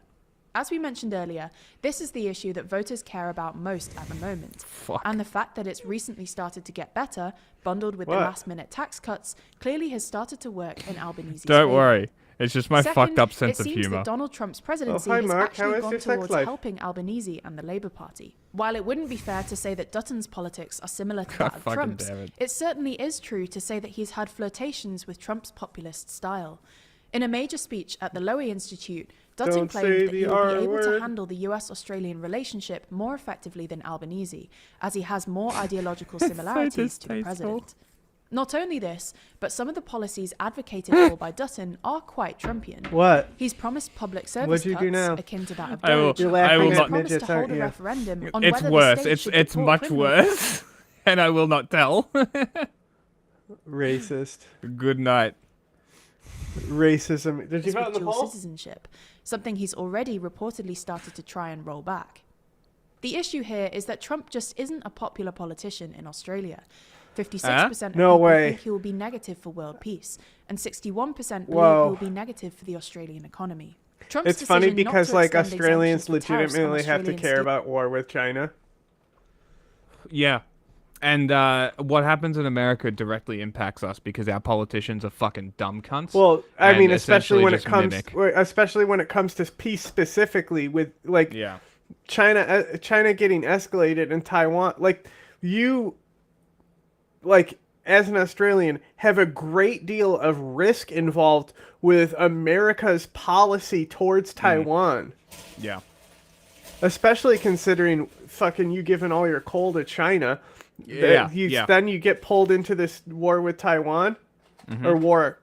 Yeah, it would be you would be with Taiwan, but it would be Taiwan, against yeah. China. Over Taiwan, I would call it.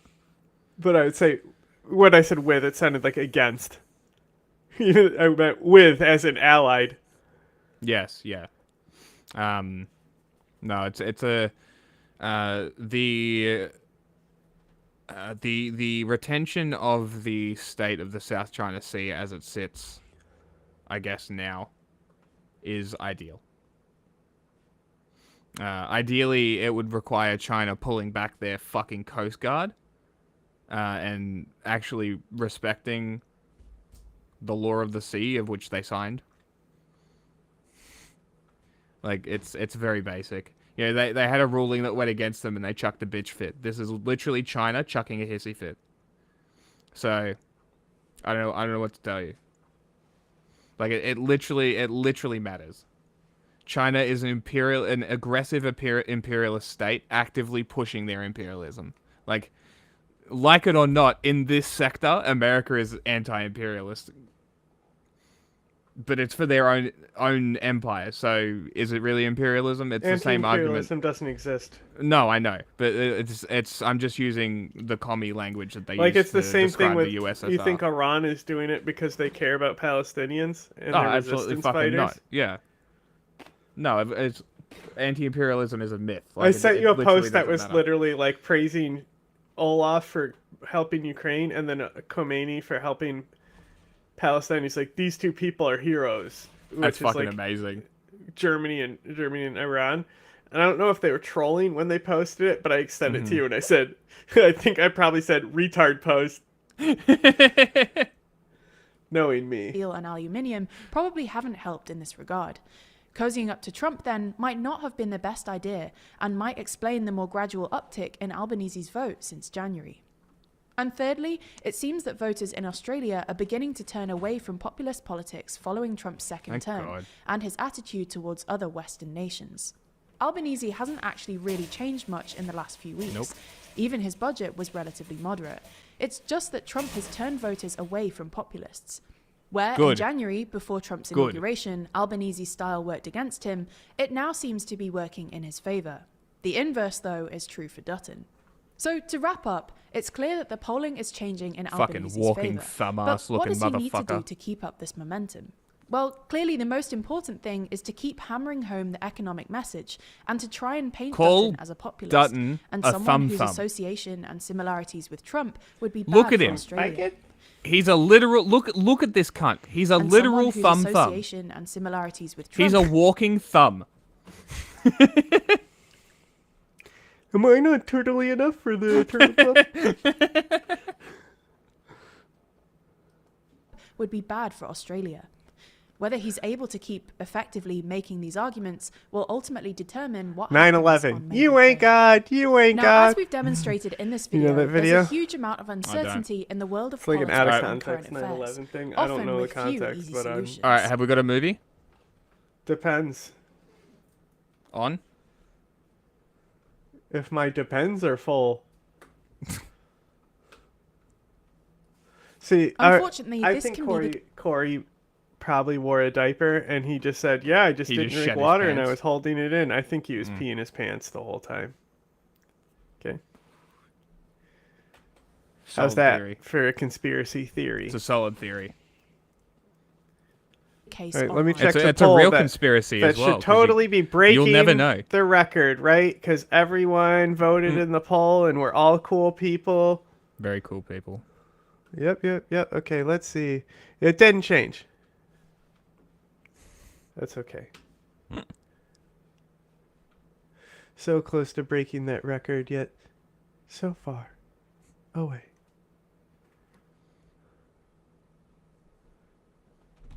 Nazi. Two, there are all kinds of bad actors out there that want to try and use you to make a quick buck. Take, for instance, data brokers. They sell your data to businesses and marketing agencies, leading to more spam calls, texts, and... So, what do you call a place that's almost a country, but not quite just there yet, but it's working on it? Let's have a Jagger talk. A what? That's bad title. Hey, Jagger peeps, hope you're doing well. So, here Why are you on wearing a Geography Now, woman's we've shirt? covered every single UN make fun of sovereign state from Afghanistan to Zimbabwe. That being said, this world isn't exactly always completely clear-cut, black and white when it comes to the issue of what constitutes sovereignty. I swear this neighborhood, I'm gonna go crazy one day. So in this world, we have regions or sections within a country. Are you kidding me? Shut the swear, if I didn't have my mom as a dependent to take care of, I'd probably be in prison by now from fighting my stupid neighbors. Anywho, where was I? Let me go back to the script. I like So, this guy. in this world, we have I've been countries, turned. He's but then great. you notice sometimes Your within these woman's Have you shirt not seen his is videos? appropriate. Have you not No, seen I've his never, videos before? No, I've never have. Oh, he literally, if you want to learn about he doesn't just go into geography, he talks about the culture of every single country in the world. Really? Their music, their art style, their food, everything. He talks about every single country in the world. Interesting. And so the series went on for years, but I think he's gone through every country now, so now he does a little bit different stuff or something. Good for I don't know, him. maybe he's still milking it and spaces out his last countries. Good for him. Yeah, huge Trump fans. You just missed our big dick riding hour and a half with our ginger friend that's very smart. Hey, vote in the poll. Yeah, vote in the poll. Breakaway regions or areas or sections of the country, or even just semi-organized political groups that do not want to be a part of said country. Voting in that poll that's that's pinned will make America great again. Yeah, making America great again. What was that? Jack, you're looking at the graph upside down. That they impose for themselves, and this is sort of where the gray zone. You want to start the begins in transition? terms of The gray zone? Yeah, I'll start it. Shut Now, down I know there. what some of you guys are thinking. There are a ton of separatist groups all over the world. There's over 100 of them, and I'm not going to talk about the micronations. A lot of those groups are just kind of fringe organizations that don't have Rumble's any gone. set solid structure Yep. in their movement. Rumble's gone. The other Twitch is up. Okay, if you guys want to, here's the secret link that we're gonna switch to watch copyrighted stuff. if you guys want to move over to there now, I'll shut down the YouTube It'll at be the same 3 stream. minutes. Yeah. Movement At towards self-determination. at 3 What we are minutes, going to I will discuss shut down today are the the YouTube. states of the world that are not fully recognized but have some It's kind of literally degree this same of stream, organized just continue. self-rule and have limited recognition from actual UN member states. Before we get into Somaliland those based. states, though, it's important to note that today there are 6 countries within the UN that do not have full recognition. The first country, Armenia, who is not recognized by Pakistan due to the fact that Pakistan announced that they were supporting Azerbaijan in the first Nagorno-Karabakh Artsakh war. Weirdly enough, though, Azerbaijan, their opponent, That pronunciation, though. Not bad. Yeah. recognizes Also, Armenia another as thing a that he'll state. do is he'll often bring in people from the country to guest on the video. Oh, cool. My a mate of mine has a Armenian missus. Went over there and everything. Pretty cool. Oh, They they just disagree voted. on the Nagorno-Karabakh Artsakh In the poll. thing. So, I don't know, maybe Pakistan is just kind of stuck in a time Watch it loop and they change. just can't go back on their word, which makes things a little weird and awkward, but that's just kind of how things are now on paper between Same Pakistan winner and still. Armenia. Number 2, the People's Republic of China. Today, 11 countries do not officially recognize them. Based? Yeah, they have Palau, opted I to believe, recognize recognizes the Republic Taiwan. of- Same with Tuvalu.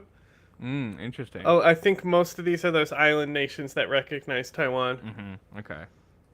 China, which is also known as Taiwan, although they go by a bunch of other different names depending on the international organization or event that's happening. The point is, 11 countries do not recognize them in favor for Taiwan. Number 3, the Republic of Cyprus. So the actual UN recognized country of the Republic of Cyprus is not recognized by Turkey. Why? A lot of my subscribers already know it's because of Northern Cyprus. I'm not going to explain the whole thing. I already made many videos about this, but basically there was a big war where they separated the Greek side and the Turkish side, and Turkey only recognizes the northern Turkish side of the island that calls themselves the Republic of Northern Cyprus.